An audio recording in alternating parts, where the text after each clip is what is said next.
manufacturing over 200,000 vehicles annually. They're planning to start construction by September of this year and be operational by 2030. This expansion is planned at their current location, and this image shows the land they have available. And while we've known an expansion of this caliber was a possibility, we've also known we'd have to compete for it. In connection with this project, Toyota plans to invest $2 billion and create 2,000 jobs. As part of this incentive package, we would require that the 2,000 jobs created would meet or exceed the Bexar County average wage, which is currently $32.36, and which will be indexed annually. Staff is recommending our wage expectations align with the Texas Enterprise Fund, which for this project is also being recommended. The Texas Enterprise Fund, it's a state program, and it consists of, and it includes total cash compensation rather than simply just base wages. In the advanced manufacturing industry, and specifically with a company like Toyota, shift differentials, overtime, and bonuses are significant, which is why this standard more accurately reflects the wages associated with these jobs. Our incentive policy also requires that 10% of abated taxes be reinvested into wraparound support for their employees in the form of child care, transportation, or workforce development, which they have committed to doing should we be selected for this investment. This incentive package recommended today was specifically developed to increase San Antonio's competitiveness for this investment. We're recommending a 10-year, 100% tax abatement with an estimated value of $88 million, along with $20 million for road improvement investments to connect the site to Highway 281 via a northeast entrance. This entrance is critical to mitigate the impact of the additional vehicle traffic associated with this project. Item number 6 on today's agenda authorizes an advance funding agreement with TxDOT for delivery of this road improvement, and item 26 on the agenda would authorize debt to fund the improvement. This debt will be backed by anticipated growth in CPS revenues associated with the increased energy load for this project. And while TxDOT has committed to an aggressive timeline for delivery of this road, they cannot guarantee its completion prior to the plant being operational. So to improve more efficient access to the site in advance of the eastern entrance being available, we recommend additional infrastructure support for specific road improvements along the western entrance to the plant. These improvements will be funded through the Economic Development Incentive Fund, along with savings from infrastructure improvements associated with Project Iceberg, which resulted in the rear axle manufacturing facility. We're recommending ready-to-work support in the form of on-the-job training grants up to $8.25 million and incumbent worker grants up to $750,000. To access each $5,000 on-the-job training grant, Toyota would be required to hire a participant from the Ready-to-Work program. And we're also recommending $500,000 in city fee waivers, also to be funded from the Economic Development Incentive Fund. Aside from city-funded support, we're also recommending an E16 rider incentive, which is an economic development tool council can make available to significant power users. The estimated value of this discount is $16.2 million over 6 years. CPS will also be offering support in the form of additional infrastructure and for the project and a natural gas discount. And SAWS will also be offering infrastructure support and waive impact fees as noted on this slide. Item number 7 on today's agenda seeks approval of a resolution nominating this project to the Texas Enterprise Zone program, making them eligible for up to $3.75 million in state sales tax rebates. And lastly, due to the speed of the project, we're also recommending a single point of contact with Development Services. I'd like to take a few minutes to highlight some of the details on the impact this project could have in our community. The city's total incentive value is estimated at $122.1 million. However, we've estimated city tax revenues of $34.7 million during the 3 years of construction, during which time they will still be paying property taxes along with sales taxes for all of the construction. If you look 10 years after the abatement expires, we anticipate $92.4 million in property taxes and sales taxes to the city. So over the next 25 years, these revenues actually exceed our incentive costs. And as far as direct impact to residents, if we take the 2,000 jobs created, multiplied by the annual average wage, which is roughly $85,000, this project is anticipated to result in $178.8 million in wages into our community every year. And finally, the estimated economic impact for this project during the initial 3 years of construction is $3.2 billion, and then $7.6 billion annually once it's operational. So Mayor and Council, given the proven commitment Toyota has demonstrated to the San Antonio community and to position San Antonio to aggressively compete for this transformational investment opportunity, staff recommends approval and authorization of the various items included in this incentive package. And while this concludes my presentation, I'd like to invite Frank Voss, President of Toyota Texas, to share a few remarks.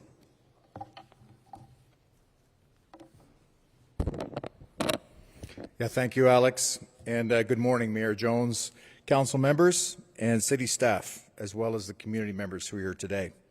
It's an honor to be here on behalf of the 3,700 team members of Toyota Texas, as well as our 23 on-site suppliers, some of whom are here in the room today, and there are 5,400 team members, to represent this exciting potential expansion right here in this community.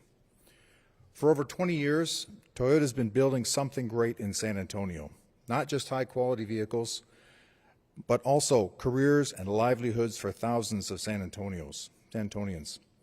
While our plant is proudly located on the south side and has been an important catalyst for the significant growth and development happening on that side of town, our team members and our suppliers' team members, the hardworking people assembling Toyotas, Tundras, and Sequoias every day, they live in every council district in this great city.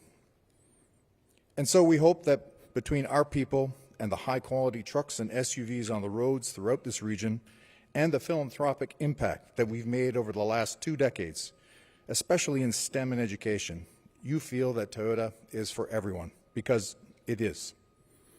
We extend our deep gratitude to City Manager Walsh and the Assistant City Manager team, the Economic Development Department, and many others for preparing a package that we hope will be competitive and help San Antonio win this project. And we thank each of you for your consideration of it. In return, we're excited for the potential impact that 2,000 more high-quality, stable jobs with Toyota paychecks will make in the lives of this community's citizens and our local economy for years to come. We're thankful for all the city's support at every step over the last 23 years. And we hope that if San Antonio is selected, it will be another once-in-a-generation investment that this entire city can be proud of and benefit from. Thank you for your partnership and for your support. Mayor, one other thing I'll add before we move into questions. I just wanted to recognize and thank the entire city team that worked on this project, and you've heard some of the names, but it's far-reaching. And as you all sit there as council members and mayor, we also are the owners of the utilities. And I know Mr. Puente and his team are in the room, but SAWS and CPS spent a significant amount of time on this issue as well as our own Mike Ramsey, Mike Shannon in the Capital Delivery Departments, Art Reinhardt in Public Works, John Paterick, Ben, Troy, and Margaret in the finance team, Ray Rodriguez and Laura Reyna in the City Attorney's Office, and of course Alfred and Brenda in the Economic Development Department, and really working as a team with our utilities, our utility partners, and Greater SATX. We were able to come to a point where we were able to bring this thing to you today for recommendation and hopefully good news in the future. Thanks, Mayor. Thank you. Okay, we have two individuals from the public that have signed up to speak on this item. Call them in the order that they have signed up. Jonathan Gerwitz, followed by Jack Finger.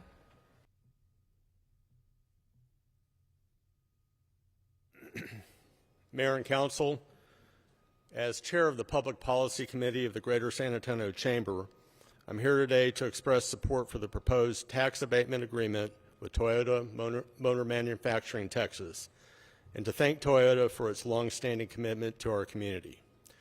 For more than 2 decades, Toyota has been much more than an employer in San Antonio. The company has been a true community partner, investing not only in manufacturing, operations, but also in the people, organizations, and institutions that help our region thrive. Toyota's presence has helped establish San Antonio as a globally competitive manufacturing hub, supporting thousands of direct and indirect jobs and attracting suppliers, investment, and talent to our region. Their economic impact extends well beyond its facility, benefiting small businesses, families, and schools throughout our region. Just as important, Toyota has consistently demonstrated a commitment to corporate citizenship with volunteerism, charitable giving, workforce development partnerships, and support for educational initiatives. Today's actions support Toyota's continued investment in San Antonio while helping ensure our community remains competitive for future growth. Communities across the country are competing aggressively for advanced manufacturing investments, and tools such as tax abatements help position San Antonio as a place where world-class employers choose to expand, innovate, and create jobs. As we continue to diversify and strengthen our local economy, retaining and growing employers like Toyota is one of the most effective strategies for creating opportunities for economic prosperity and securing a strong future for generations to come. On behalf of the Greater San Antonio Chamber and our volunteer leadership, I want to thank Toyota for its enduring partnership and encourage City Council to support this agreement. We appreciate Toyota's confidence in San Antonio and look forward to continuing to grow together for many years to come. Thank you. Jack Finger.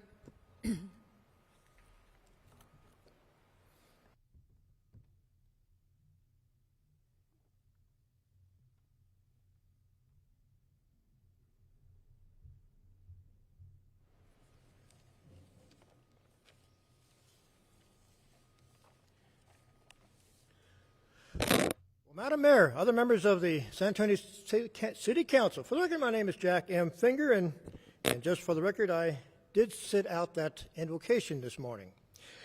Toyota, how many years has it been in San Antonio? Well, at least 20 years. It has a big multi-billion-dollar plant down on the south side. To say that it's going to just up and leave San Antonio is to me, a little bit far-fetched. If I was born at night, it certainly wasn't last night. But we're about to find out how many of you were born last night. You know, we, in this big deal we have here, that's what the headline says, we're going to give away how many perks? City offers Toyota $142.7 million in perks. But for what? Okay, Mr. Audiovisual Man, put that on there, that bottom part right there. How many actual jobs is going to be new on this one? We talk about all the thousands of jobs that are there, but it says that will add more than 400 jobs. 400 jobs. I think that's the bottom line. Return the camera if you would. Now, I calculated, here, you can put that up there now. Maybe I'm just an amateur at this, but I counted 400 jobs into $88 million, and I said $220,000 per job. $220,000 per job. That on top of the 30-some-odd dollars each job is already providing. Is $220,000, does that seem like a little bit much to you? It does to me. So anyway, return the camera if you would. We are already going to give them all kinds of giveaways in road improvements, in on-the-job training, and waivers, fee waivers, utility waivers, and so forth. But I noticed that we're going to give them a 10-year, 100% tax abatement. How many of our actual average mom and pop businesses here in town can get a commensurate type of tax abatement just like that? Do we ever give such? No. And here's one. It's that bottom, second one there, second circulated area there. Yeah, if you can blow it up a little bit. An incumbent worker training grant in the maximum amount of $750,000 to upskill 150 existing employees. Return the camera if you would. Why don't they train their own employees on their own dime? We are already training them with the on-the-job training. Why are we giving them extra training? Why don't they do it themselves? Huh? Thank you. Thank you for the public comment. We always appreciate that. Because that one was incorrect, however, I do want to make sure that the public that is paying a lot of attention to this understands the news article that he referenced a rear axle plant. That is not what we're talking about. That is an issue that has already been settled, and we look forward to those 400 new jobs coming. That does not have anything to do with what we are discussing today, but thank you for the public comment.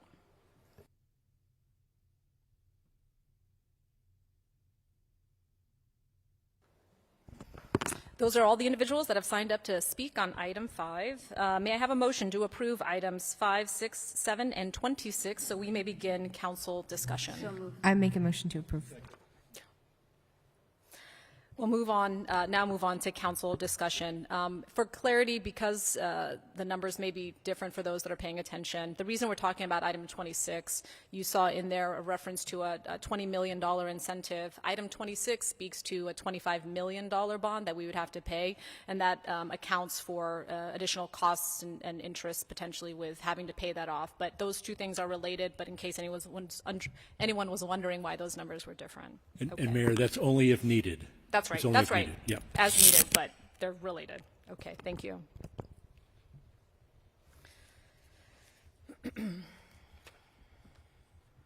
Councilmember Munguia. Thank you, Mayor. I want to thank Alex, Brenda, and the team for all your work, and Frank and Melinda for being here, and also Sarah at Greater SATX. Y'all have done an amazing job putting together a wonderful package that I think is going to be so beneficial, not just for my district or the south side of San Antonio, but regionally speaking. This is a huge investment for our community. And we've had a great long-standing relationship with Toyota ever since you guys came here, and I think it's just paid, the dividends are immeasurable. So I thank you for all the work that you've done. These are fantastic jobs. These are folks that, my parents grew up with that work there and are able to sustain a great family and a great sense of living for that. So I just thank you for all the work. This has been a lot of partners getting together, including SAWS and CPS pitching in, and I know there's always curveballs and last-minute things we have to figure out, but ultimately this is best, not just, again, for the south side, but the entire region of San Antonio, Bexar County, even south of us. A lot of folks that live outside the county benefit from these jobs as well. So thank you again for all your work. Thank you to the city, and I look forward to passing this and hopefully getting these jobs, and hope y'all will give me a tour once it's being built. So thank you so much. Appreciate it. Councilmember Aldrete Gavito. Thank you. Thank you, Alex, for the presentation, and also definitely wanted to echo Alex and Brenda. Thank y'all for y'all's help in getting it to the finish line. Obviously, Sarah and Romanita with Greater SATX. As Councilman Munguia says, it truly is a partnership. Thank you, Frank, for your comments. Of course, Toyota has a great team. I see Melinda in the audience, too. But as you mentioned, Frank, I mean, there's so much that Toyota does to uplift our whole community. I mean, I see Rosa Santana, I see Jorge Herrera. There's so much success that spews out of Toyota, that goes into our community. I saw that y'all give $50 million in community donations alone last year. That tells us that you're invested here, that y'all are a partner with us, partner with our city. And so thank you for that. We know, all of us here on the dais and in chambers, we all have the goal to reduce generational poverty, and economic development is our key to that goal. So we have to continue landing big projects like this. We have to continue doing the work. If we're going to truly uplift our city, this is the kind of wins it's going to take. So thank you so much for all of the partnership. Thank you to SAWS and CPS for their willingness to work here. Let's get it done. Thank you. Thank you, Councilmember Villagrán. Thank you. Toyota has been a cornerstone employer on San Antonio's South Side. Toyota has maintained a manufacturing presence in San Antonio for approximately 23 years since its establishment and 20 years since production began, redirecting sustained investment in the future of our city. This company, Toyota, has demonstrated a long-term commitment to San Antonio's workforce and community.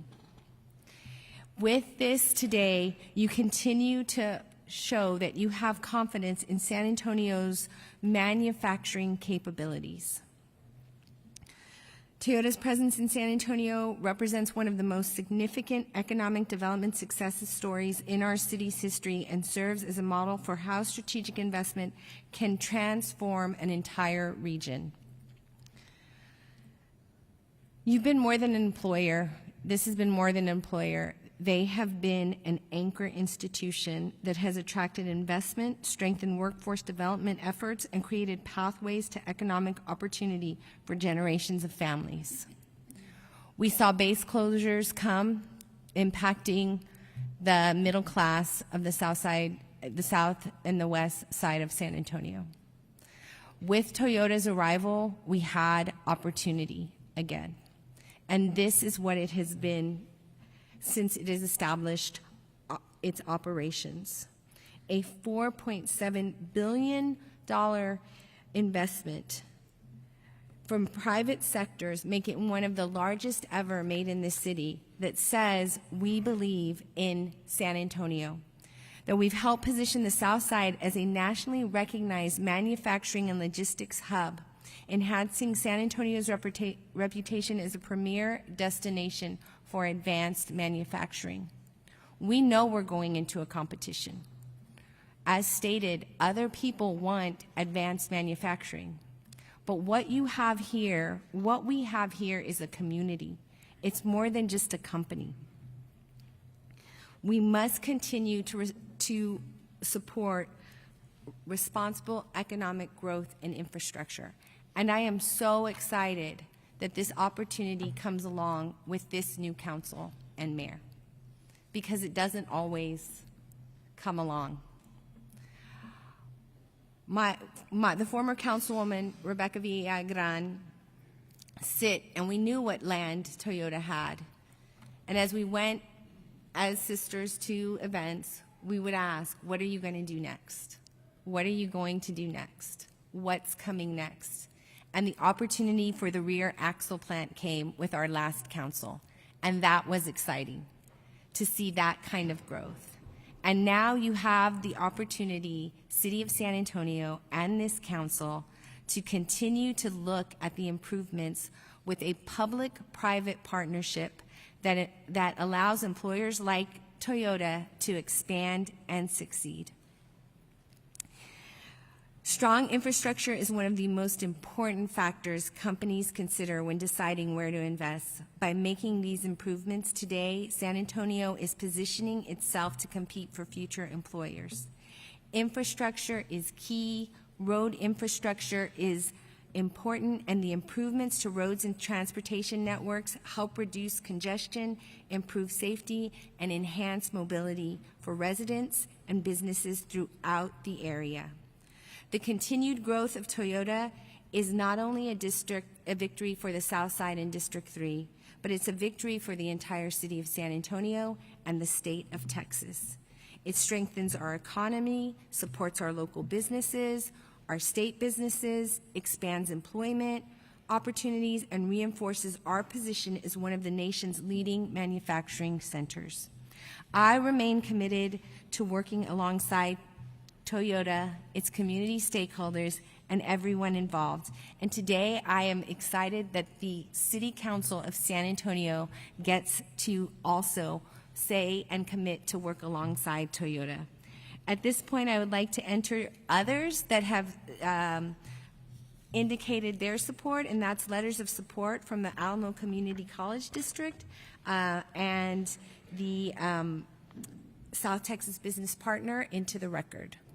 So thank you so much. I look forward to the next steps. I know this is a beginning of the process, but as we move forward, understand that the City of San Antonio and the community of San Antonio understands and recognizes the efforts you've put in, and in return, you have always understood and recognized the value of the people of San Antonio, their abilities, and the workforce that we have here. Thank you. Thank you, Mayor.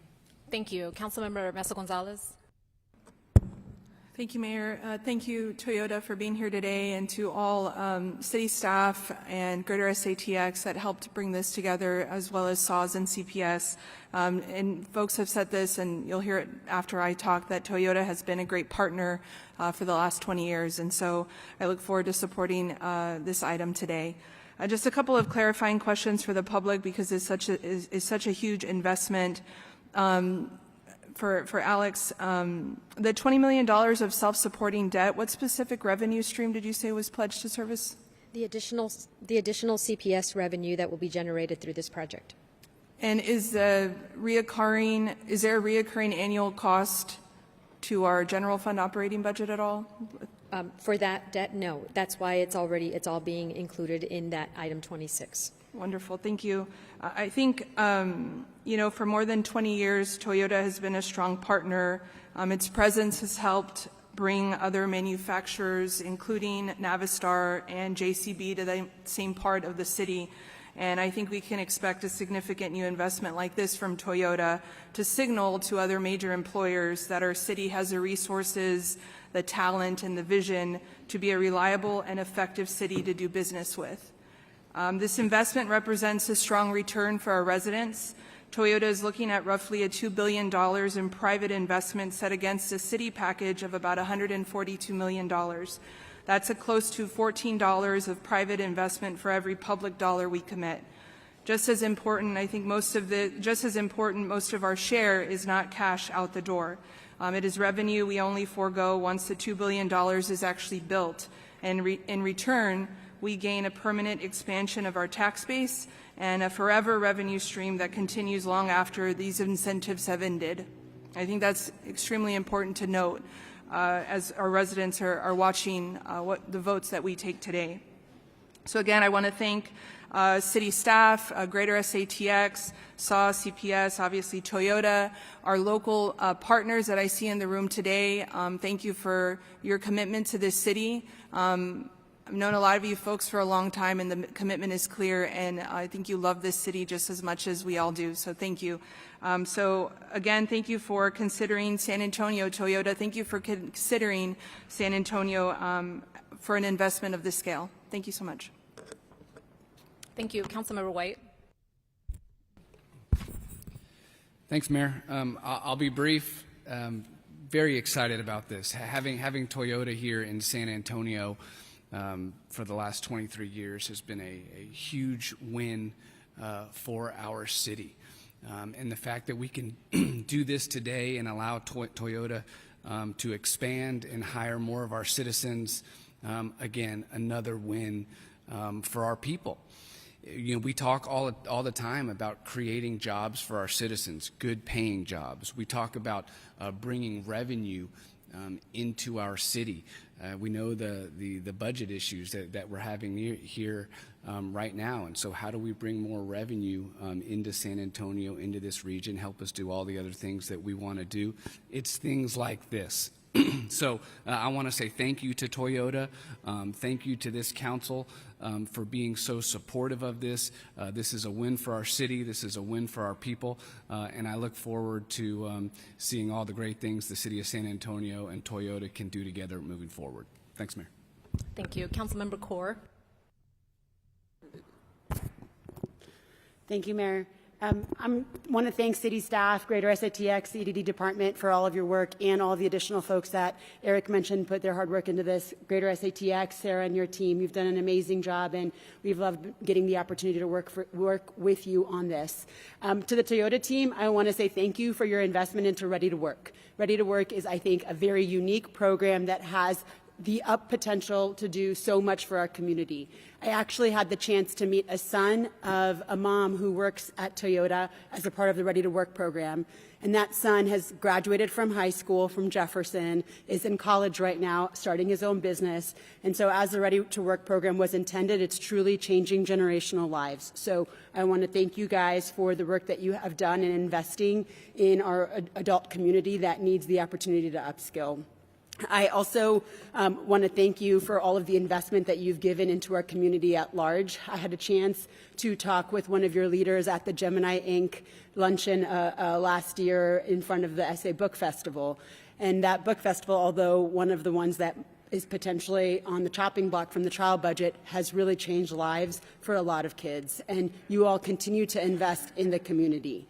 I also hope what you hear today is a group of folks that really believe in your company and that has continued to invest in you all as you have continued to invest in us. This body really appreciates everything that you have done. I wasn't on the council, obviously, when you guys first came to the city, but now having been able to vote for the 2024 rear axle plant and potentially this one today, it's an honor to be able to do that. It's an honor to be able to work alongside of you guys to support our community and jobs for our community. I also hope what you see is that in a time where we are having really tough conversations after this with a trial budget that's in potentially a deficit, we still believe in you and believe in your organization and are willing to double down on our investment. So when you're considering those potential other cities, just remember that we really want you all here. And regardless of the conversations that happen after this, this is a body that is going to do their due diligence, is going to make sure we get the best deal for our residents. And right now we believe that is doubling down on you all. So our conversations after this do not mean that there is a disbelief in our infrastructure that we cannot handle what you all need. It is a sign that we really are going to do our diligence on every item, and on this one, we feel confident that we have, and this is a great package that we hope you will accept. So thank you all for your investment again, and thank you to the team for everything that you've done. Thanks, Mayor. Thank you. Councilmember Spears. Thank you, Mayor. It's hard to add to this because you can tell we're all just so excited about it, myself included. But thank you again to city staff, Greater SATX, Mike, our economic development department, all of your hard work. I know it takes a lot of work to get this accomplished. So great job. Toyota, you've just been a strong corporate partner, and it's been 20 years. I can't believe that. But, you know, it's not lost on me. I have a family friend that works at Toyota, and that opportunity changed the trajectory of his life for himself, for his wife, and his 2 kids. So on a personal note, I'm grateful for that. But, you know, I often talk about the need to attract new businesses to San Antonio, but I also believe showing how we retain and expand our world-class employers already operating here is equally or more important. And you've been a trusted partner for decades, and we're very fortunate to have you here. 2,000 jobs is significant. It's a huge impact to our community in an area that needs it the most. And we're just truly grateful for you having the foresight and how that will impact San Antonio. You've already demonstrated a great commitment to San Antonio, and it goes far beyond our operations, and it's through your workforce initiatives, education partnerships, and community involvement that the company has become a part of the fabric of our city. As you continue to expand, it's creating opportunities not just within the plant, but through the broader supply chain, and that's not lost on me. It's opportunity for so many locally to support additional employers and our small businesses here, and economic activity through our whole region. So I just think it creates things for our residents and strengthens our workforce in a way that we can't accomplish on our own. So we're grateful for that. I appreciate your confidence in San Antonio, and I'm excited about the opportunities this investment creates for all of us and our workforce and the future generations. I also want to shout out to TxDOT, Bexar County, and the city staff for their willingness to partner on this program, this project. It's this kind of collaboration is how we tackle our biggest transportation challenges. So thank you for that. TxDOT has been a tremendous partner in San Antonio, and I really appreciate their continued investment in our infrastructure that supports our growing community. Good infrastructure is not just about moving cars, it's about connecting people to jobs, supporting economic growth, and improving the quality of life. And I think it's this long-term thinking behind this effort and the commitment to evaluating solutions that serve our community for decades to come that we really have to appreciate. We've seen firsthand how important state transportation investments are to San Antonio and the region and to Bexar County, and I look forward to our strong partnership with them. This is just a great example of what can happen when a company sees value and continues to invest in San Antonio. I appreciate so much all this hard work that's gone into this. I know this has taken a lot. So thank you again. And it's encouraging to see a company of Toyota's size and reputation continue to choose San Antonio. I'm really happy to support this item, and I look forward to seeing what this next phase of growth brings. Thank you. Councilmember Castillo. Thank you, and thank you, Alex, for the presentation. I just wanted to emphasize the hard work of your team, and then, of course, all the organizations and partners in this very large project, and, of course, for being quick to respond to a handful of questions that my team had on very short notice. So just thank you to your team for y'all's due diligence, and, of course, getting back to my team and I with those questions. There were a couple of components within this agreement that I wanted to uplift, particularly Toyota's commitment to pay 100% of the additional 2,000 full-time employees entry wage of at least $32.36 an hour, with that wage being indexed to account for future wage growth. So really grateful to see that. I'm also pleased that the agreement includes requirements that safety programs for the construction on-site to include the OSHA 10 safety courses and the programs that will also address heat-related illnesses. And these were changes to the incentive program that my team worked alongside labor and your team, Alex, to ensure that we can include this in any future incentive agreement. So grateful to see that applied to this proposal. Further, the city's tax abatement agreement with Toyota includes a commitment from Toyota to include 10% of its annual tax abatement value towards wraparound services each year. And I understand the agreement supports community priorities that were identified in 2024 and approved by council. But I'm hopeful that as part of the focus, Toyota and the city of San Antonio will continue to strengthen a local justice-involved employment program, such as the one with Toyotetsu, a Toyota supplier, and that they currently run. So hopeful that that's a program that can be strengthened and also tied to this project as well. Providing support for local high-quality child care providers who offer affordable, high-quality care to working families, and I know that is a priority for you all. And then, of course, increase the company's support to career training education program with our local ISDs. And I'm grateful to see the work that's taking place with Somerset ISD and their trades program and their CTE programs, rather, but to continue to strengthen those partnerships with our ISDs.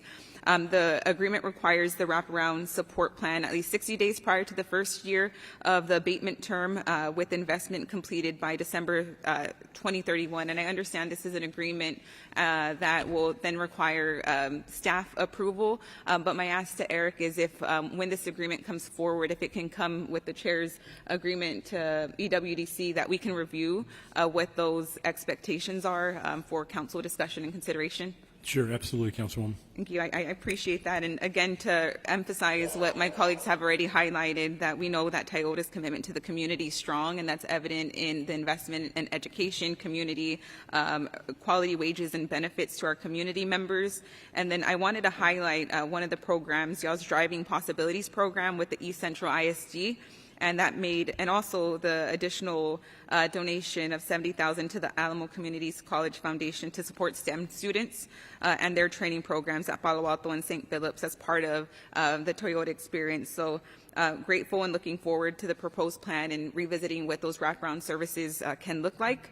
And again, just wanted to emphasize the work of Alex and her team, because I had a handful of questions and they got back to me because I was particularly interested in the E16 rider, the additional megawatts that would potentially bring on board. So I appreciate the team answering those questions.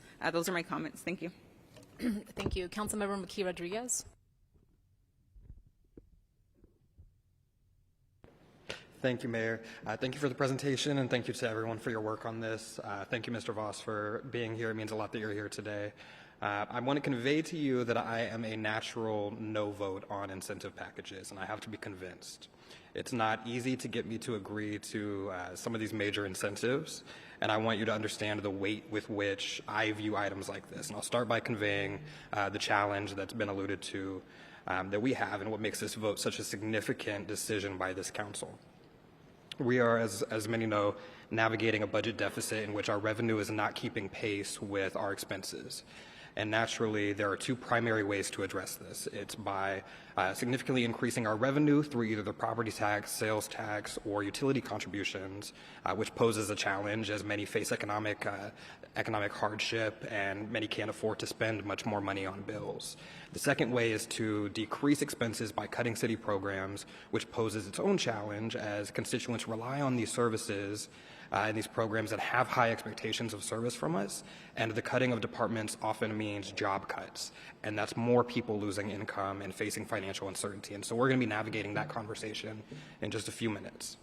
And so I view these incentive packages with scrutiny, and I want to be sure that the number of jobs created and their wages and every other community benefit that we negotiate will in fact outweigh what we are asking our constituents at the end of the day to contribute to the deal.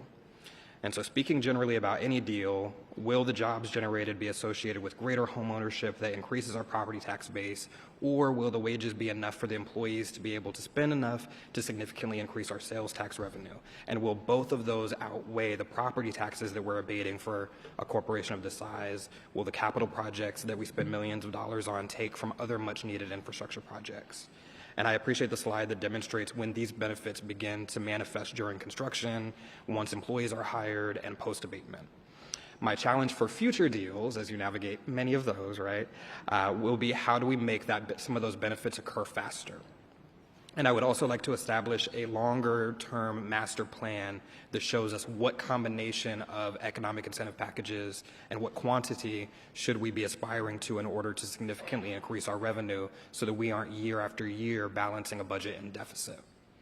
That being said, I'm going to vote yes on today's incentive package because I feel everyone involved has done a great job negotiating beyond our expectations.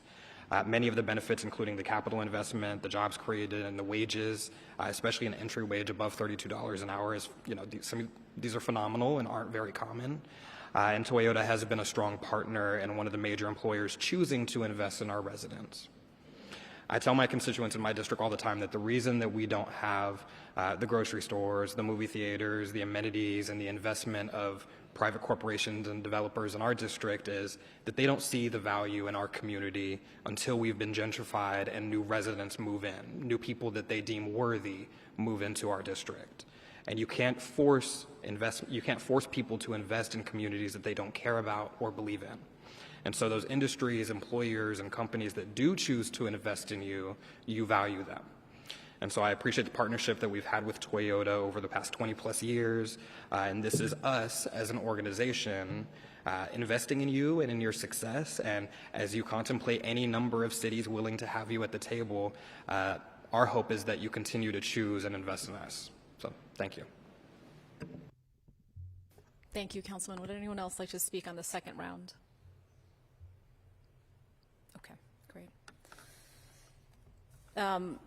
Thank you, Alex, for the presentation. Thank you as well to all the community partners that that got us to this day. It's a lot of work, and yes, as been described, this was a little bit of a start and stop, right? Over a year ago, I guess, is before many of us were in the seat, actually, this was discussed, and so now we're here today.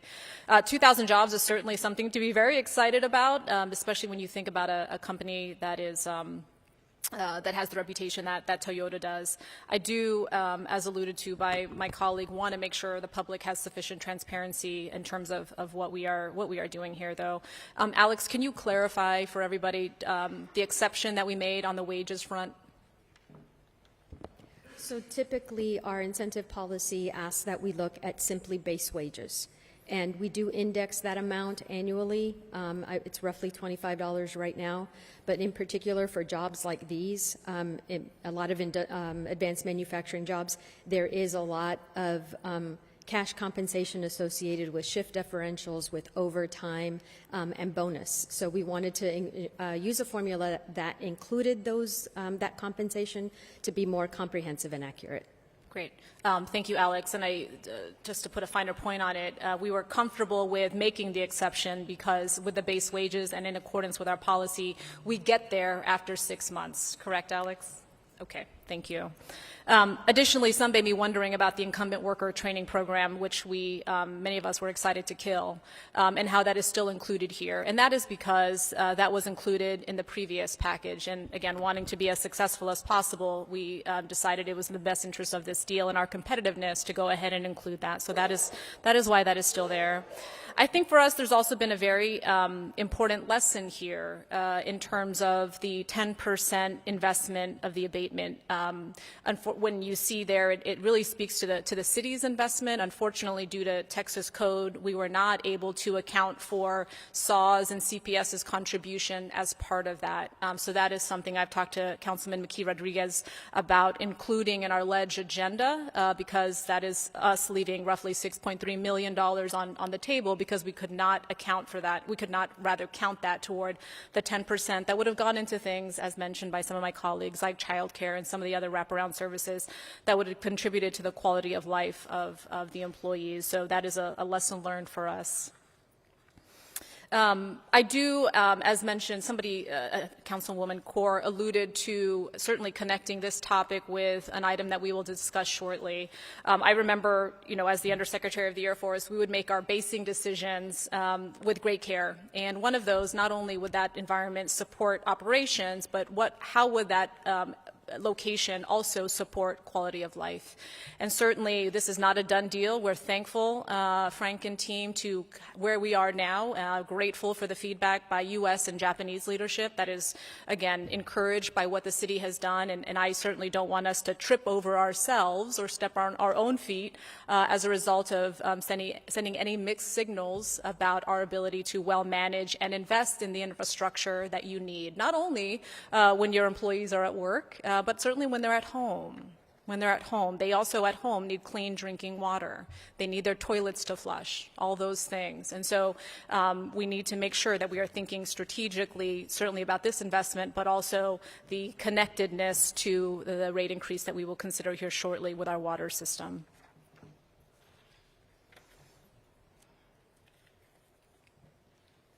Okay, thank you.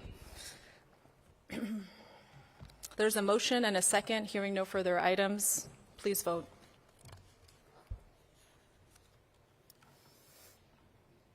Sorry?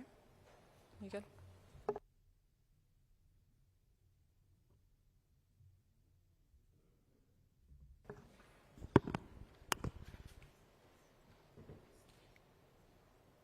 The motion carries.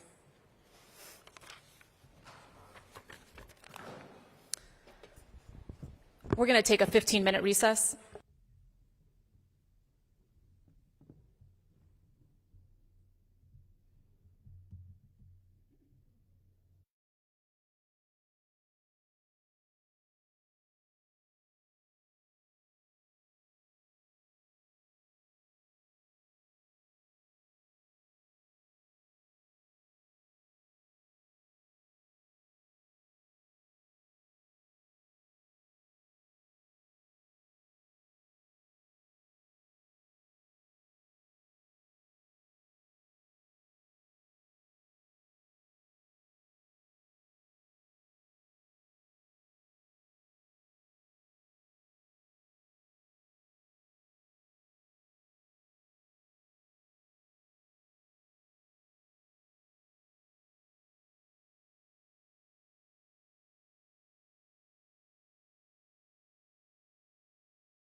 Good morning. The time is 11:10, and we are back from recess.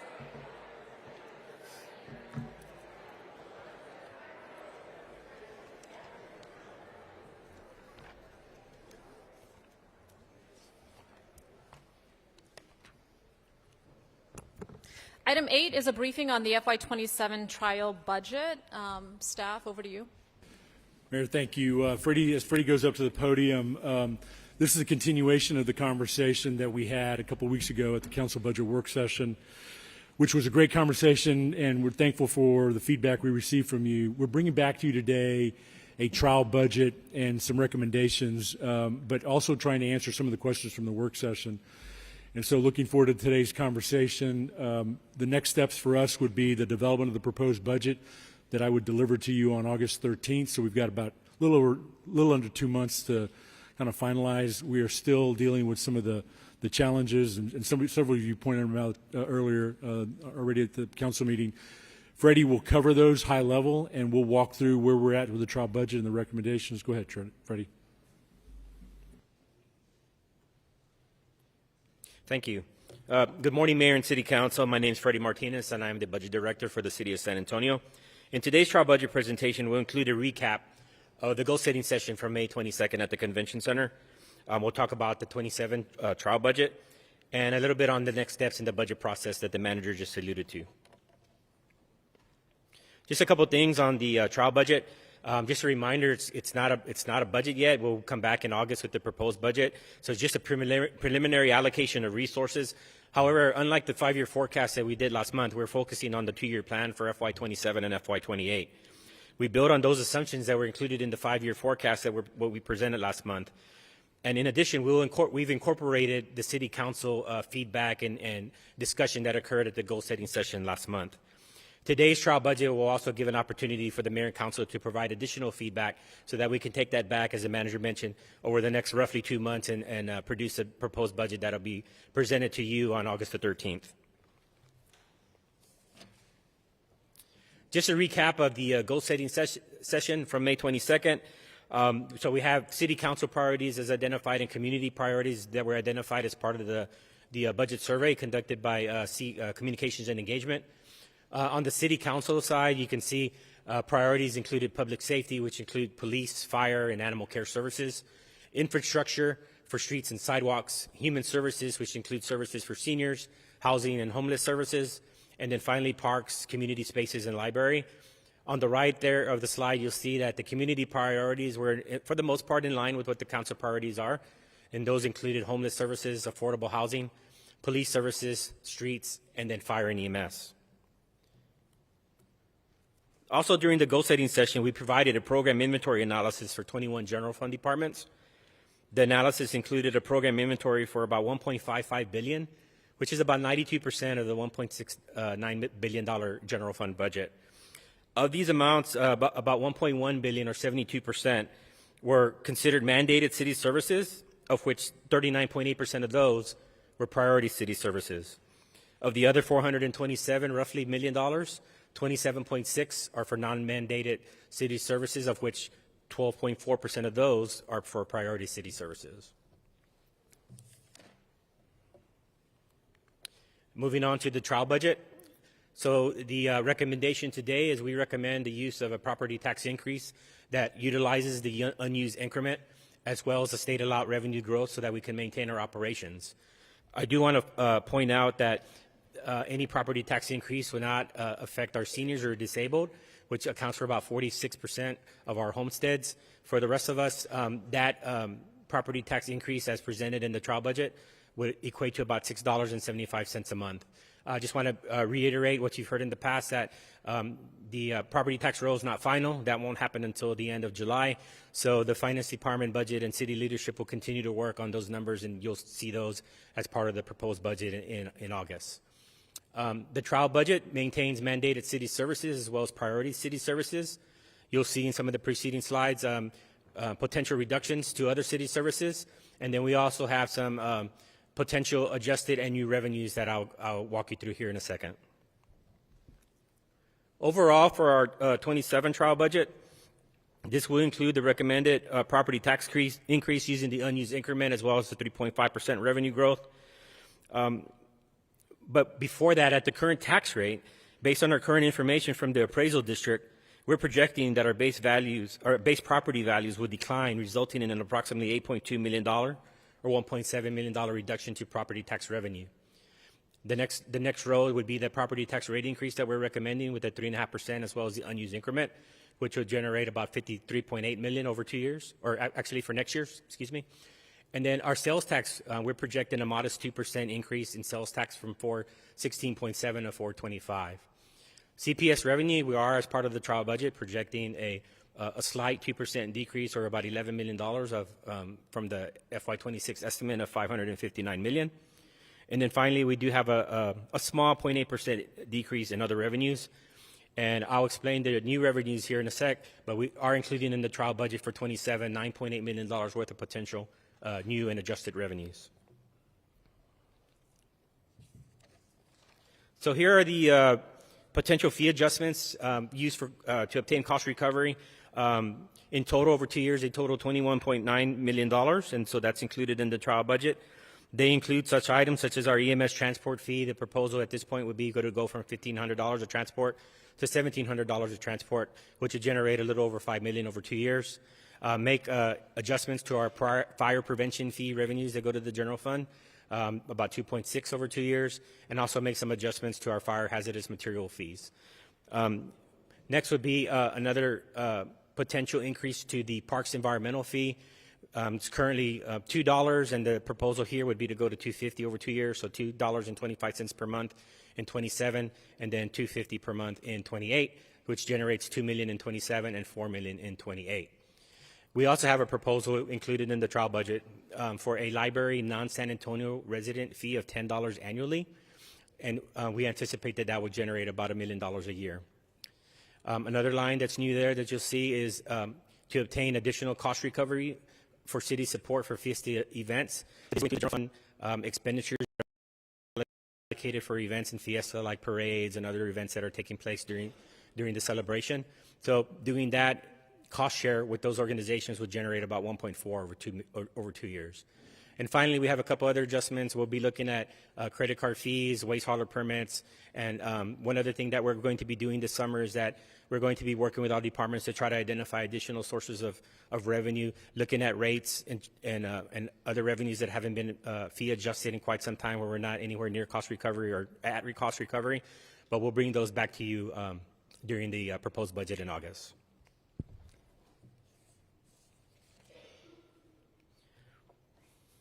This next slide talks about the anticipated general fund increase in expenditures that is included in the trial budget.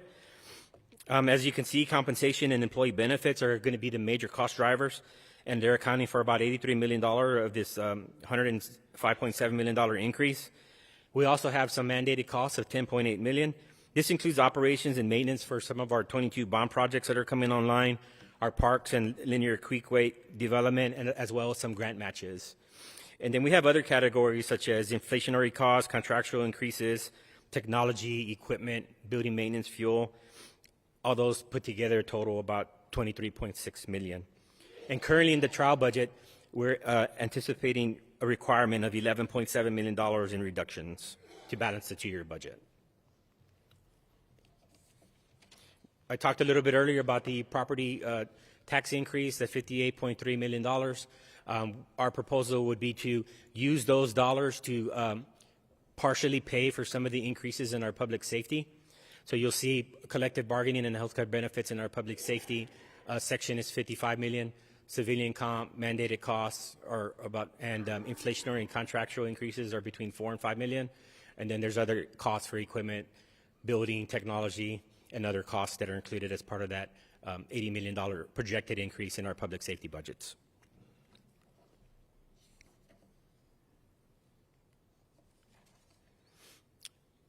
So this slide illustrates our trial budget. I'll call your attention to the top of the slide. The projected resources, so you'll see a note there that this does not include any of the reductions that we had in the 2-year plan or any revenue enhancements. So we would be facing a deficit in 28 of $157.7 million. So the strategies to balance our budget over 2 years will be, as I mentioned, to utilize the property tax use of the unused increment, as well as the state allowed revenue growth of 3.5%. New revenues that we've identified that were on the previous slide will total $21.9 million over 2 years. And then we would also have to do reductions of about $23.4 million over 2 years. And then you see there's a number because of the increases and decreases that you see above. We would have to adjust our financial reserves to maintain our 15% that's required under our financial policies.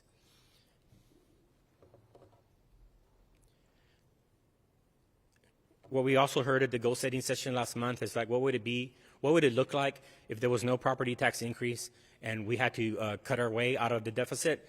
Just keep in mind, this is not what we're recommending today, but this is just kind of a look at what those potential cuts would look like. So currently, we're doing comprehensive budget reviews with the library, municipal court, police, fire, and human resources. So we're anticipating at this point to generate about $3.6 million annually in savings, or 7.2. There's also some street maintenance programming in the general fund that's eligible for debt that we can transfer to the capital budget. And we're also doing a detailed line item review with all departments across the city, kind of part of our new hybrid budget methodology that we're doing. So we're taking a look at that, and between those two, we think we can save about $16 million over 2 years. Next, there are 46 vacant positions across approximately 15 general fund departments. They're not critical positions. Non-critical positions is what we're looking at. They're vacancies, not anything really vacant currently. I mean, not currently, but from the last couple of months, these are things that have been vacant 6 months to a year mostly. So we think we can generate about a little under $8 million in savings there. We would propose a hiring freeze, pick up $1 million in 27 and $2 million in 28. We're also working on some department reorganizations. Overall, we anticipate that we could save $7.9 million if we did those. It would affect approximately 46 positions, however. Under that delegate agency discretionary funding, there's a portion of our delegate agency funding that's for discretionary contracts. So as part of this proposal or this scenario, we would forego those $4.9 million in discretionary to those nonprofit partners that participate in delegate agency funding. The biggest number on here, or the two biggest numbers are what's left, is going to be, we have looked at the program inventories and identified some program service level reductions. These are across several general fund departments. As you can see there, it does impact a lot of positions. Now, we're still in the process, and we'll work over the summer to, if we need to go through this route, to work with the departments, work with leadership to determine the impacts that we would have to city services if we were to reduce some of these or all of these programs. So we would come back to you in August with some of those. Finally, to achieve and to mitigate the deficit without a property tax increase, we would need to forego civilian compensation increases in FY27 as well as FY28.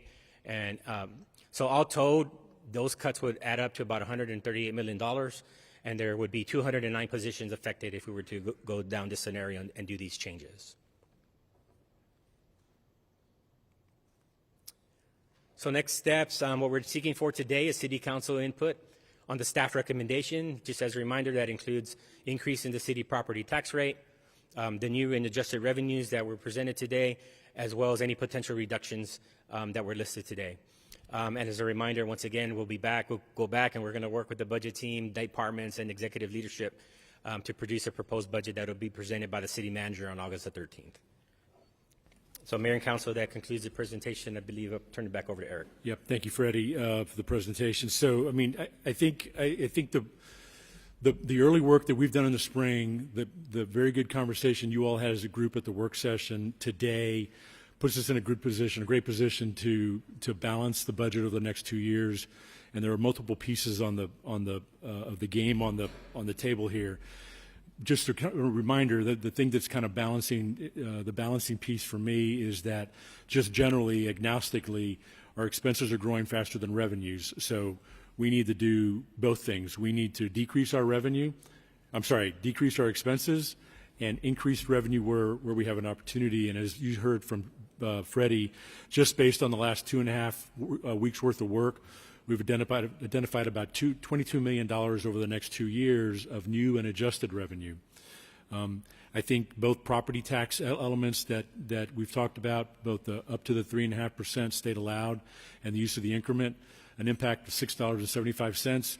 But those two are very different, right? If we use one and rather than the other, if the increment is valued, is going to have a potential impact of $3.66 per month on a household. The 3.5% has a $3.08 per month impact, and then the reductions that Freddie laid out on slide 12. There's a lot of things on there that we're going to need to do regardless, that we should do regardless. The comprehensive budget reviews that we've done this year of police, fire, municipal court, human resources, and library, regardless of which path we take, you are going to see those reductions, because that's why we go through that effort, is to identify the efficiencies. We're going to take every opportunity to take dollars out of our operating budget and move them into capital to save operating dollars. We started that 2 years ago. We did some of that this year. What Freddie laid out to you is kind of the last piece that's remaining in the general fund, and we're going to take advantage of that. We have 217 vacant positions in the general fund right now, and you saw on the slide we're going to be recommending we eliminate 45, 46 of those positions. That's okay to do, because I think we've got to ebb and flow and bring our expense rate down. And I'll just echo what Freddie said. A lot of the work that we're going to need to do over the next 2 months is make sure we're communicating to you all and ultimately to the public what those reductions mean in terms of service impacts. And we will focus reductions not in the mandated city service category and not in the priority city service category, but in that third category of all the other things that we're doing, kind of like we've done over the last 2.5 weeks. So appreciate the work of the budget office and the executive staff to get prepared for today. So I hand it back over to you, Mayor. Thank you. Thank you, Eric. Appreciate the presentation, Freddie.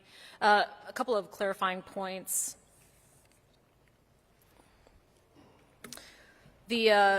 Thankful for our CPS revenue, which is at this point the greatest contributor, right, to the budget.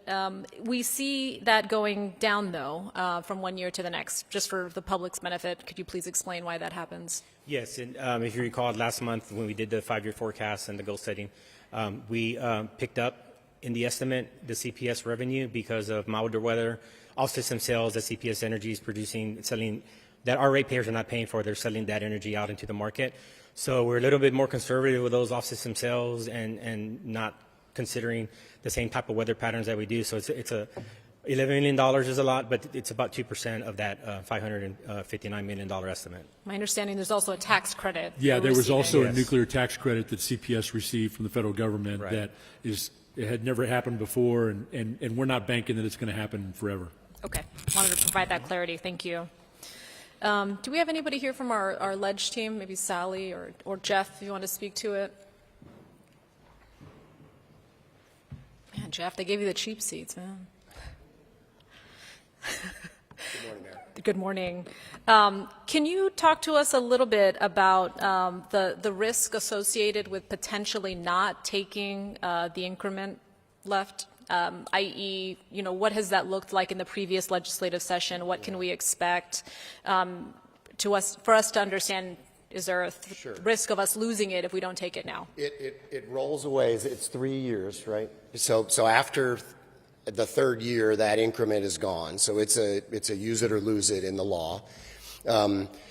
It came about because when the legislature lowered the rollback rate from the previous 8% to 3.5%, a lot of government entities, including ours, said 3.5% is something we can live within, but we will never capture the ups and we'll always deal with the downs, meaning property values are up during a hot real estate market, they're above 3.5%, we can't capture that revenue, but if it's below that 3.5%, we have to live within that. And so the legislature said, we're going to add this increment model to it so that you can tap into the unused property taxes when you've voluntarily kept your rate below the state allowed number, and apply that to sort of smooth out the ups and downs of the real estate market. So it's there today. Obviously, anything can change at the legislature in terms of your question about risk, but that tool is there for cities to be able to balance out the ups and downs. And Mayor, there were in previous legislative session. Stay up there, Jeff, for a second to correct me. But we have it on both ends because in the last legislative session there was a bill that almost got to the finish line that reduced 3.5 to 2.5, and then there was discussions and bills that would eliminate that increment that is there for the reason Jeff just explained. So there will be a risk in future legislative sessions. That's exactly right. I think the one thing I would add is that the legislature had always seen it as this is local control that local officials have. We're giving you the ability to adjust your rate to draw the amount of revenue you need. We just don't want it to go up uncontrolled without any changes to the rate, if that makes sense. Yep, got it. Thank you. Appreciate that. And just for plain speak for the public that's watching, one of the recommendations is transferring items from our operational budget to the debt. That essentially means not paying for it with cash today, but putting it on our credit card. Correct, Eric? Yes, ma'am. Okay. Yeah. But we don't have a credit card that does that, just so that the public understands. Too bad somebody already submitted the ORR. Okay. Councilwoman Villagrán. Thank you for the presentation. This budget is of course, I knew was on the horizon after COVID and ARPA. I didn't know it would come in this time where we would be in military conflicts around the world, which we should not be in, but that's another conversation. So to go to the last slide where you want input from seeking slide 13, increasing city property tax rate. Yes, I am for using the unused increments and seeing where we can do that. In terms of new revenues, I think we need to look at our permitting process. I think we have opportunities there with garage sale permits, with permits of all the vendors that line up Southwest Military Drive, and that. So I think we need to look at that. And then with the reductions, I think we do need to look at our departments and spend this summer right-sizing just our commodities and our contracts and what we need, what can be done in-house, what do we need to use our on-call for, doing that in a timely manner. I think that's the opportunity we have. When we talk about our economic ecosystems and we talk about our budget, I want to be clear that a household budget is not a city budget, which is not a business budget. So what I'm going to do for my summer project is I am going to work with my community stakeholders, and I'm so glad so many of the businesses are out here, to do maybe a really budget workshop with the residents of District 3, where they come in together, they look at their household budget, and while the city gets their right size, that maybe we in our own homes look at how we right size our commodities and our subscriptions and things like that. So I look forward to seeing my residents in my field office this summer for that. But what I would like, and if we can go to slide 6, before I have that workshop, if we could pull up slide 6, the trial budget, is we have that $675 per month on average homestead, but do I have a percentage? So if residents are doing a worksheet and they know their house is pretty small, pretty old, maybe only, their tax, it's worth $80,000. That happens on the south side. What would their increase look like? So with the increment and the 3.5%, it's about a 6% increase. A 6%? And that's using the average homestead. Okay, so that's the one thing I'd like them to see is, like, if I know my property taxes are going to go up 6%, what does that look like monthly? So thank you for that. The other thing is, I think we do need to look at our seniors and disabilities, those living with disabilities, and making sure they're using the tax freeze. And I look forward to working with the county on that as we take that information out. For me, this really is I'm not for, I don't want to cut any staff.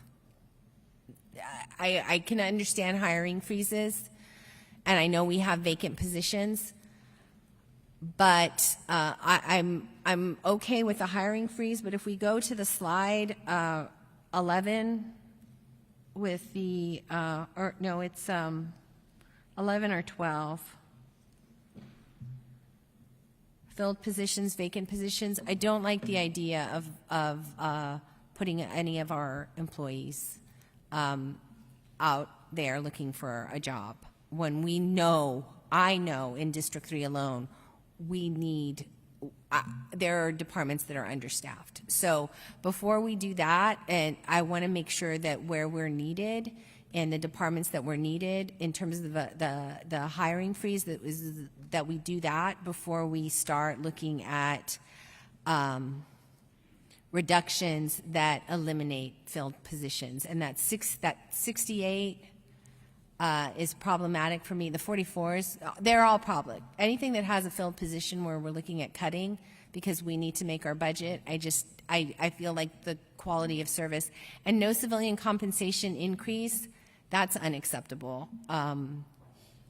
We can ask the residents of San Antonio, everything is going up in price. We can ask them to increase that so they can increase their property tax to maintain the quality of service that they have, and to ask our civilians to take on more responsibility, but we're not going to give you just a simple living wage increase is problematic. And that would include LGC employees also? Yes, ma'am. Okay. Yeah, that is problematic. So that is why I think this conversation where if the property tax rate is not increased, where we're going to do this, and then again, if you bring me something where we're going to cut projects, we have to use an equity lens and a safety lens where we're cutting projects. And that is also, if we don't increase the property tax, then we're going to have to do it from projects that are flood projects, that are sidewalk projects, that are street projects that need to be done. And what I would need is, if this body cannot give you alternatives, but they tell you they're not going to give you a property tax rate increase, you need to tell me how much it's going to cost in 2030 to fix that street or to get that drainage, because the price is only going to go up. They're not falling. Concrete's only getting more expensive. And we can sit here and we can hope, oh, the technology will catch up and we'll do this. We all know that the first version of any technological program that's going to help us do things better is expensive. So I want to do this smarter.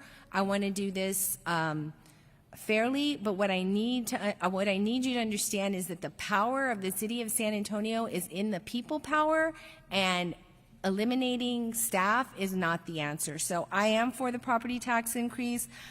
I still think my city store idea is a great idea. I don't know where Alex is. I think we could get a lot of revenue from that. But again, we need to start being creative. And I can give you a list of projects that I think might be delayed, but I would still want that number that says if we delay this another year, if we don't do this drainage project this year, this is how much it's going to cost the year after. And so nobody wants to raise taxes. I understand that. Everybody's stretched, me included, but we have to prioritize and we have to budget and we have to get our residents in and ask them, where are we spending money? And the vendors had no problem making money these past few weeks. So there are places that we can look at our budget and be more effective. And San Antonio is resilient, and San Antonians know how to hustle. And so I think we need to have those conversations. I'm looking forward to hearing from my council colleagues and their solutions for that last slide. Thank you. Mayor, one thing the Councilwoman was talking about the senior and disabled tax freeze. Just to remind the council of a stat that we shared with you at the work session, 46% of our homesteads are frozen in terms of city taxes because of the senior and the disabled tax freeze. So when we talk about potential adjustments to the rate, that 46% of the homesteads will not be impacted because we've got that freeze in place. Thank you, Eric. Councilwoman Aldrete Gavito. Thank you. Thank you, Freddie, for the presentation. Obviously, this isn't a great position for us to be in, but, you know, we were elected to represent our residents and to manage our city budget, and that includes making tough decisions. So I am appreciative of the diligent analysis. I'm fully aware that this was tough and uncomfortable, a tough and uncomfortable exercise to go through. And I know that we're probably going to have to go through some more iterations. So, you know, but again, we have to make tough choices right now. I am fully supportive of the fee adjustments on slide 8. But in addition to that, I'd like us to explore other increases. I know that my colleagues and I up here always hear feedback, and Judge Obledo, don't get mad at me. But my colleagues and I always hear feedback about speeding and code compliance issues. So I'd like us to use this opportunity to do something about it and look at exploring an increase on speeding tickets and code compliance tickets. I fully understand that judges will have the discretion to rule on what fine to impose, but if we want to disincentivize speeding, well, then let's make it hurt. If we want to disincentivize code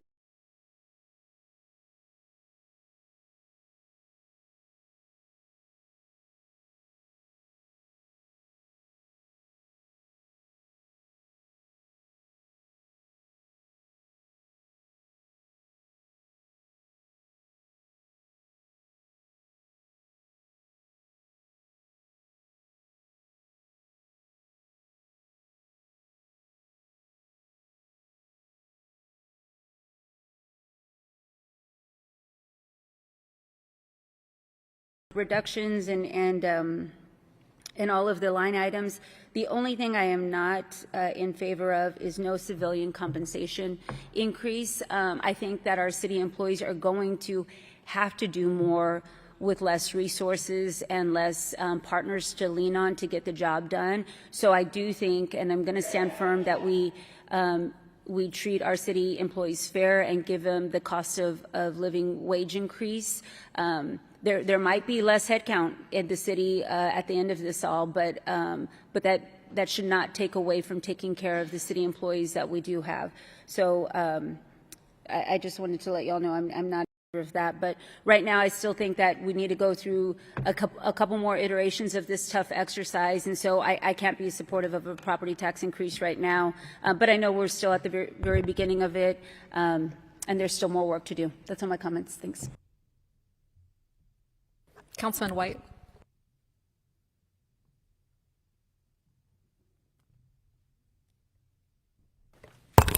Thank you, Mayor. Well, from the get-go, I'm going to say that I'm absolutely opposed to any sort of property tax increase.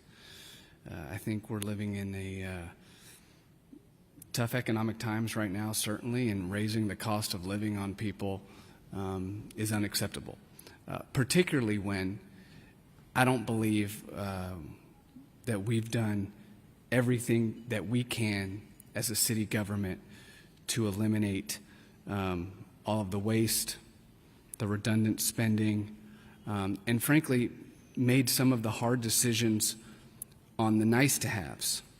And my staff, and I want to say before I go further that I am very thankful for city staff and the work that's been done over the past couple of months, because I know that this is difficult. And a lot of work has been done to find these inefficiencies that I'm talking about, to try to consolidate in different areas and to try to find money to close this budget gap. But I think that there's more that we can do. And I'll tell you, my staff did some great work, and we looked around at other cities across the country because they're facing similar challenges. Just to name a couple here, Colorado Springs, they had a $31 million shortfall that they were able to reduce with workforce reductions, furloughs, deferred compensation increase, and some facility closures. San Diego as well eliminated some recreational services, arts funding, and others. In Austin, voters rejected a property tax increase, and now their city government is looking at cutting some of the similar things there. But I particularly want to point out something from Colorado Springs, because they eliminated what they call the Meadow Park Community Center. And I'll tell you why I want to bring this up. And it says here, the community center is going to close following an evaluation of program participation, staffing constraints, and availability of similar services at other nearby community centers. They did not want to close this community center that had been there for decades in that community. But the reason I bring that up today is because these are the type of hard decisions that they were able to make, that they had to make, that I think our council needs to look at. If it was brought before us to close a community center, I think we would all immediately say, whoa, no, we don't want to do that, because we know the value that these community centers have for our residents. But I use that as an example of the tough decisions that I believe we need to get to. If we do this property tax increase, based on our own staff's financial analysis, all right, we are still going to have a general fund deficit of $155 million in 2031.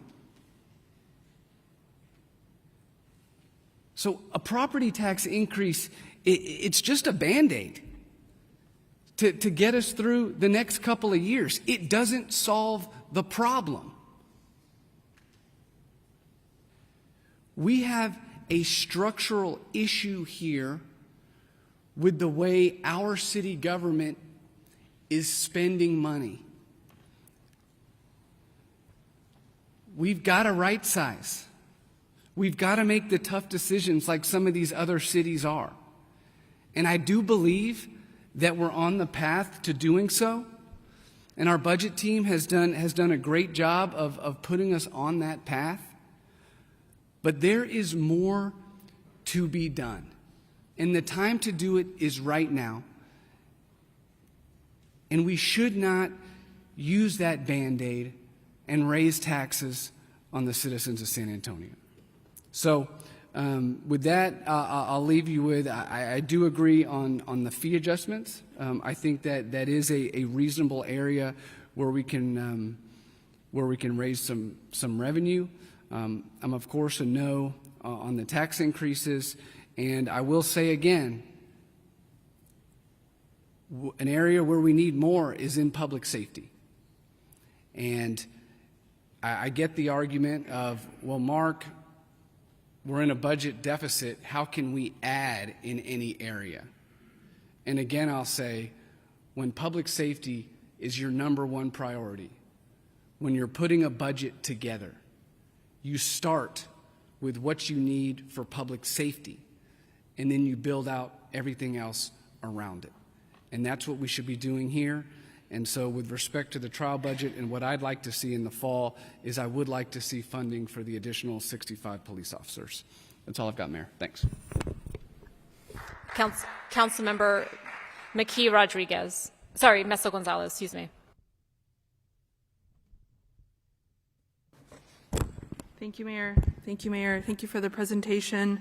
I think we've all stated this already, and again, folks after me will say this is a hard time for everybody.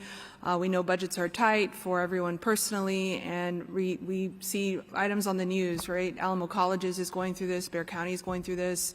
Some of the school districts are also talking about these property tax increases, and we're one of those entities as well. So a couple of clarifying questions for the public on the potential fee adjustments listed.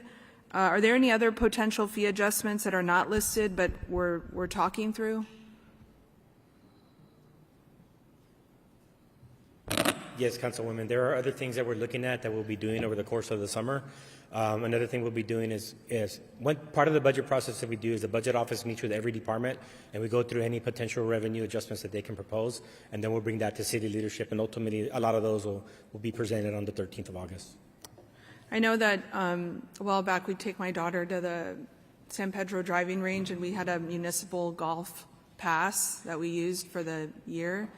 I didn't know if that was an option, my colleagues would consider of having like some sort of monthly parking pass for our parks. Maybe not so much, that gives you some access all over the city, but, and we make it like a monthly, or a yearly pass, excuse me. So I'd like for us to consider what that looks like. I don't know if we have before, or that's... We'll have discussions with Parks and Rec, and we can certainly bring that up and have a conversation on it. Okay, thank you. On the library non-resident fee, how's that implemented? So the non-resident fee as currently proposed would be kind of like, so the library is able to track those users that are not in the city limits. So they would impose, if this were to come to fruition and be passed as part of the budget, they would impose that $10 annual fee, kind of what like you just described with that parking pass. It's a $10 fee, and it would be for Bexar County residents that are outside city limits. And Councilwoman, as we go through the budget and look at this, the actual implementation is almost as important as what the dollar amount is. So I would anticipate if we do it, we wouldn't make it effective October 1. We do like a January 1. There would have to be notices. We want to make sure that people are advised of it. And then have a mechanism for them to be able to be aware of that impending potential charge when they're checking out books in September and October, so that everybody's got preparation. But we're going to think through the execution of that as we go through the next 2 months. And if I may, Councilwoman, it's another example of a fee needs to be cost recovery.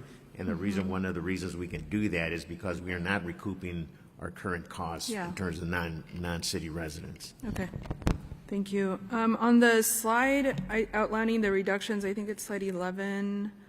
What is the program service level reductions? Can you provide some examples of that?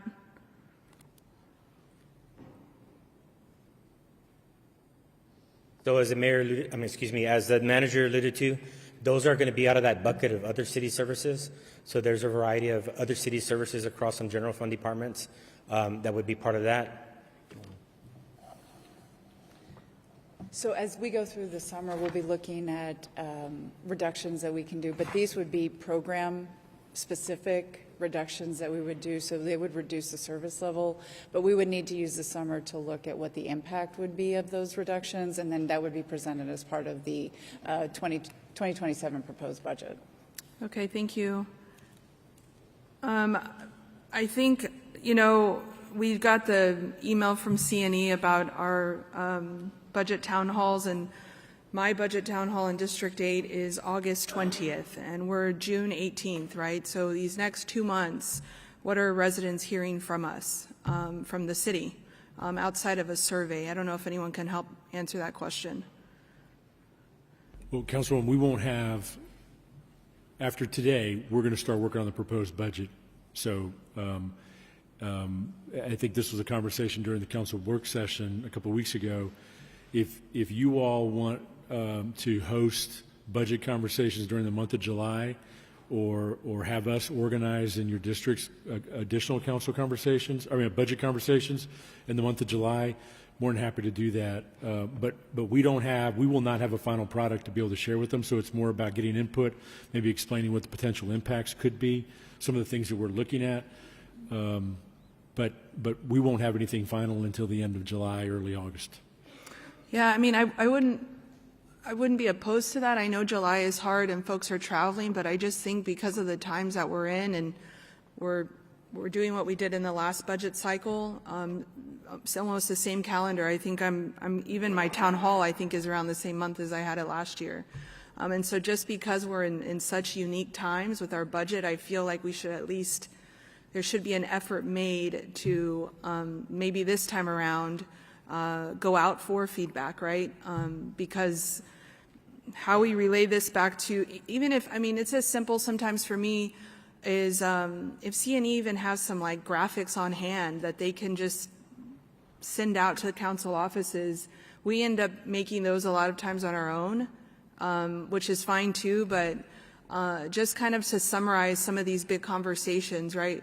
We try and do that, but as simple as that, but I mean, I think going out there to the community and asking for that input is important, because if not, we're really not going to talk to them for another couple of months.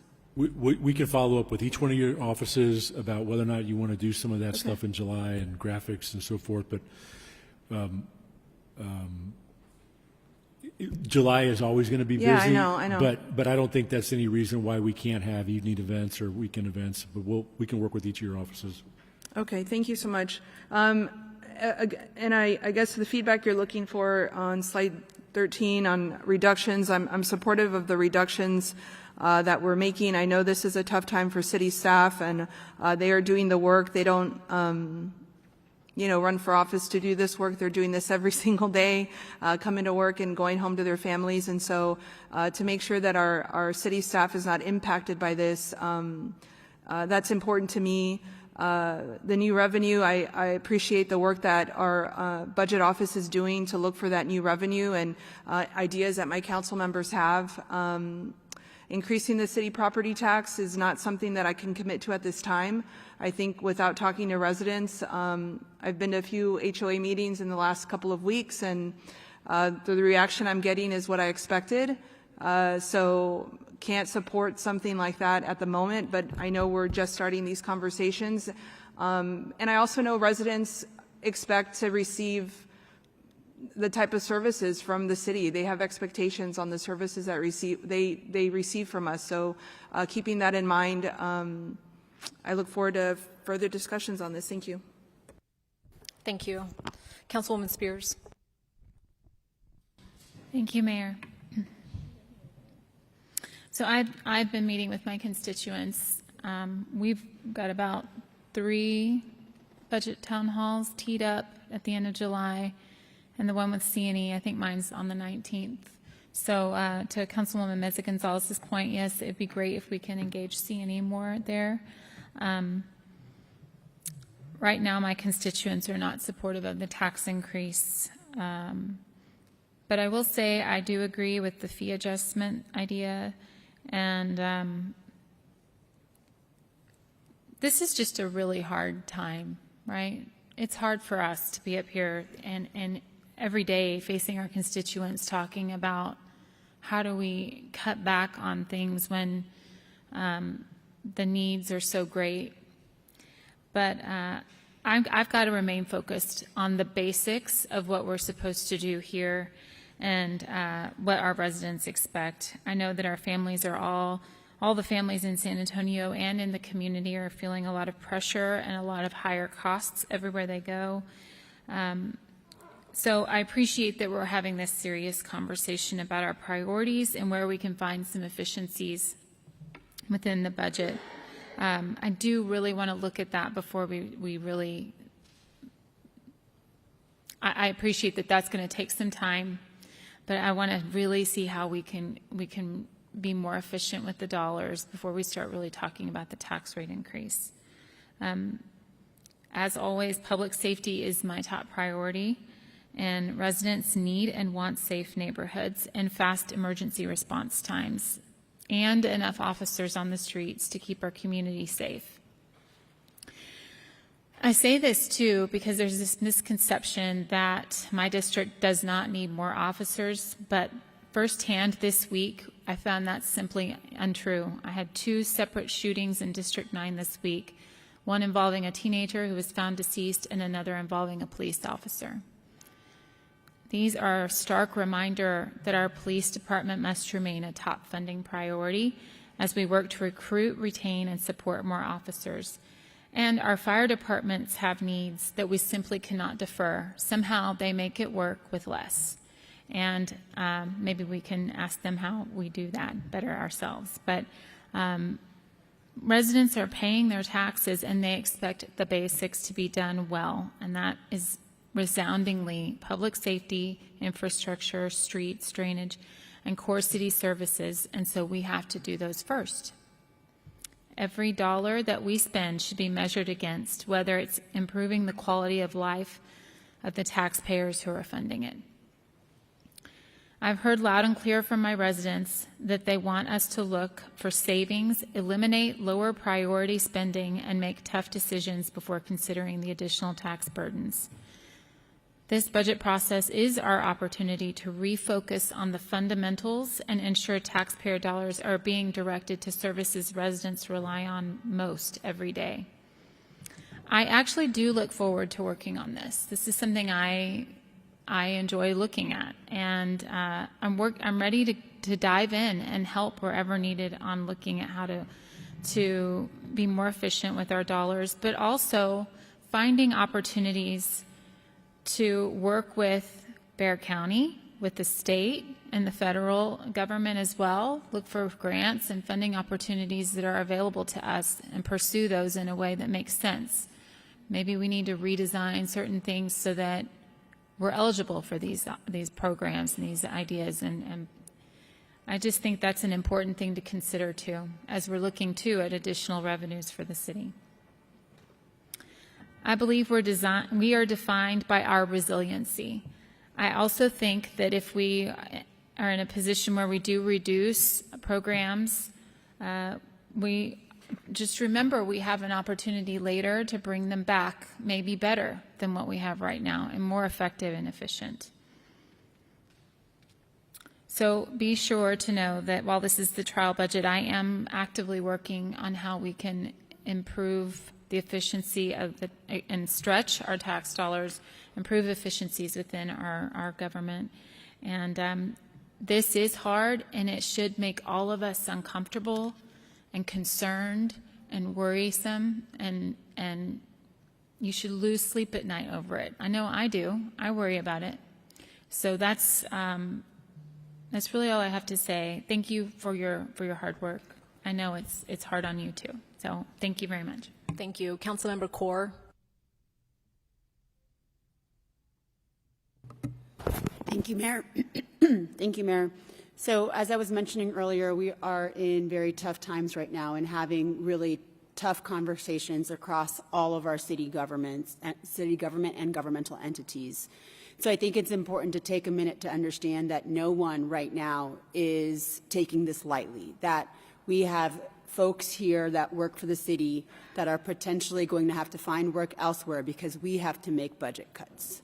And just like us having to make budget cuts, we have to do so diligently and make sure we know that we're not creating impact on the areas that need it most. I know Councilmember Spears just mentioned some of her areas.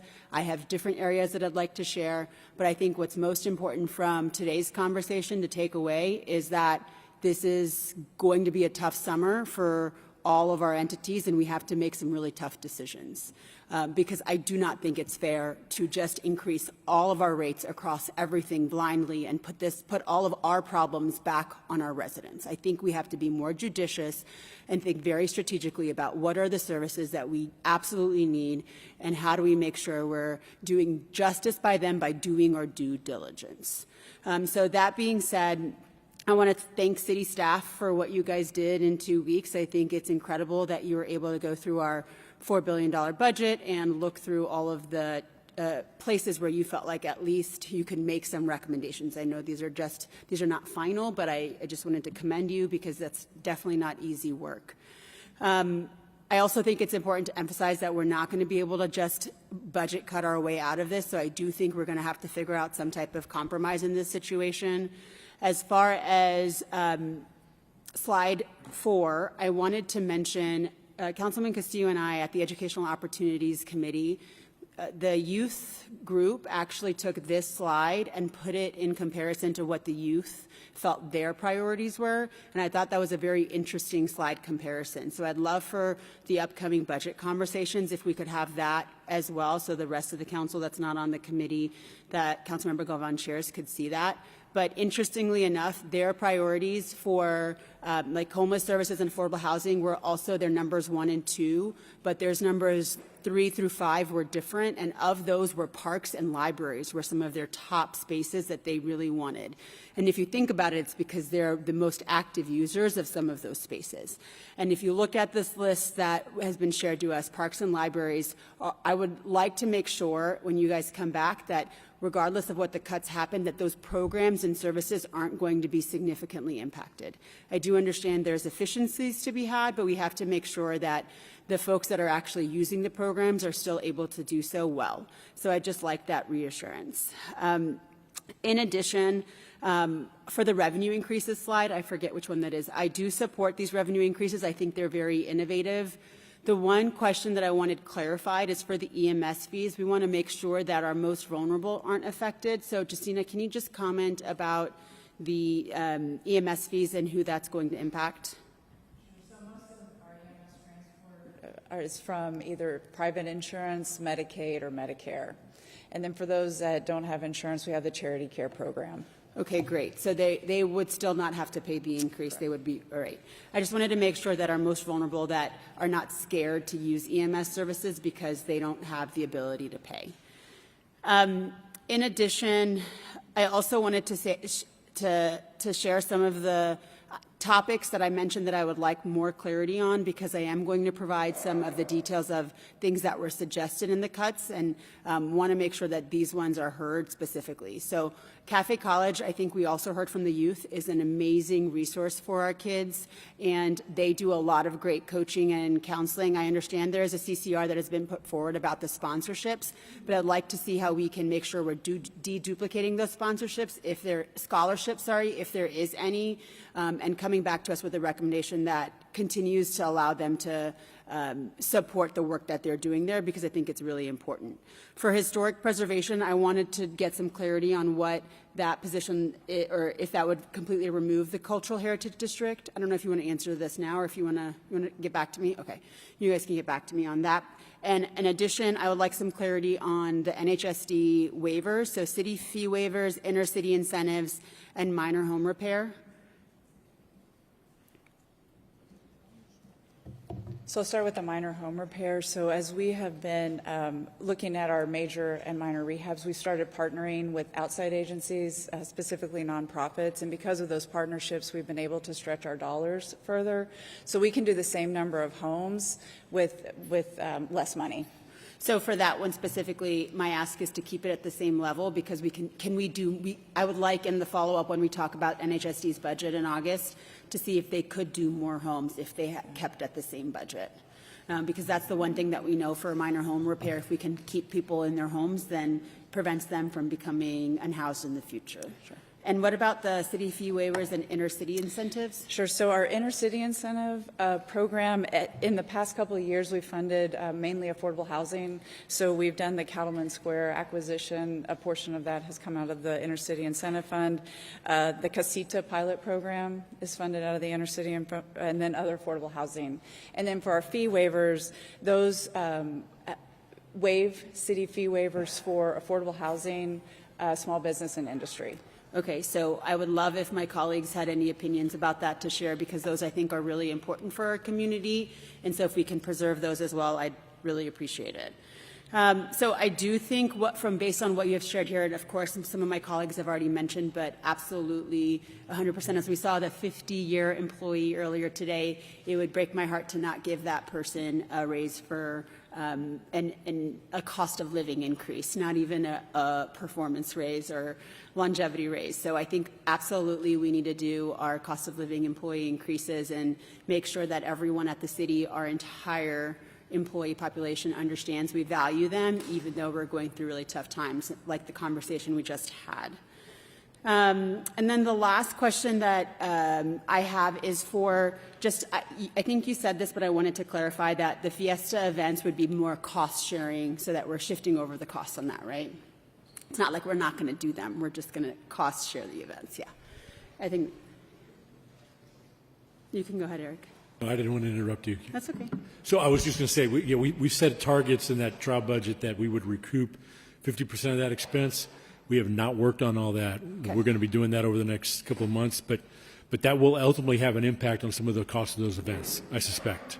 Okay. But we'll need to work through that, and the mayor and I talked a little bit about that in our briefing, that it's setting a target and how we get there. Okay. So I do think based on the work that you guys have already done, and I did some loose math for some of those ones that at least for, I think, our district would be the most important, that if we just did the unused increment and captured that and not the property tax increase, we could still get employee raises, fund some of the things that are, some of the programs and affordable housing that are really important to our residents while getting a balanced budget. So that would be my feedback on that last slide, is how do we get to where we need to get to with just our unused increment? And also, let's continue to look through the budget this summer to see where else that we might be able to find places that we could have a little bit more efficiency in case there are things that come up this summer that folks want to fund to enhance our programs that we are already doing for our community members. But again, thank you for your work. I think we've done a lot in 2 weeks, and so I'm excited to come back in August to see what y'all come up with. Thanks, Mayor. Thank you. Councilmember Munguia. Thank you, Mayor. A couple notes. Can you go to slide 6, please? So when it comes to the homesteads, the senior and disabled tax freeze, I do appreciate us recognizing that, and that's certainly something I'll be talking to residents about as a benefit. But, you know, in doing research, it's about, I think, 47% of the city are renters. And unless you are in a rent-restricted property, those renters are going to feel the tax increase fully, probably disproportionately so. That landlords here, some landlords, not all, hear tax increase, they tell the renter rent's going up in the next term. So I do think about half the city, and I understand that this is a small percentage of folks that will not feel that, but it is certainly something to consider when we have that many in this city. And if we can go to the slide about the fees, I'm not sure which slide that is.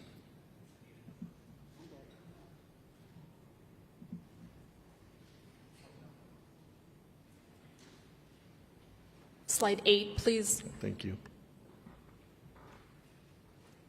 I think it's good to look at these. I do, Maria, thank you for the presentation we had yesterday, but the EMS transports fee, that is paid through insurance, is that correct?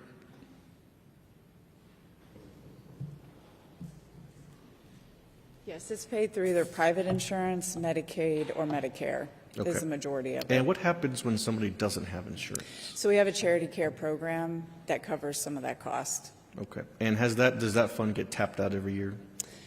It's a pool of funding that municipalities can apply for. We submit our cost related to services that we provide for EMS for underinsured or uninsured, and then we get reimbursed for those costs. Okay.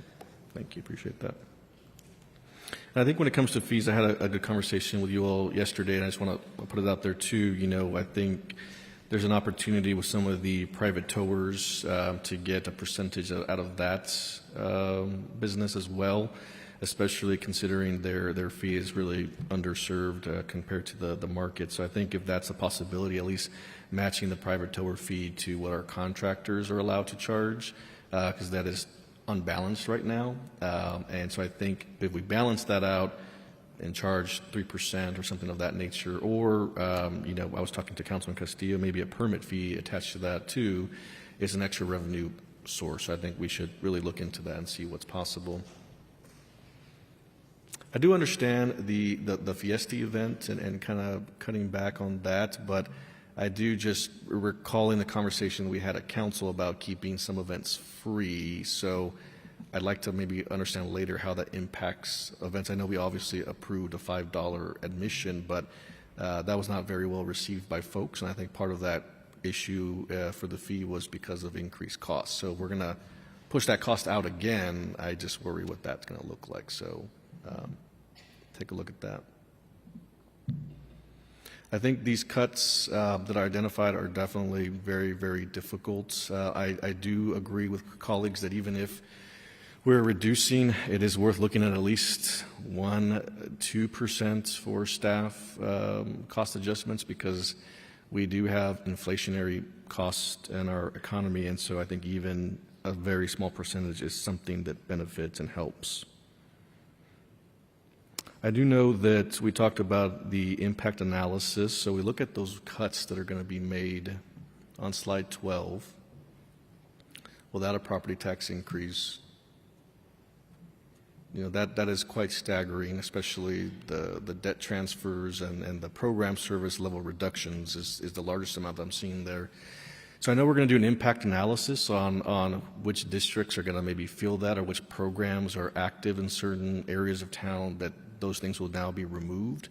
And I'll be very curious to see what that looks like for District 4, because when I go to residents and I ask them, I'm going to ask you to pay more, and they're going to say, what more are we getting, right? So if I say pay more and we're still cutting $20 million, and they're seeing the services be the same or less, that's a very difficult conversation to have. So I think when it comes to a tax increase, we have to be really, really diligent in how we see the equity lens in that process, because campaigning, right, we're talking to residents all the time, they just feel like these services are not there, right? And I can talk to them, make the conversation, make the argument that, you know, without a tax increase it'll be worse. But again, when they're asking to be paying more, they expect more. And I can't just say it's just an inflation cost, it's going to be the same thing. So that's a very difficult thing that we'll have to explain to folks.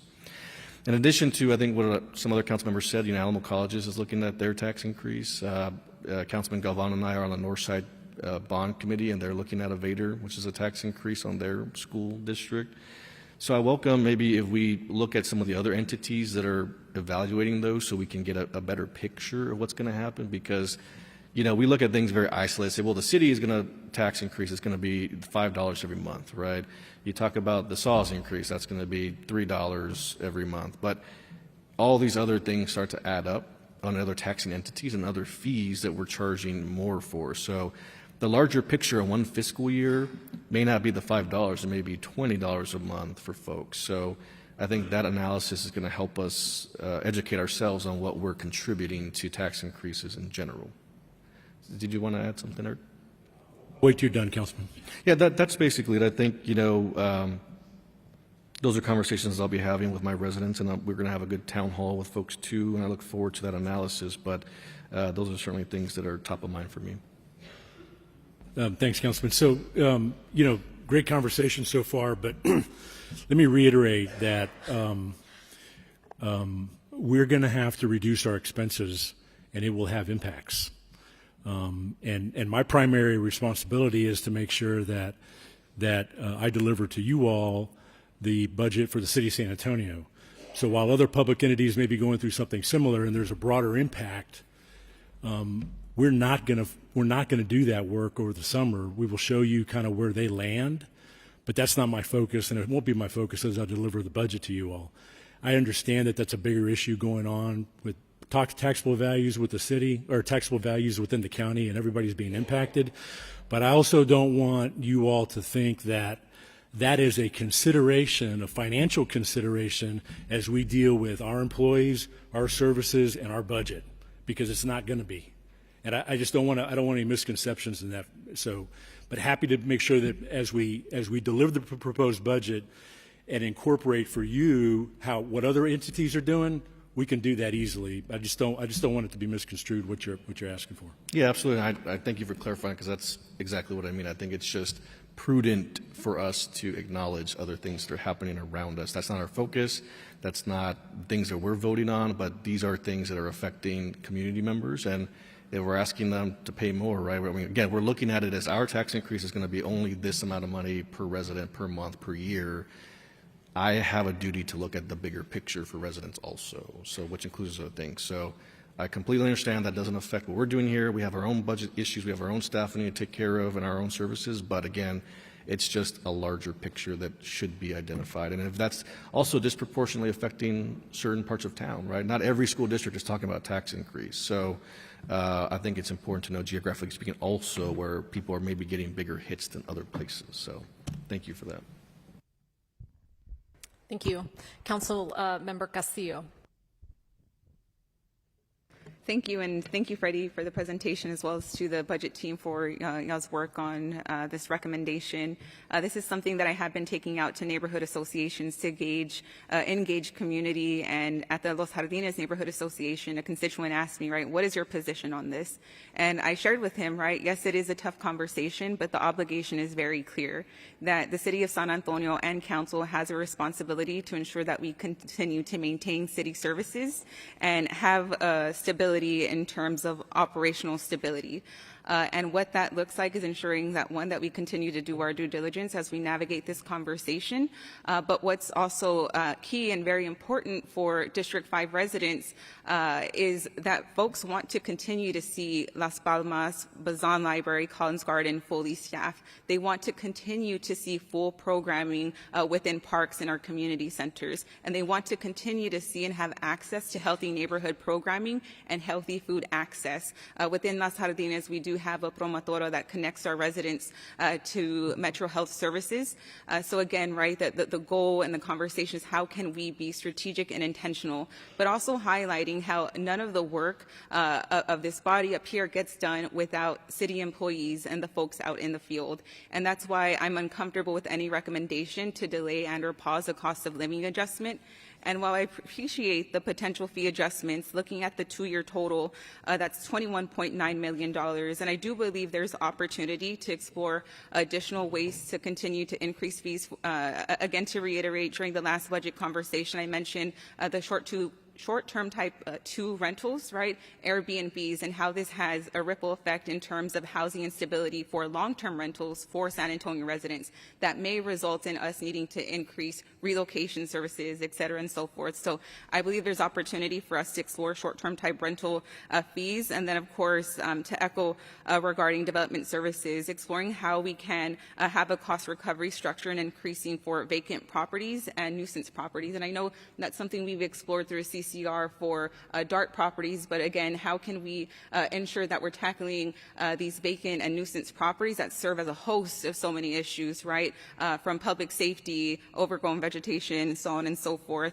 In addition to that, I highlight the total cost recovery adjustment totaling $21.9 million, because if we look at the compensation for the cost of living adjustment for employees over 2 years, that's going to be $24 million, right? So if I'm going to say I want to support a cost of living adjustment, I'm going to have to do my due diligence to find other ways to help support us get to that cost of living adjustment. And with the current cost recovery potential adjustments, that doesn't get us there. So again, I just wanted to run through some of the non-negotiables for District 5 residents that we should continue to maintain support. And I understand we're in this tight conversation, but my District 5 residents expect that we continue to invest in community nutrition, community health and improvement plans, healthy neighborhood plans. Again, at the Los Jardines Neighborhood Association, where they asked me very straightforward, what is your position? They shared that, you know, there's so many community resources that we do not want to see reduced. In addition to human resources, we have to continue to support city employees with tuition reimbursement. I think that's what makes the City of San Antonio such a great organization that folks want to work for up to 50 years because of the benefits. And I think continuing tuition reimbursement is something we should continue. And then, of course, supporting our part-time nutrition centers.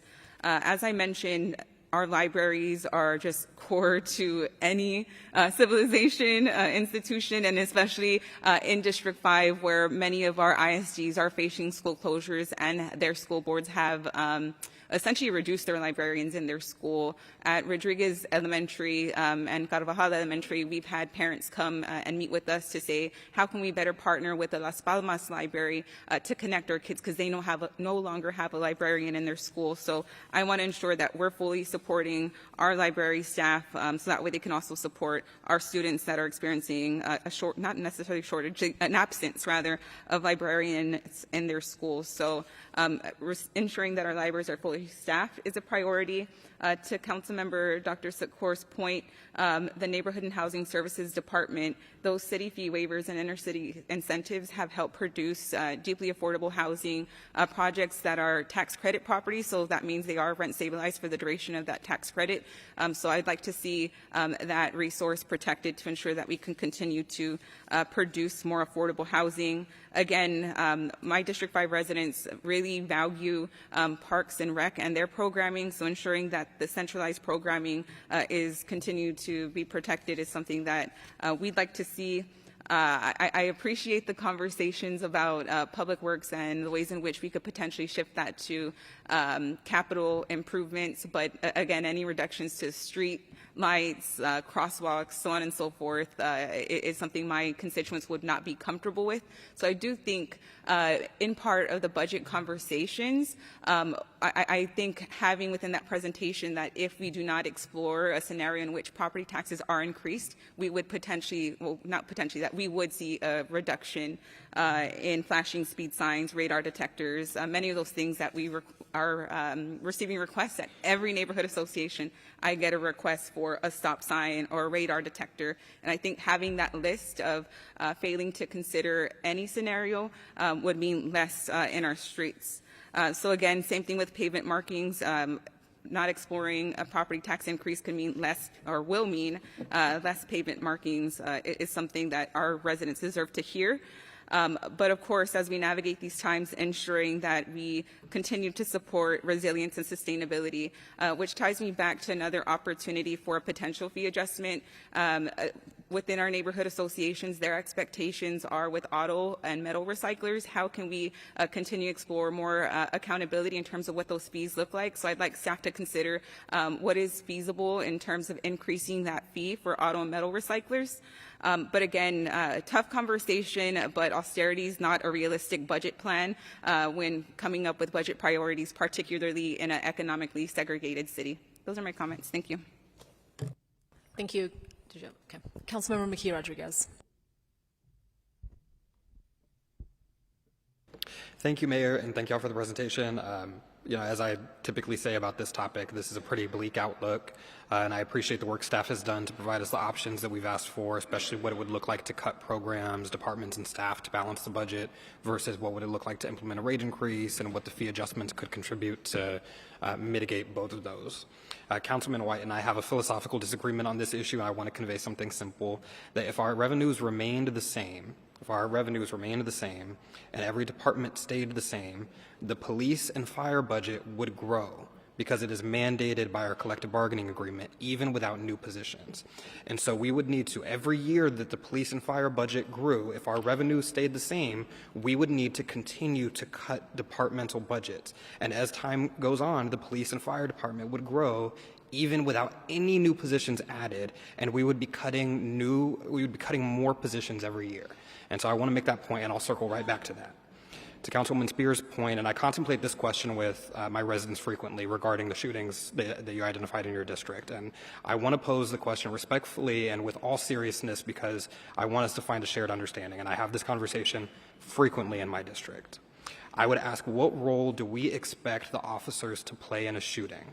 Was their response inadequate? Do we need more officers because we know shootings will happen and their response just isn't strong enough? We want to be faster. Is that the reason? Is that the purpose? Is there some way to be strategic there?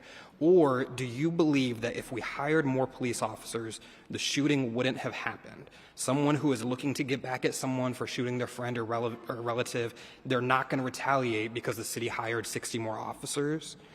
Or would the shooting have happened anyway? And so I believe that when we have this conversation, we constantly say, oh, there was a shooting and so we need more police, we are placing an unrealistic expectation on the police department, and it's to our detriment, it's to their detriment, and it's to our constituents' detriment that we allow that expectation to exist.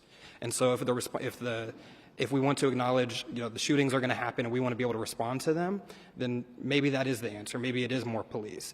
If we want to prevent the shooting from happening, we are going to be taking steps that deeply impact our ability to do that.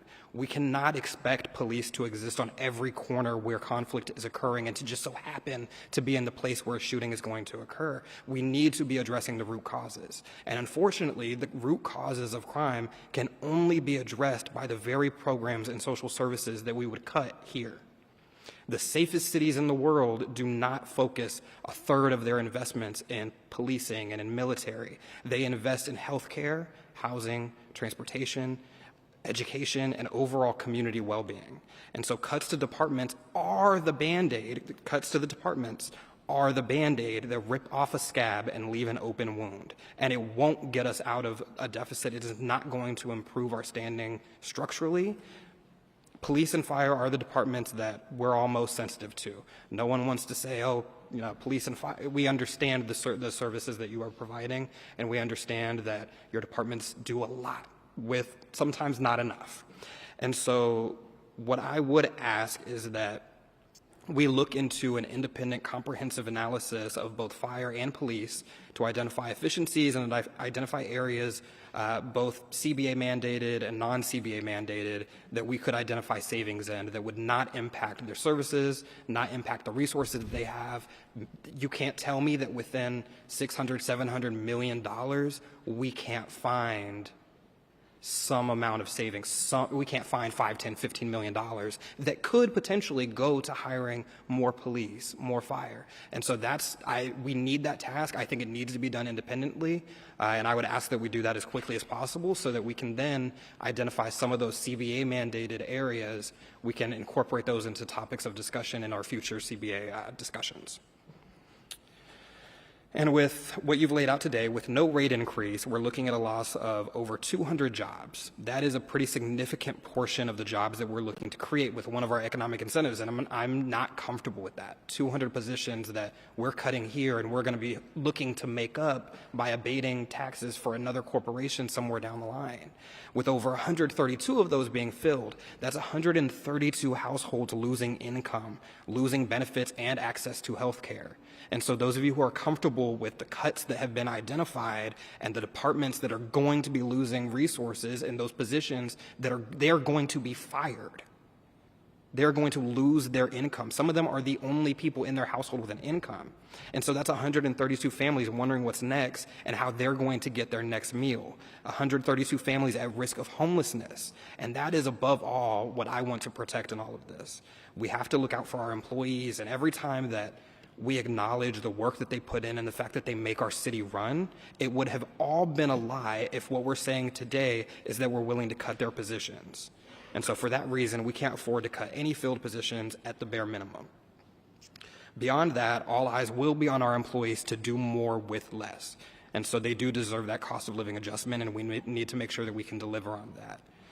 I'm also concerned, and as I just alluded to, I'm concerned about what these cuts mean for our service levels. There are certain people that may find very little value in certain departments and programs, but it's largely because they don't need them.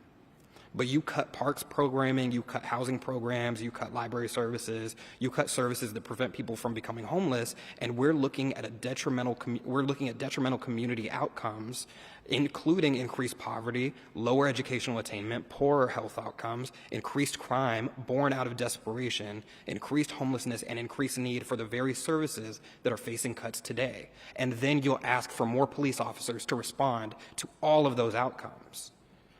So there are going to be very difficult decisions made this year, and there will be a lot of difficult conversations in our districts. And so I would like to know, this is information that I'm requesting, what is the average property tax bill impact per district? So what's the dollar amount each district can expect on average the homeowner's bill will be rising? And if as well, and this one's going to be a little bit more time consuming, but if we can get reports from the department being considered for cuts, I would like to know the programs and services that are being utilized by my district, and I'm sure that would be beneficial to my colleagues as well to know what is the fairest trade-off. If your bill is going to go up $30 to $40 or $50 to $60, is that worth knowing that the programs that our district utilizes the most and that the impact and utilization and service levels can continue, like, is that trade-off worthwhile? And I want to be able to have that conversation at our budget town hall.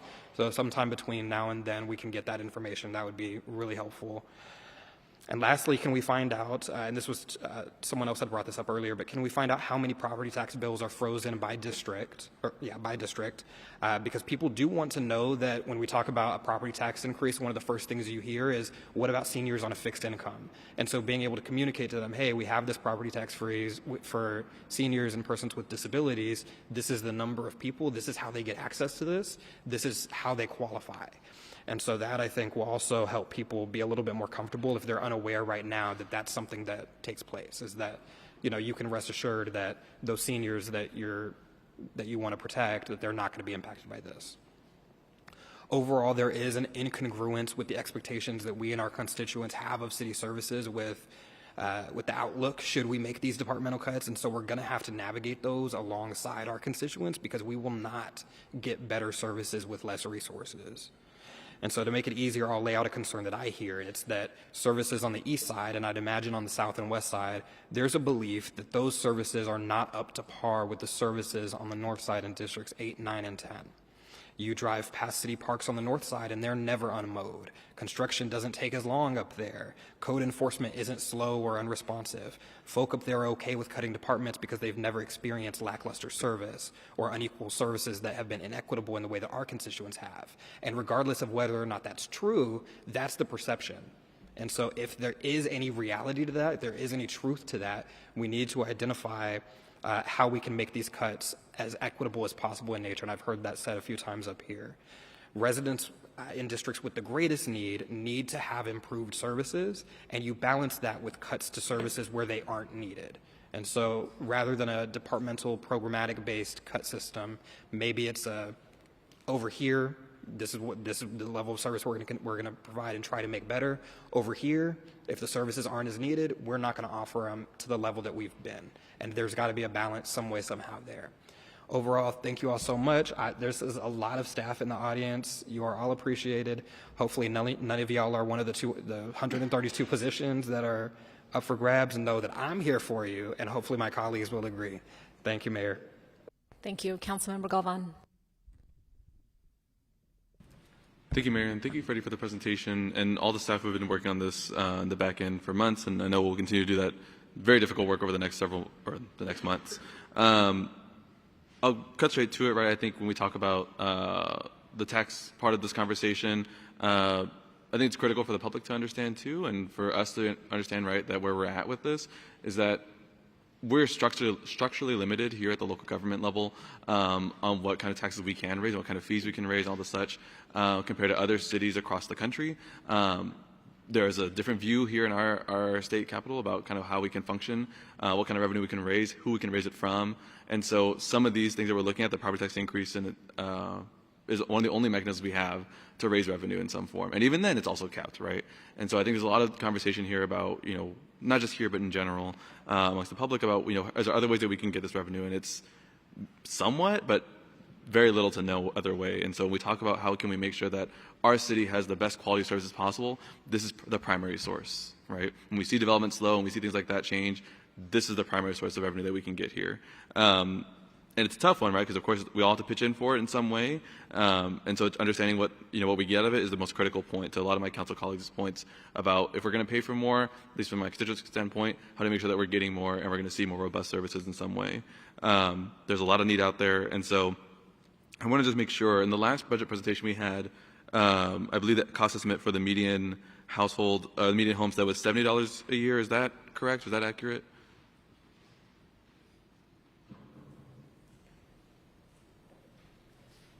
So with both the increment as well as the 3.5%, it's about $81 per About year 81. Okay. for the average homestead. For the average, okay, but not the median, right? For the median, I have that. 70? Yes, Okay. for the median of 70. Okay, got it. I'd appreciate what Councilor Mickey Rodriguez laid out about a little bit of the district breakdown too would be helpful. Of course, understanding that these things are all happening in tandem with other entities as well.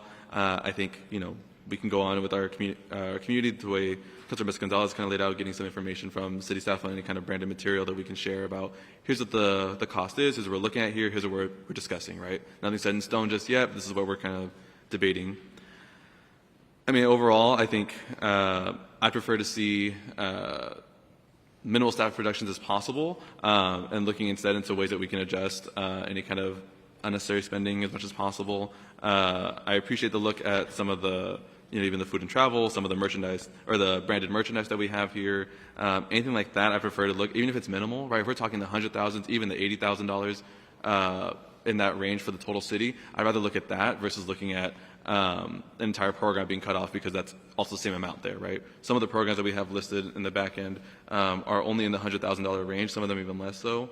And so I would like to see how we can reduce those costs in other places. I mean, if it's not going to be practical, right? There's always going to be different limits here, but if it's just cutting pens and pencils, whatever, like I'd rather look at all those options available here so we can get to that final mark here. Because I think, again, we don't want to make our services any less than they have to be. So I prefer to look at that.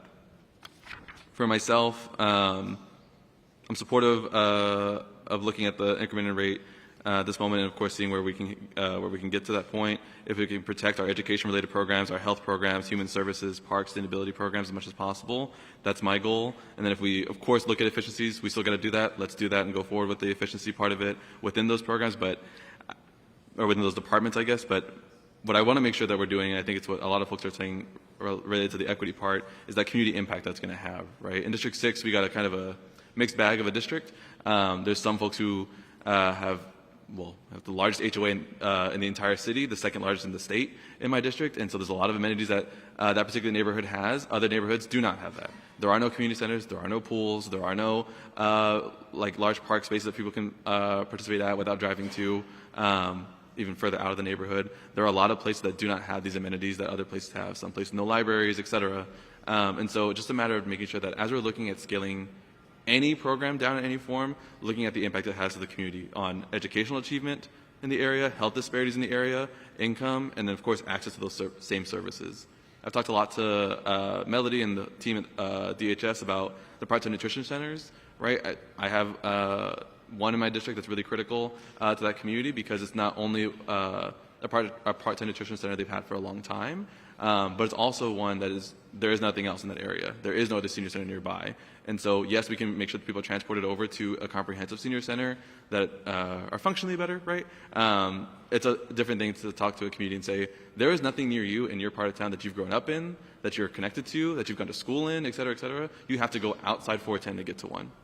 Or you have to go several miles away. And so figuring out how we can kind of plan for that a little bit and seeing how can we make sure that those folks are not left without something is really critical to me. And so finding ways to preserve those centers is really critical until we get to, I prefer comprehensive senior centers in those areas. Otherwise, I think it's just saying the same story that Councilor Mickey Rodriguez laid out about this particular side of town simply is not going to get that service.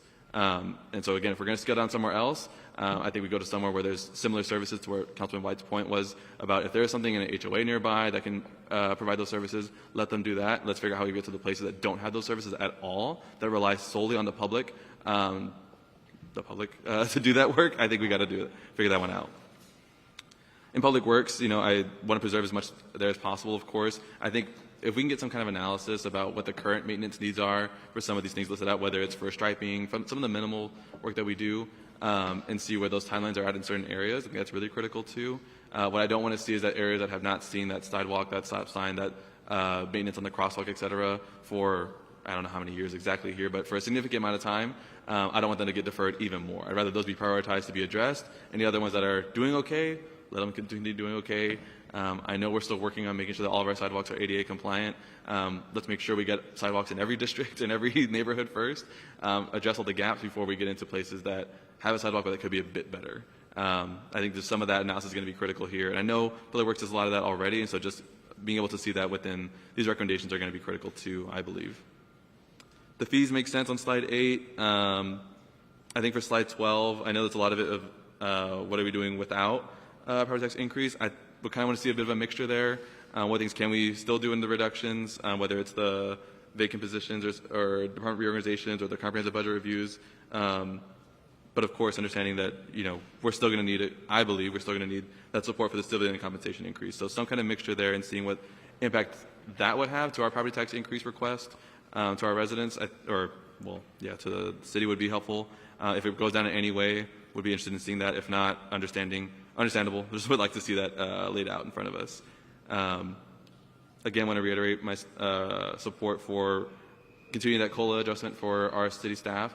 We're talking about other rate increases here and there, including the tax rate. We've got to make sure folks are able to afford the daily life as we see our economy continue to adjust. I think those are all the big things. I mentioned all the stuff around the kind of non-informational merchandise through city departments, including, I would say even our own city council office as much as possible. I get it. We all have our own ways to communicate to our residents. I have my own way too. But I'd rather reduce those that stuff, whether it's food and travel budgets, et cetera, before I start cutting staff anywhere else. Thank you, Mayor. Thank you. On to the second round. Councilwoman Viagran. Thank you. So I want to begin a lot of good conversation, information. Some things that I don't think they're addressing quite what you asked us to address in some cases. So I am just going to kind of go through a thing. I appreciate Councilman Galvan talking about the resource. The reason that this is easy for me to say we need to raise the rate is because that is the property tax that we have. And unless Jeff comes and tells me the state is looking at a state income tax, this is our resource, property tax. And I don't think the state is thinking that, but I could be wrong. We'll talk about that in legislative session.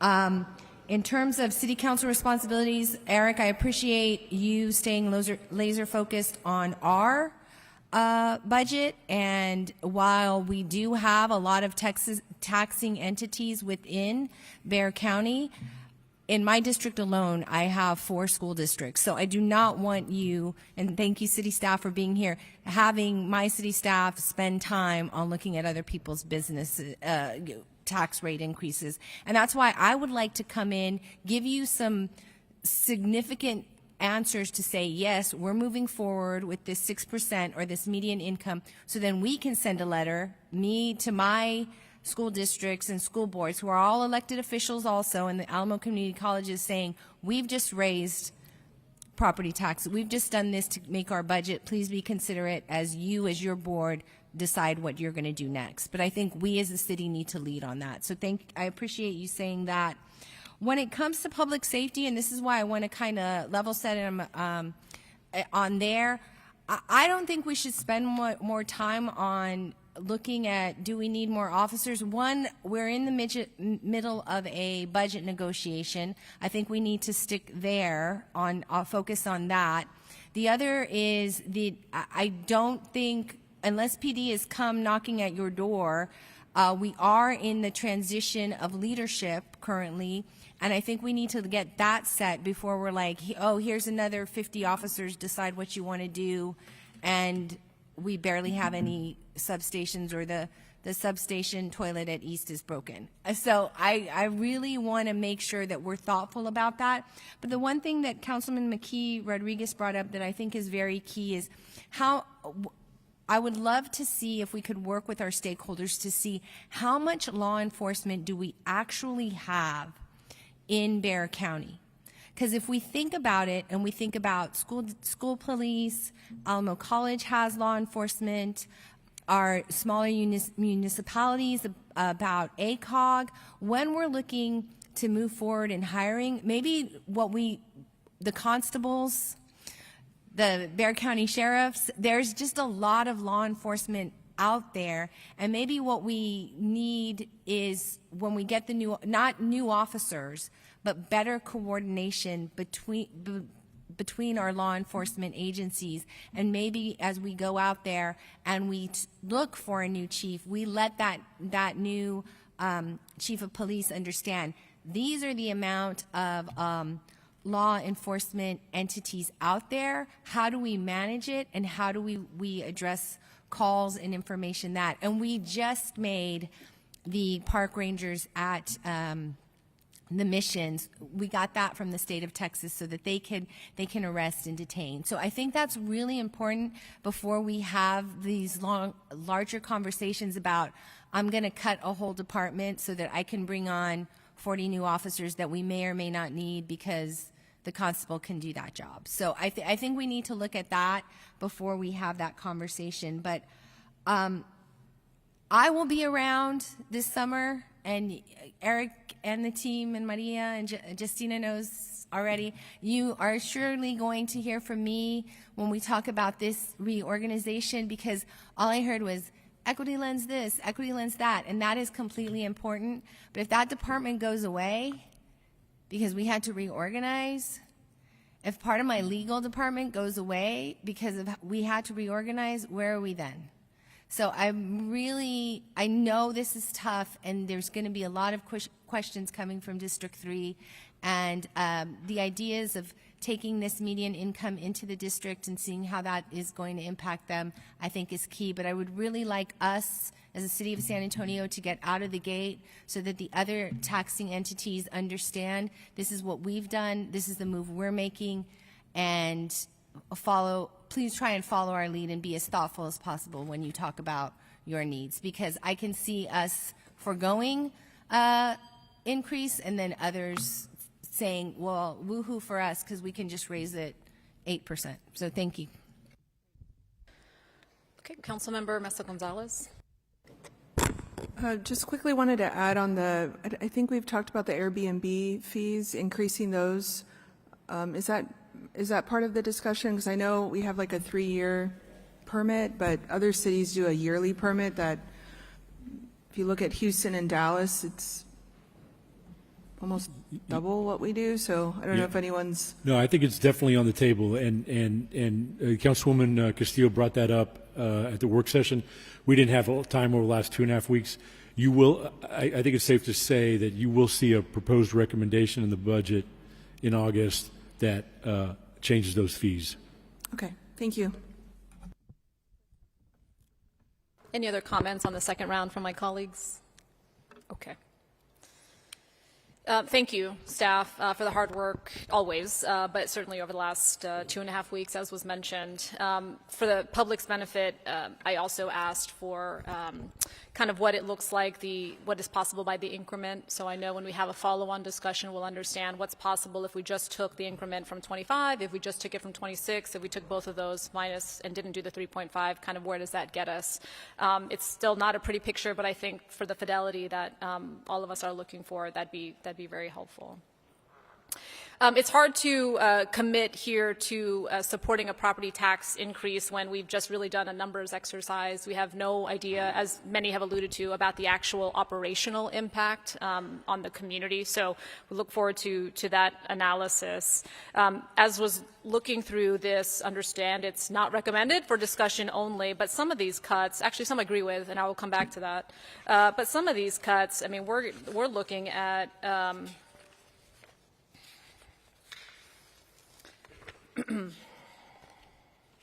some of these cuts that would disproportionately impact our most vulnerable. So when we talk about the department restructuring, it's not just any lawyers, it's lawyers that are in our Compliance, Opportunity, and Access Office, the ARTIS formerly known as DEI. And these folks serve the underserved and reassigns language access to comms and C&E, equal access to public works, and the civil rights manager to the city attorney's office. I'm sure there are some efficiencies there, but in some of these restructurings, there is still 9 positions that would be impacted there. When we're, to my colleague Councilman Munguia's point, as we're also looking at the broader context within which these cuts may take place, we're looking, especially on the nutrition side, as Councilwoman Castillo also mentioned, I mean, in a state that hasn't expanded Medicaid, and as we also look at the impacts of the One Big Beautiful Bill, the fact that we'd be decreasing any positions related to health improvement and community nutrition, closing 4 part-time nutrition centers. for a savings of just under $100 million. I mean, again, it's really important that $1 million, not $100 million. It's really important, as we're going to have the other conversation shortly after about SAWS, when we look at not only where does work potentially get delayed, but which parts of our community are most impacted by the fact that they even need a nutrition center. So I need to understand the operational impact of some of these things, to the things that I actually agree with on some of these cuts. Look, if you are a private entity charging a ticket fee, for example, look, you just happen to be on the list, San Antonio Botanical Garden, but we're reducing our funding from $1.2 million to $1 million. They charge a ticket fee. They have an event called Bubbles and Blooms. They'll be okay. I want to see a full list of these things, Eric, that if you charge a ticket fee, then you can figure it out. And so I would like to see that go to zero, 1.2 million to zero. Okay, if we're talking about cutting nutrition centers, we're not going to fund the botanical gardens. I think this is actually also what my colleague, Councilwoman Spears, was discussing. These entities that we subsidize that are profit-making. So the full list of those, Eric, would be appreciated. Similarly, when we're talking about only cutting half of the subsidized, the things that we subsidize for Fiesta, that $700K I know is just one event, and that's only 50%. And I know you're going to have to talk to your central buddies and some of the other folks about what that means for them. But again, if you charge a ticket fee, we should not be subsidizing your things, and you can figure out how to right cost that. Some of these other things, I do agree with the consolidation of communications functions. I feel like we have approved recently several communications contracts, and if that work can be conducted by those comms contracts, or if there needs to be also a writing of the distribution of work across the contracts and the civilians. But I agree that there can be a consolidation of functions there. I want us actually to look at seeing if we can increase the number of folks for the audit team. My understanding is when we look at kind of number of auditors per capita, we may be a little bit short compared to some other cities. But when I look at what they were able to identify, and you've heard me share my concern about some of the practices that lead to, I think, an insufficient level of oversight into things that drive up costs. So I appreciate here the audit team's identification of, and now our ability to find $3 million across 2 years regarding reducing overtime through the implementation of management and monitoring of leave policies. So if we can increase the audit team to similarly find cost-saving measures in the future, I think we'll do ourselves well. The Mayor's Fitness Council, understood, got to cut it. We'll work to find a private sponsor, right? That's just what it is. And a lot of these things, I mean, frankly, we shouldn't be funding these things at all. San Antonio Book Festival, corporate philanthropy, foundations, like pick this up. $150K in each year, that's nothing. Those folks can, I'm not saying we don't need a book festival. I was just there this last time, and it was great. But these are not things that the public needs to be paying for. Military and Veteran Affairs, Greater Chamber, can you pick that up? Others can pick this stuff up. Okay. The other things I'd like to see before we start talking about a rate increase, I want to understand what can come in from the TERS, Eric, even in 27 as well as 28, when folks, I think, see some of the things that are being invested in at the cost of other things and us potentially having to raise the property tax. We need to understand what can come in from the TERS. Freddie, I know you're also doing a deep dive into other things that can come from the revenue manual. Thank you for that. I also understand and I appreciate Councilman McKee Rodriguez's recommendation that as part of this, we review the outstanding private debt due to our community. Okay. So I will look for that next time.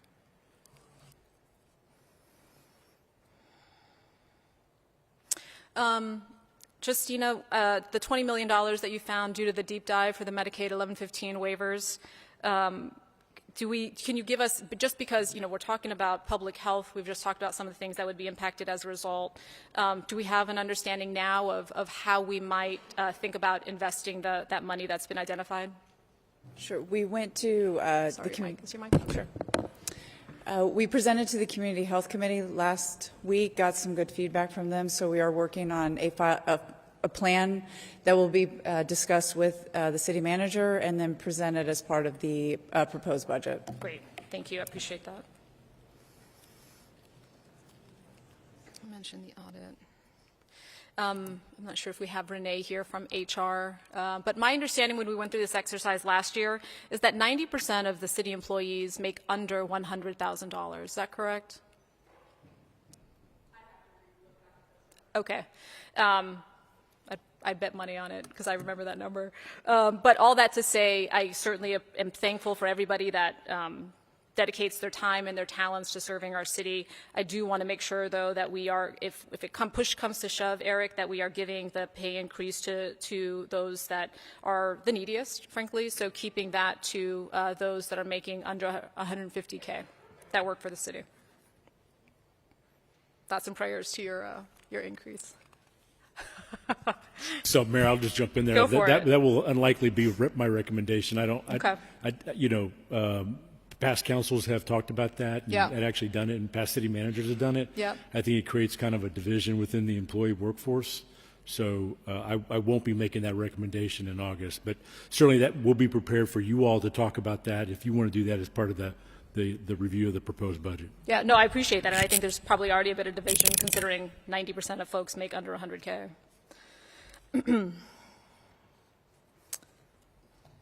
On the library piece, just because Councilwoman Mesa Gonzalez, I had the same question in terms of like, hey, how does that work? As explained, it works when people are checking out and their card is identified. As somebody, again, that was raised by a single mom, public library, very important to our community. I also wanted to understand, hey, what does this actually look like in practice? I don't support, I know we pay a little bit more than, we offset some of the county's expenses as it relates to that, but the library is just not where I'm supportive of cuts or charging that fee.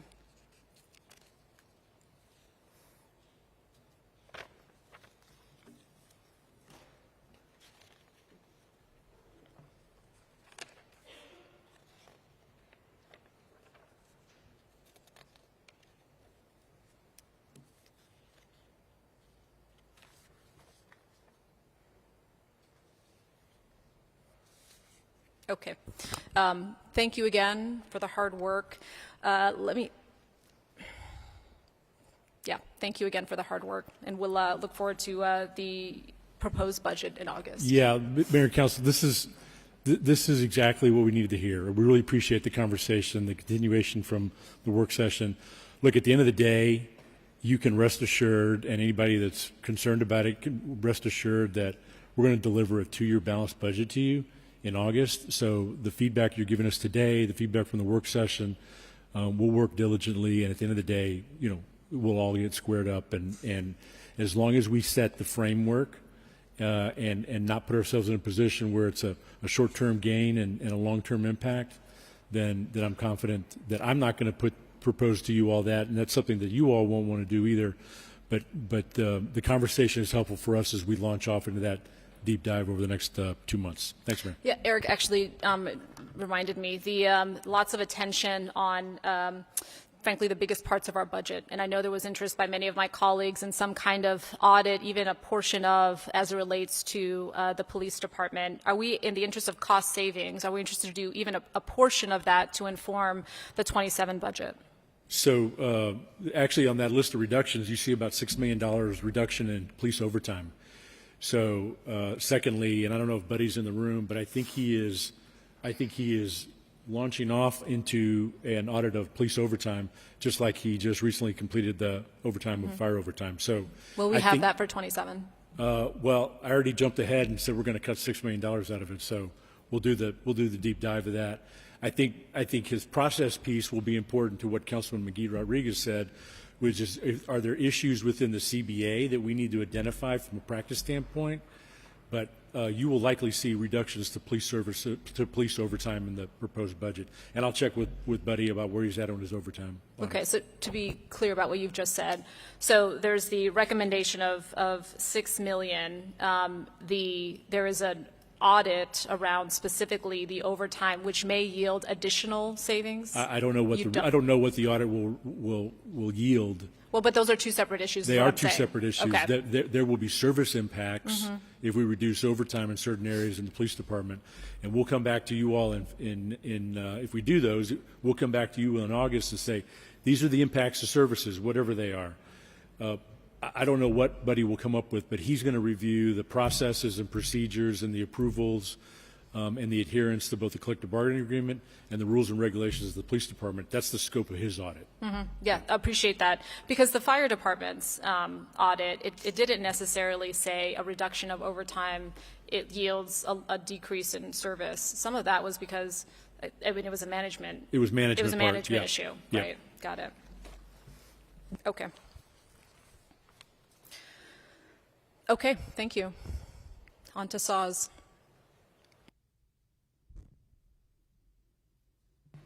Item number 9 is an ordinance approving adjustments to the San Antonio Water Systems rates for the residential, general irrigation, and wholesale customers for 2026 through 2029.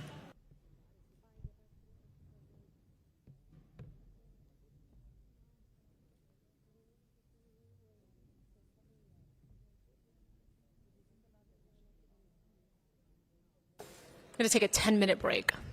Okay.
All right, we're going to reconvene and get started.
Okay, the clerk has already read the caption. Over to staff for a presentation. Mayor, I'm going to turn it over to Mr. Puente to do the presentation.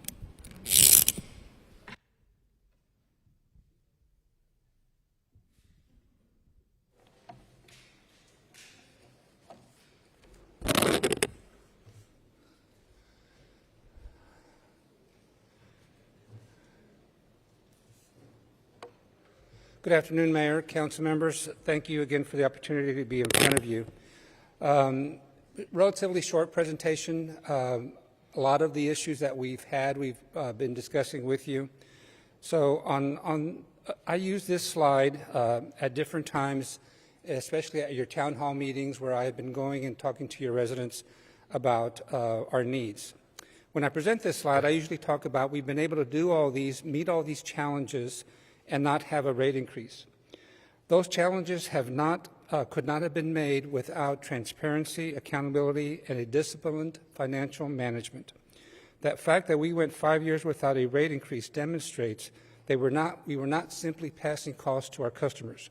We absorbed those pressures while containing investment in our critical infrastructure.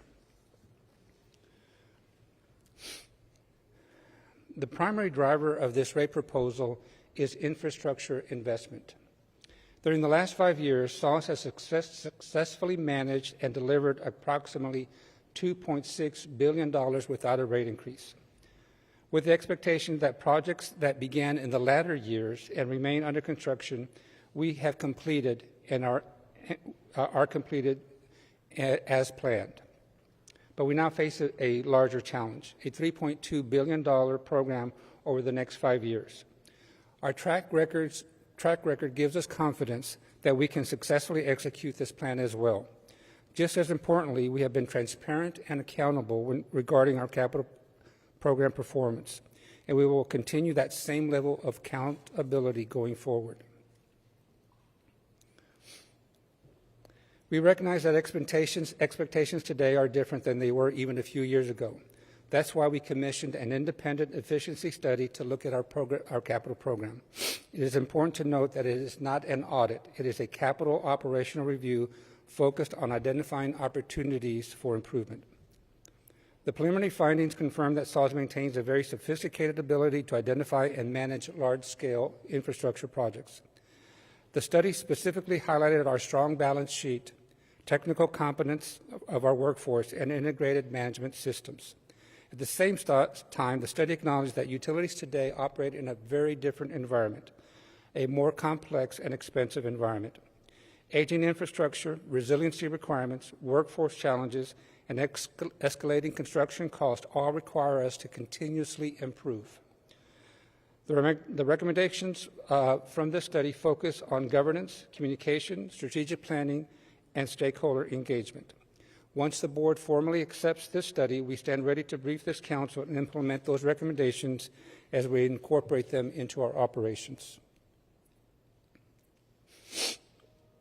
Water stewardship, or what other people call non-revenue water. One of the most frequent criticisms directed at SAWS involves water loss from breaks and leaks from our water distribution system. And frankly, it is criticism that was well-deserved.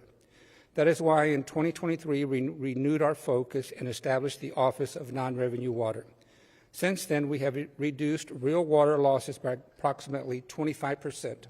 25% in just these last 3 years, a reduction of that issue that was really highlighting the news a few years ago. There's even more work ahead, and we recognize that. But we are one of the leaders here in Texas. Houston currently, for example, experiences twice the volume of real water loss that SAWS does.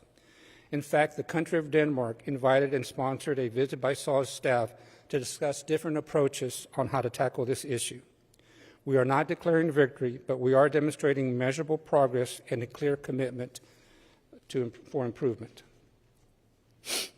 Data centers. Although it's not part of this rate increase, Councilman Galvan asked us to talk a little bit about data centers. Currently, we have 8 to 10 under consideration, probably closer to 8.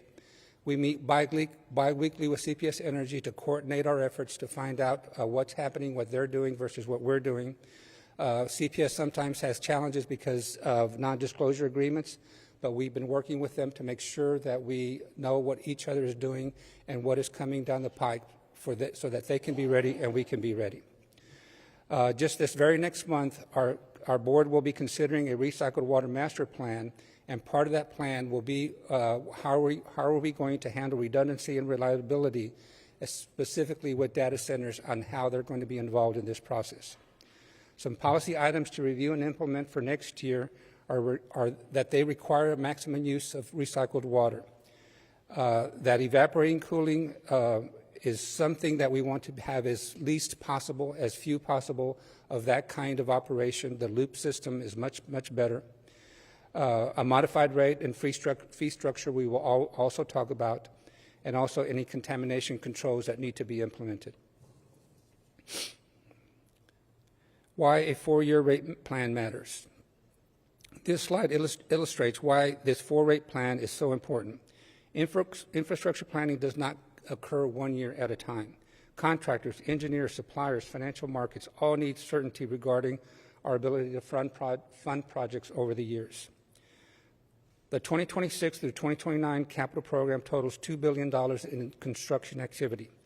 If rates were only approved for the near term, projects scheduled for 28 and 29 become uncertain. Delays create significant risks. Construction costs continue to escalate, meaning projects become more expensive the longer that we delay them. Delayed projects increase the likelihood of lost water, of infrastructure failures, regulatory challenges, and future water supply constraints. A 4-year plan allows us to efficiently sequence those projects, secure competitive pricing, and deliver infrastructure at the lowest cost possible for our customers. This proposal reflects extensive collaboration between SAWS and the city's Public Utilities Office. The recommended rate plan before you today is not simply SAWS's proposal. It reflects a thorough review by city staff, several adjustments that reduced our revenue requirements, knowing that those adjustable reduced amount of revenue required preserving our infrastructure needs and to maintain reliable service. In other words, a lot of the compromises we made with the Office of Public Utilities was on the O&M side. I think they recognize that this capital infrastructure is needed for the future. It demonstrates that SAWS and the city work together to scrutinize those costs to be a fair rate plan for our customers.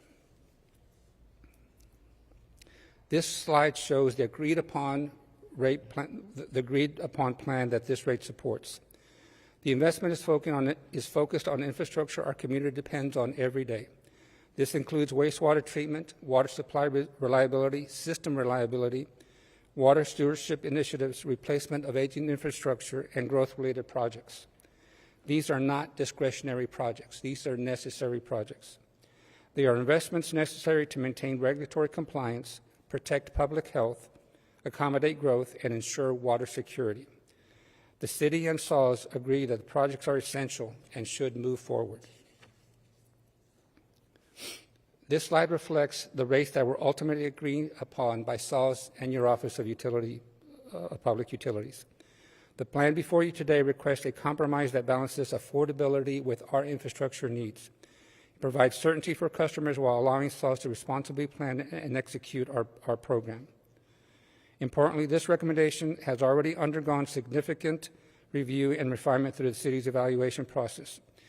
And what was just circled is that review by the Public Utilities Office, where the rates went down a little bit through the first 2 years, and then a ceiling and a floor for the latter third year and fourth year. This is not simply our proposal. It is a rate plan recommended by your office and after months and months of analysis. We heard you during your budget discussions. These are not easy decisions, but we have a program that I believe helps us in this endeavor. One of the most important elements of this proposal is the expansion of affordability programs. We are increasing reliability from 125 to 150% of the federal poverty level. We are increasing funding for other assistance programs and strengthening community outreach efforts. I want to highlight the fourth bullet in this slide. Today, we know neighborhoods that have significant number of households already receiving uplift benefits.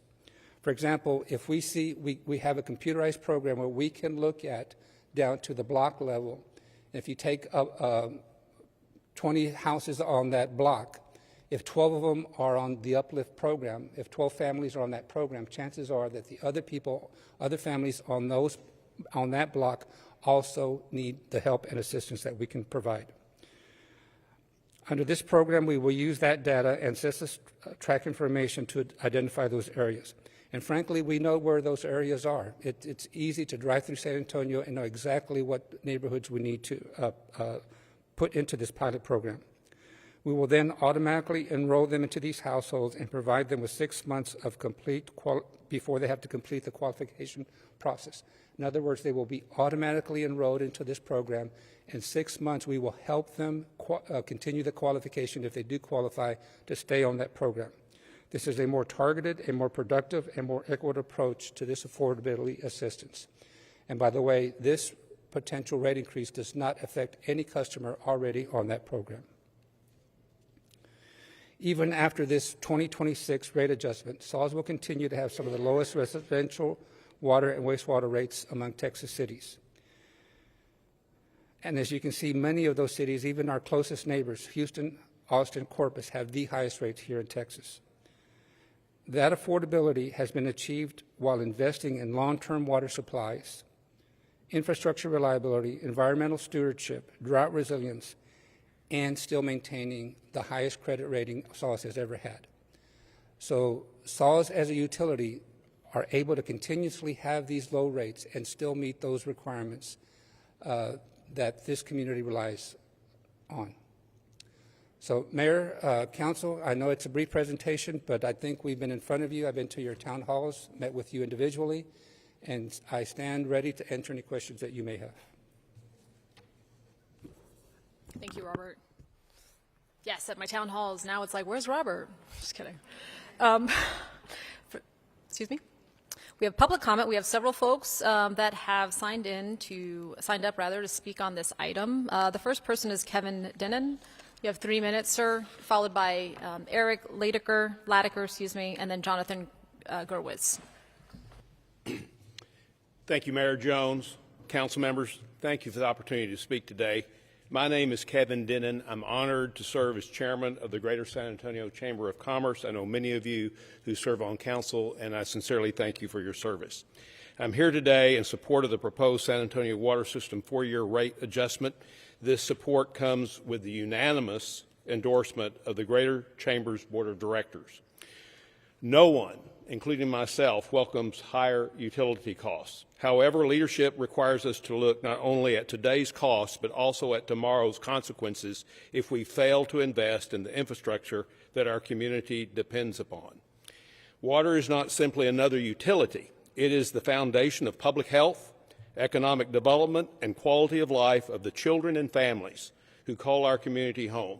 The proposed rate adjustment will help fund critical improvements to aging infrastructure, strengthen wastewater treatment and collection systems, modernize operations, reduce water loss, enhance system resilience. These are not optional investments. These are essential investments.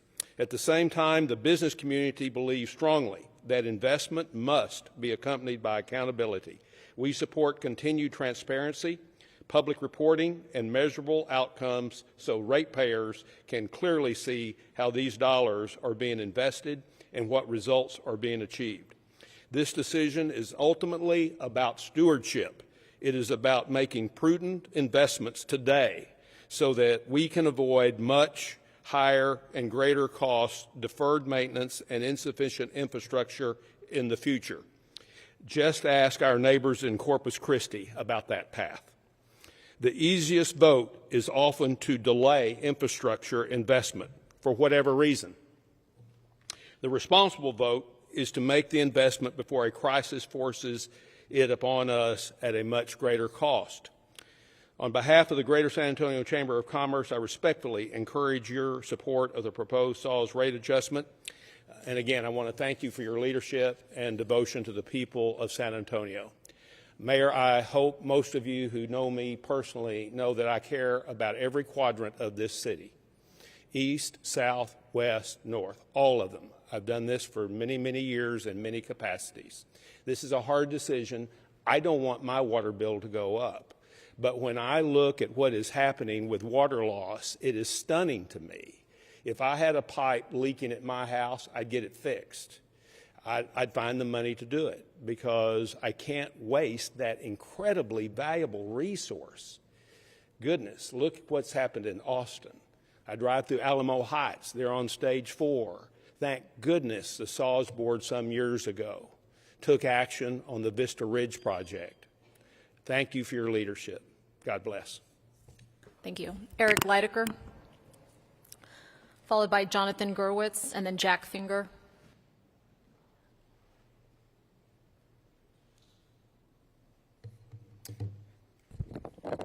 What's up, guys? It's been a while.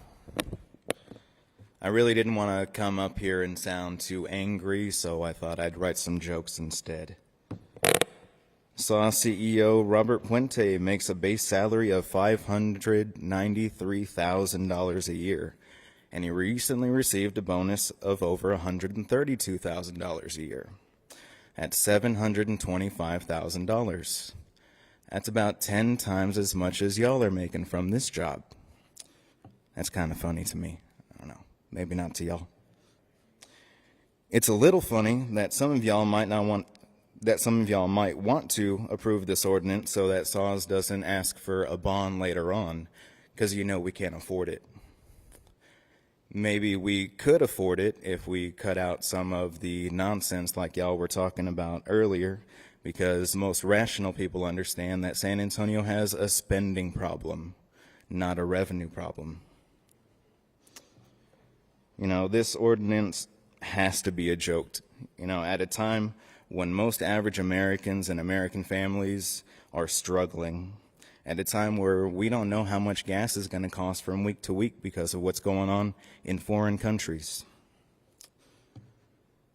Mr. Puente came to my community in District 10 about 2 weeks ago, trying to sell us on this idea, telling us it's only going to be a couple bucks more a month. But someone making over $700,000 a year doesn't understand what it's like to be broke at the end of the month, wishing you had that couple extra dollars. He doesn't understand that. So someone making that kind of money asking we the people for more money is a joke. Mr. Puente has been in power since 2008, and the average water bill has increased 41 to 61% since then. And he wants another 30%. What a joke. And I also want to point out that Mr. Puente is past retirement age, so maybe he should stop enriching himself and step down and let somebody else do the job. Thank you. Jonathan Gurwitz, followed by Jack Finger. Mayor and Council, I am Chair of the Greater San Antonio Chamber's Public Policy Council. The Chamber recognizes the critical importance of continued investment in our region's water infrastructure to support long-term economic growth, system reliability, and quality of life. As one of the fastest-growing regions in the country, San Antonio must continue to plan proactively to meet future water demands and ensure the resiliency of our infrastructure. The Greater Chamber supports thoughtful and strategic infrastructure investment, including the proposed investments necessary to maintain and modernize critical water infrastructure, as well as the associated rate adjustments proposed by SAWS. I'll note, as you did, Mayor, that transformational economic investments like the one Toyota is making are only possible because of the water and energy infrastructure investments of our public utilities. Support for this rate adjustment must be accompanied by strong accountability, operational clarity, and measurable progress in addressing the infrastructure and system management challenges currently facing the community. A particular concern is the urgent and ongoing issue of widespread water loss throughout the community. Water loss at the scale currently being experienced represents not only financial inefficiency, but also the loss of an increasingly scarce and valuable public resource. SAWS cannot effectively deal with this loss without the proposed capital program. The Greater Chamber encourages SAWS staff and the Board of Trustees to more frequently and publicly report against clear operational performance benchmarks tied to leak reduction, infrastructure replacement, response times, and non-revenue water reduction goals that have already been identified within the utilities planning framework. The Greater Chamber supports these infrastructure investments that position San Antonio for long-term success and strengthen the reliability of our water system. The proposed rate adjustment should be accompanied by clear accountability measures, clear reporting, improved coordination, and demonstrated progress in addressing the operational and infrastructure challenges most affecting our community today. Thank you. Thank you. Jack Finger, followed by Luis Rodriguez, and then Jessica Palacios.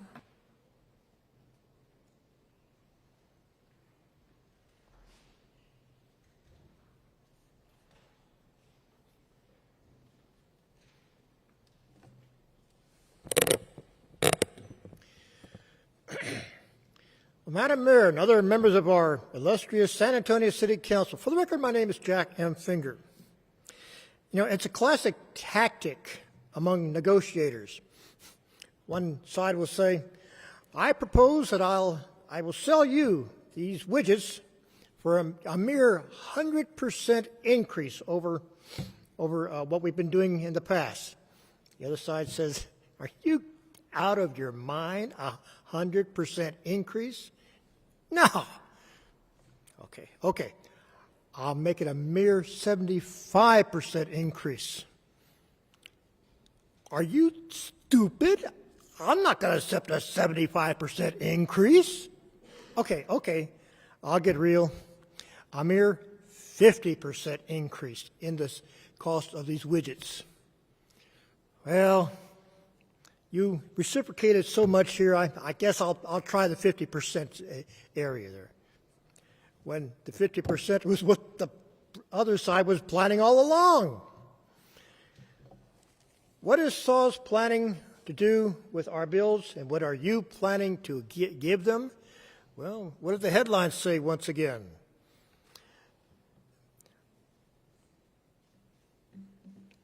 See what the audiovisual has to say. City backs smaller SAWS hike. Yeah, and let's see if we can read the red underlined area there and blow it up a little bit.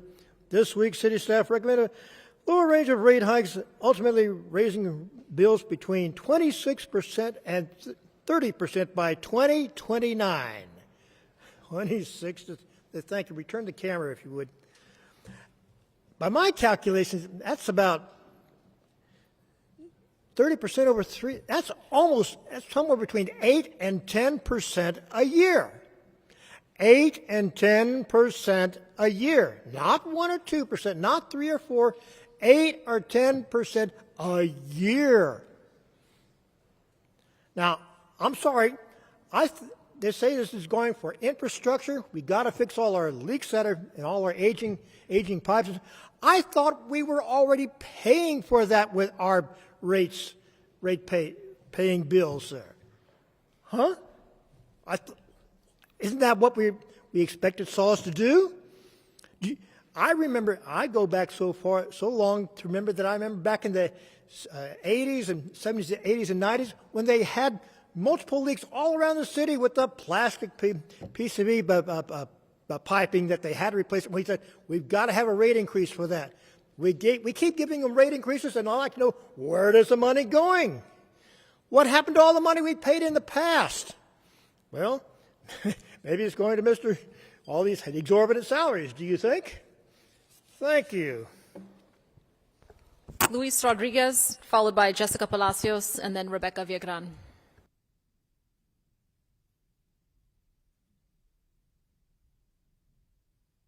Good afternoon. Hi, is Luis here? He's not here. He's not here. Okay, unfortunately. so then we'll go straight to you. Thanks. Yes, thank you.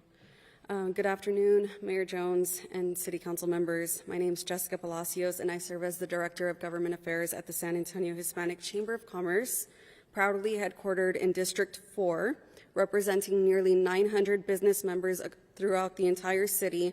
The San Antonio Hispanic Chamber of Commerce supports the SAWS proposed rate adjustment as a necessary investment in long-term reliability of our water and wastewater infrastructure and our city's continued economic growth. On average, San Antonio grows by 20,000 residents every year. The reality is that as San Antonio continues to grow, so does the demand placed on critical infrastructure systems. Reliable water and wastewater service remain essential, not only for residents, but for employers, housing development, workforce growth, and future economic investment. We appreciate that SAWS has engaged extensively with stakeholders throughout this process and has continued to refine its proposal based on discussions with city leadership. We also recognize the modifications made following the June 10th Council B session, resulting in a lower proposed rate than originally presented. At the same time, our support for this infrastructure investment must be accompanied by ongoing collaboration and partnership and transparency as outlined in a letter sent to you at the beginning of the month. The San Antonio Hispanic Chamber of Commerce encourages SAWS to provide accessible updates on how these investments are being implemented, including measurable progress toward infrastructure improvements and water loss reduction efforts. We also encourage continued collaboration with the business community to increase awareness of available conservation programs, rebates, and other resources that can help residents and employers better manage utility costs. And finally, we support continued efforts to strengthen affordability through cost management, ongoing evaluation of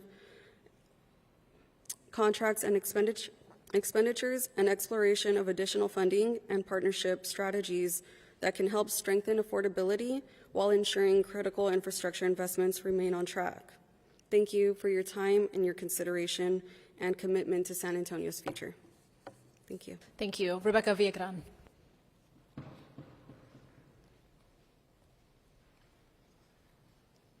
Good afternoon, Mayor and Council members, City Manager, City Attorney. My name is Rebecca Viagran, and I am proud to serve as the President and CEO of South Texas Business Partnership. And our Board of Directors are in strong support of the proposed SAWS rate adjustment.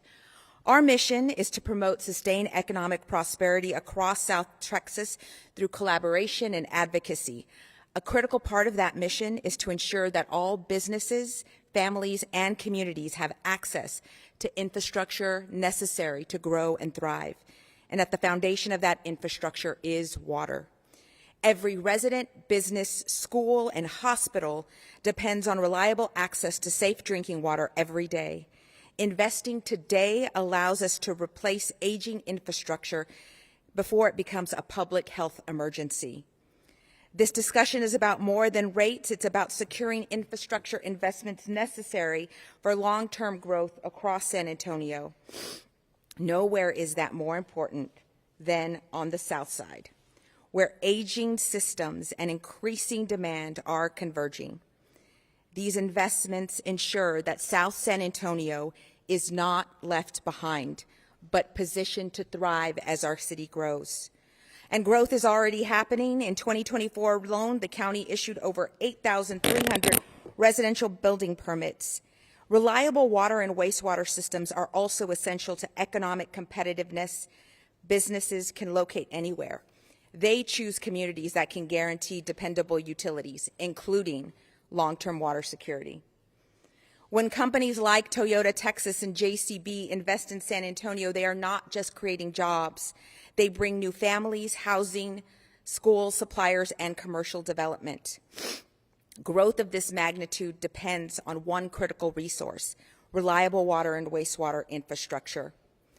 We also recognize the importance of affordability, and we appreciate that continued investment is going to happen in the Uplift program. We are encouraged that SAWS has already committed to continued transparency, strong oversight, and clear reporting on how rate-supported investments improve service and create opportunity. We encourage you all today to act boldly and decisively. Today, supporting this rate adjustment is a commitment to safe drinking water, system reliability, and long-term water security for all San Antonians, and demonstration that South San Antonio's infrastructure needs will be met with the same amount of urgency as the rest of the city. We respectfully urge your support of this proposed rate adjustment, and thank you all so much for your time and consideration. Thank you. Thank you. That was our final speaker. Is there a motion to approve item 9 so we may begin council discussion? I make a motion to approve. Great. We'll move on to council discussion.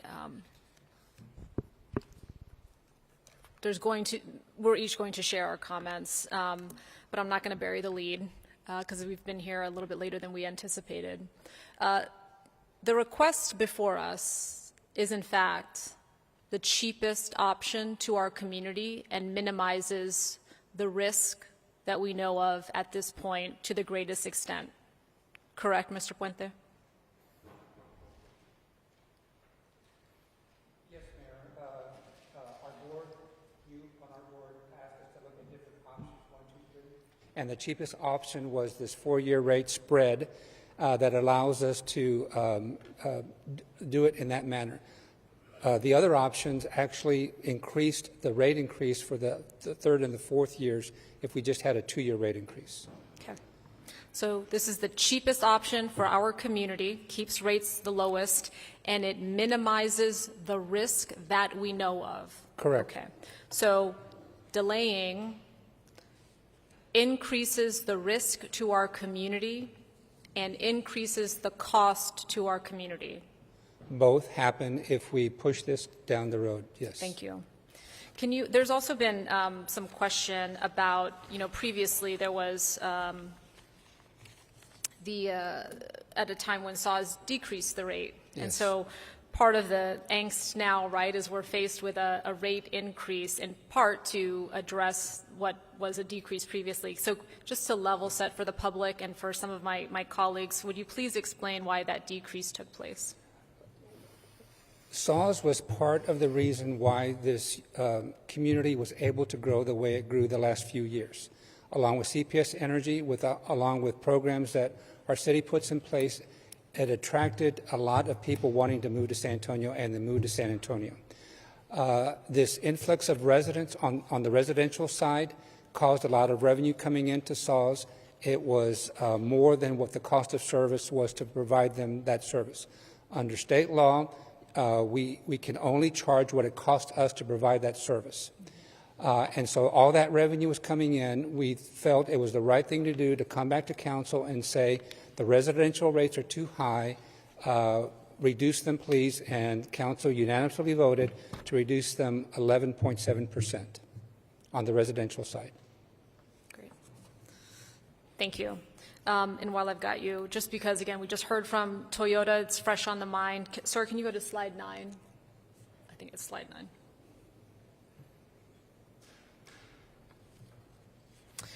Can you point out which of these things here would directly impact our ability to support a Toyota expansion? The $289.8 million water supply, it's ASR, desal, expanded Carrizo water recycled. Toyota means that we're growing. Toyota means we're going to have more jobs, not just jobs in the factory, but ancillary jobs throughout that area. More suppliers will come in. More people will probably live closer to wanting to work closer in that area. We're growing, and we can't, SAWS utilities cannot plan for a water project 1 or 2 years in advance. It's long-term planning. The fact that Toyota is coming today, I guarantee you they looked at our water supply and wanted to know, is that box checked? And it is checked. We want to continue to check that box, and that's what that particular project is for. Those projects are for. So delaying the rate increase threatens our ability to provide the things that allow us to compete well for Toyota. I believe so, Mayor, yes. Okay.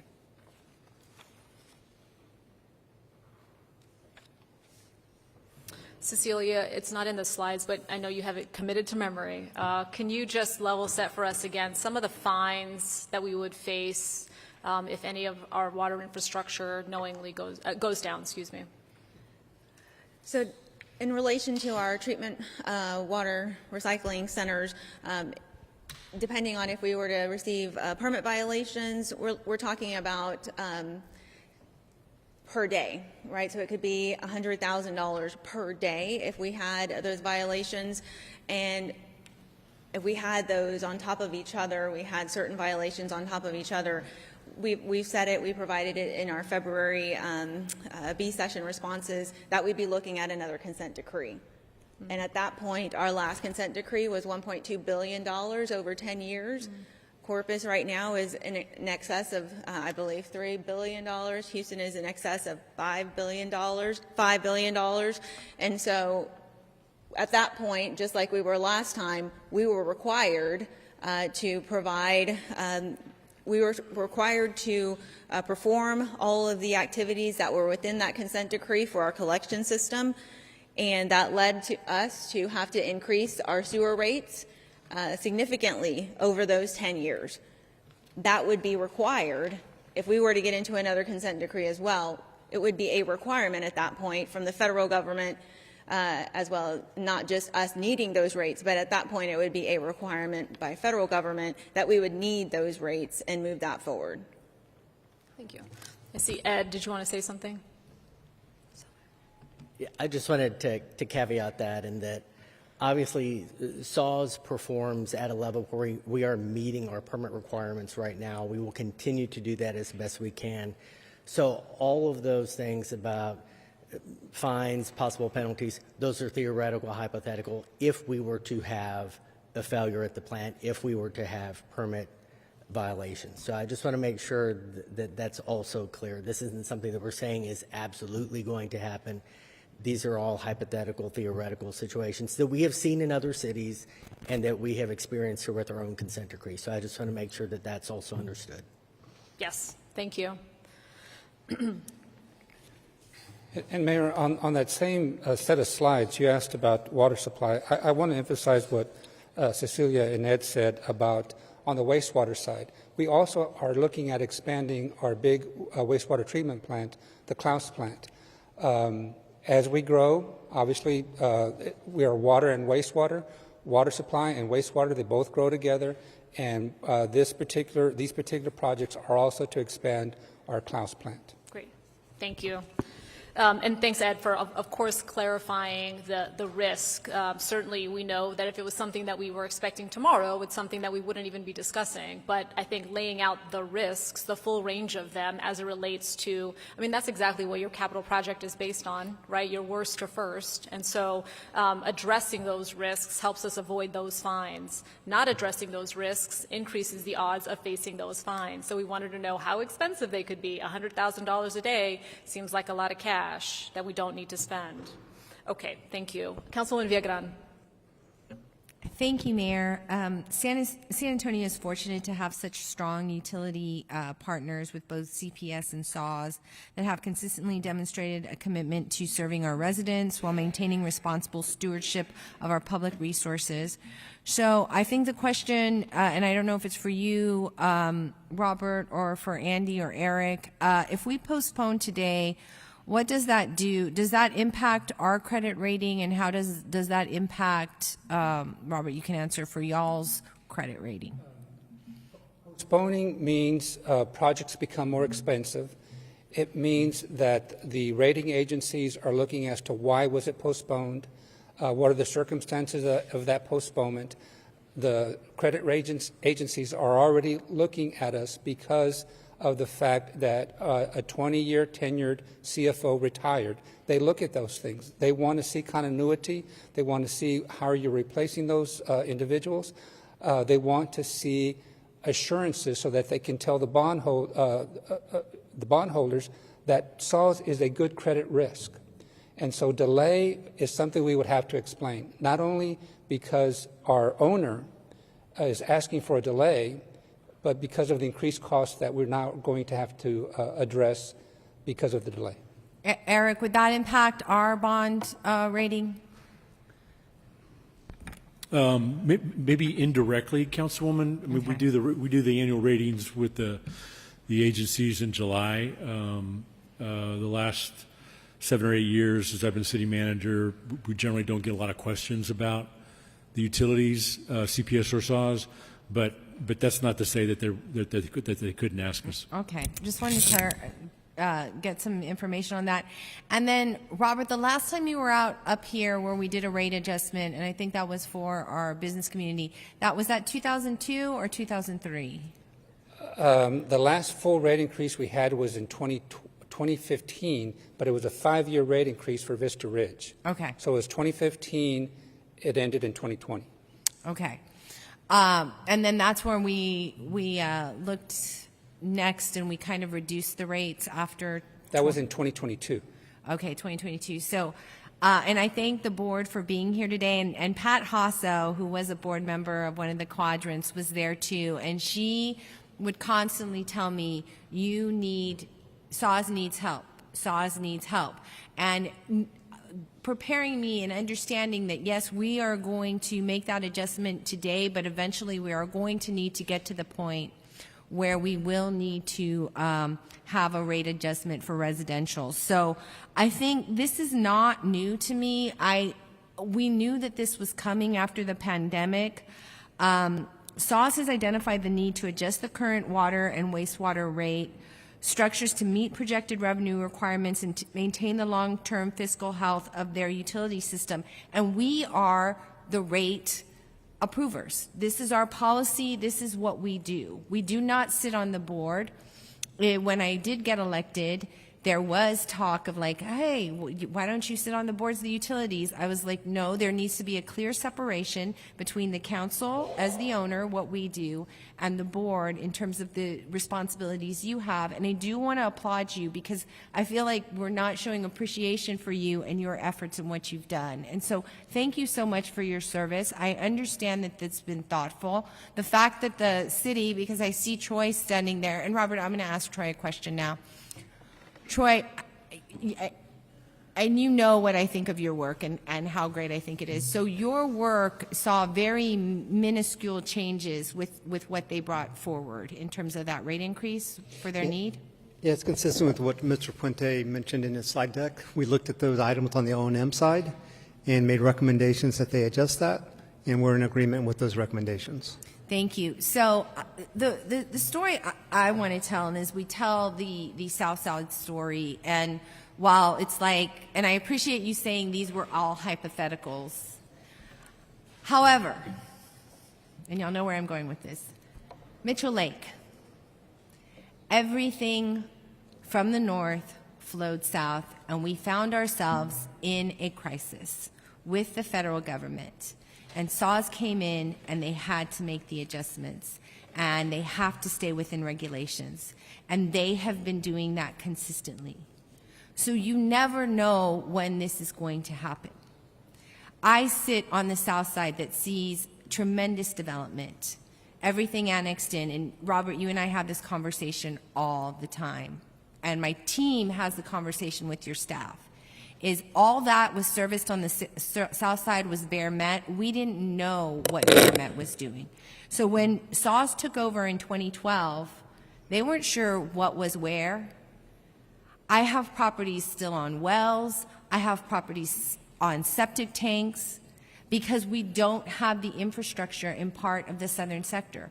So when I go to my neighborhood associations, which is where I had most of the team go to talk about this rate adjustment, they were like, does that mean you're going to address X, Y, Z? And they understood that this is what this rate adjustment meant, that we were able to maintain the service and address the problems that we had because of our aging infrastructure. Pecan Valley, I was with them before a few weeks ago. They understood this because they want their pipes fixed. They want to have, they want newer pipes. They want newer meter systems. That's what they want there. And that is why, for me, I'm asking my council to support this because my residents are in need of this. You can come with the story how this doesn't have that, or they're still on septic tanks, or this is that. Yes, because they were on a completely different system. It was called Bear Met. And we go in, and Public Works is trying to be as strategic as possible. So I don't want to delay this. I don't want to put this off. I don't want to make this more expensive by waiting a while to do this. I wish I had told you no when you told me we were going to reduce the rates. If I could go back in a time machine, I would. But it just made sense there because we were coming out of a pandemic, and we thought that this would be a good break for our ratepayers. But I knew this wouldn't last forever. I knew what was coming on the south side, but we were taking it in increments as development comes. And I see, thank you, business community and the developers that signed on. Because y'all are here and y'all are there because you're like, for the time after the pandemic, y'all have put forward and done what you could for new development. But there is a price where we need to get our residential ratepayers to put in to have a bigger voice. So I'll be approving this today. I understand that there are other issues, and I hear I'm voting this way because of the leaks, because of that. But my confidence is in city staff. My confidence is in the board. My confidence is in that Robert brought us Vista Ridge when we needed it, and that we can have that conversation and we can have the accountability we need. We just need to get in the room and have conversations about that. So I am moving forward today knowing that we have old infrastructure. We need to address that. And if we want equity infrastructure, it takes investment. And I need to have the residents, the ratepayers, with skin in the game. Because if they don't, they will not take it seriously about water conservation, about how they maintain their own pipes. And when they invest, and I can't explain to you how Pecan Valley was encouraged to hear about this, that changes were coming because we were identified, the south side, southeast side was identified as an area that needed significant investment, is that they understood, okay, and then we can plan for our homes and our pipes and our plumbing in our house. But they don't want to make that investment if they know they're going into pipes that may or may not work, or it's going to dig up again. So the decisions we make today will shape the quality of life for future generations. Our focus should remain on creating a resilient, sustainable future for all residents. And we know we need the flexibility. I need y'all to be fluid in the decisions you could make, Robert, and that's why any conversation of being very rigid on how we do things does not help, as we are 10 different districts with 10 different needs. Thank you, Mayor. Thank you. Councilor Aldate Gavito. Thank you. I'll keep my comments short. You know, I have not been confident in SAW's plan throughout this process, and today my concerns remain. I cannot vote yes on the current proposal until there has been a level of accountability from SAWS.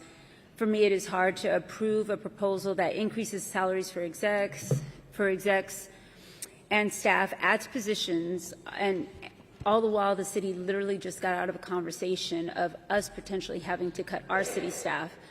And it's hard for me to accept this proposal while water is still running down our streets and while it places the burden on residents in this unforgiving economy.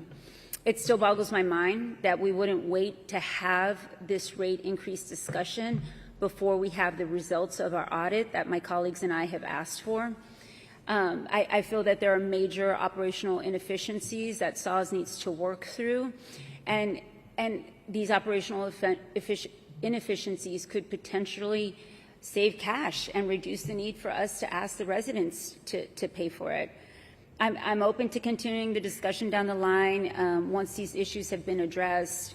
I think you saw in a lot of the Chamber's letters, and I do want to thank the business community and the Chambers, but still there was that sentiment of accountability needs to be had at SAWS. And so there's that theme there, and you know, I am happy, I am open to having the discussion once these inefficiencies have been addressed. I was happy to collaborate with my colleagues to come up with a list of action items for SAWS to work through prior to coming back, maybe later October or whenever y'all come back. This list includes basic things like addressing water leaks and making sure that SAWS does not leave streets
which handles compensation and creates the scorecard for the organization every year. We look at that benchmark data, and we use it to inform the targets that we set for the performance of the organization on an annual basis. And so I brought the CPS efficiency review with me today. So when I look at that table of contents, it covers exactly the benchmark areas that SAWS already conducts today. The blind spot we had, and I had a meeting with districts 10, 7, and 1 in 2020. They shared with me a great deal of concern they had related to the capital planning and delivery and interface with Public Works. We didn't have a capital department at that time. It had been collapsed into Public Works. And they shared with me some very specific concerns they had regarding our interface with the city and how we were delivering capital. And as a result of that feedback I was receiving from the community in that same realm, and after the discussion with me about the need for an efficiency review or an audit, as they say, we did a number of things. We engaged our consultant to look at our capital planning and delivery process. We had them specifically look at our coordination with the City of San Antonio. I'm happy to say, as a result of that meeting, I met with the city manager and asked, why was the Capital Projects Division and Public Works collapsed? And why were processes that we established as early as 2007 no longer being done? I didn't realize they weren't being done. And so as a result of that, we created the MOU that we entered into with the city over 2 years ago that outlines how we classify projects. Once we determine the projects are in an area where the city or SAWS do not have as-builts, we engage the subsurface review process so we can know as much as we can early on and include that information in the design and construction process so we know exactly what we're paying for. So that's been in effect, and I think the Marbach project is probably one of the first projects where the MOU is now being implemented in that project. The second thing the board did was create a capital oversight committee of the Board of Trustees at SAWS in anticipation of implementing the most complex and the largest capital program that we've seen in many years. So the consent decree was very different. It was all wastewater piping. This includes wastewater treatment, wastewater distribution, water supply.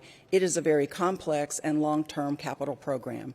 And so we think the work that we're doing with the consultant is very timely as we final this 4-year program. We've already seen some initial recommendations presented to the Board Oversight Committee. The Board Oversight Committee has some additional work that they're asking that consultant to complete. We are anticipating that this program will be approved so we can final the recommendations from that consultant. And when the committee has done its work, the plan is to present that plan to the board so we will know what the implementation process, the options we have for delivery of that program, the timing and the sequential processes that we need to consider to successfully deliver this project on time and on budget. Thank you, Chair.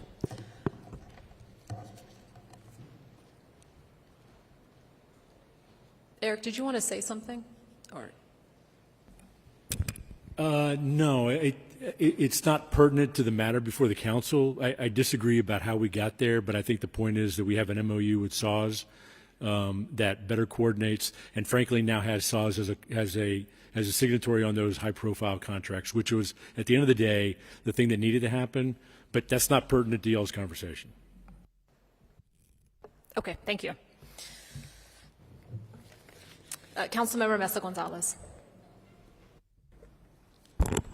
Thank you, Mayor. Thank you for the presentation, and to SAWS and your team for getting us here, as well as our team at the city. Troy and your team, thank you so much.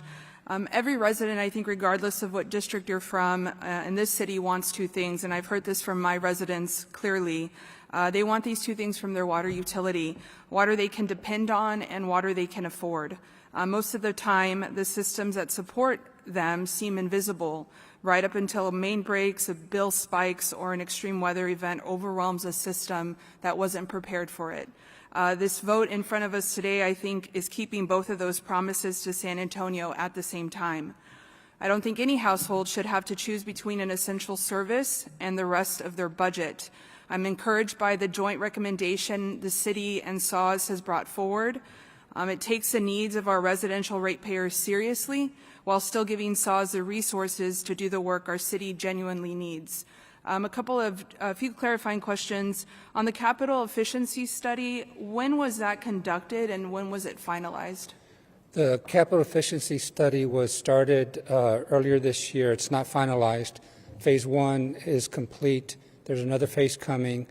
What our board wants to do is have this capital committee that our chairwoman talked about look at it, address the things, ask the questions, and then go on to the full board for their acceptance and approval. And of the recommendations it's produced, which has SAWS already implemented and which remain outstanding? Well, they didn't make any specific recommendations yet, and that's what Phase 2 is about. Okay. But what they did address was the challenges that we're going to have and that other utilities are having, and that is to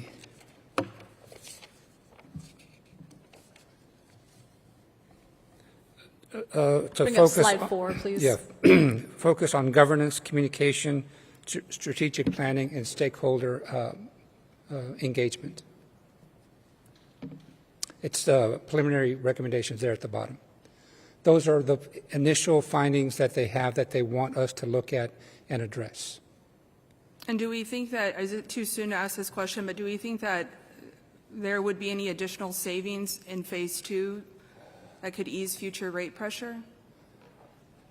I don't know, but it is safe to say, in my opinion, that when you look at those things that those preliminary recommendations, strategic planning, does that necessarily save money today? It's planning into the future. Governance, how do we report back how we're doing to the board and to council and to the community? So those savings are more efforts that are long-term, and the savings, therefore, are long-term. Okay, thank you. You know, as we start talking about our next bond, which we've started already with preliminary discussions, SAWS needs the capacity to be able to replace mains at the same time that we do our street reconstruction projects. And so my question is for Art, if SAWS does not have the financial capacity to replace mains at the time of our reconstruction projects, how would that impact our projects, the city? Hi, Councilwoman. So as far as planning for the bond program and how SAWS does that, they could answer that. But the city primarily has two programs, as you know, the bond program as well as our annual street maintenance programs. And so on the bond project, SAWS typically joint bids with us on that, and they can plan for that as the bond program gets developed. So as we're talking about the 2027 bond program through capital delivery, they will be looking and planning for that. On the operating side for Public Works, through our annual street maintenance program projects, that's where we've seen in times as we ramp up our funding, SAWS has a priority level. They work through different tiered level on how they replace their projects. And so that's where sometimes we may need to move forward to replace the pavement on a roadway on an old line because it's not at the same priority level on the SAWS side. Can you explain that last part again? Yeah, so as we are doing our street, primarily our mill and overlay and reconstruction projects, that's where we have heavy coordination with SAWS to see are they going to replace an aging water line or sewer line. And so they have a tiered priority level on that. So right now, currently, the focus is on the reconstruction projects. So as we consider our annual programs and those ramp up, SAWS has to make a decision if they have the capital to proceed with the replacements or if we will just proceed with replacing the pavement on top of older lines. Okay. And I think a lot of my colleagues have shared this, that we expect SAWS to replace their aging infrastructure, right? And especially at a time when we do large projects to prevent them having to rip them up again. And so in delaying this, I feel that we're saying opposite, right, of what we are all expecting when we talk about this coordinated effort with projects, that we want this coordination, but we're not going to give you the tools to do such coordination. And so I know that I'm thinking about that because as I was sitting here thinking about bond projects and thinking of this was a city department, right, it would us basically be saying, Public Works, you hold off on all your capital projects, but everyone else, keep moving. None of that can happen, right? That all has to happen at the same time for us to keep that goal of coordination. And so I think for me, I am approving this proposal and want this to move forward today because I think water and wastewater service is the baseline that lets every home, school, business in this city function, and the longer we wait to invest in it, the more expensive it becomes and the more we put at risk. Again, I think what makes this a clear decision for me is that this does not ask our residents to carry that weight alone. The agreement between the city and SAWS lowers the increase our residential households would otherwise have faced while still equipping SAWS to deliver the improvements our growing city demands. I believe this is a fair balance that puts our residents first, and that's why, again, I will be approving this increase. Thank you. Thank you. Councilwoman Castillo. Thank you, and thank you, Robert, for the presentation. I'm going to emphasize what I stated during the last briefing, right, that we know that our residents deserve access to clean water whenever they turn on the tap, and reliable water infrastructure is public health, as many of the public commenters expressed. The proposed projects are necessary to avoid sewer overflows, boil water notices, water supply issues, service interruptions, pipeline failures, and costly regulatory violations. As I've emphasized before, delaying the proposed projects will only increase costs at the risk of public health issues as well. SAW's rate structure is equitable and ensures every family has access to safe and affordable water. SAWS is also increasing funding for its assistance program, and I'm hearing many of the concerns and hearing the emphasis on accountability, but what I want to encourage is for folks to sit with the 2025 water management plan that your team has laid out and has presented to council, and I'd like to understand, like, what are the components that this body would like maybe increase, right? And I appreciate the plan in terms of water detection, addressing leaks, and many of the recommendations, many of which are already in practice, is to ensure that we're hiring more personnel to go out and detect water leaks before it turns into more gallons out on the road. So again, highlighting that it takes personnel and it takes resources to address those capital improvements. So just want to commend you and your team for the 2025 water management plan and laying out the direction and the needs of SAWS. But in addition to that, right, we can't expect you all to do more with less. And clean water is a scarce resource and should be protected and not commodified.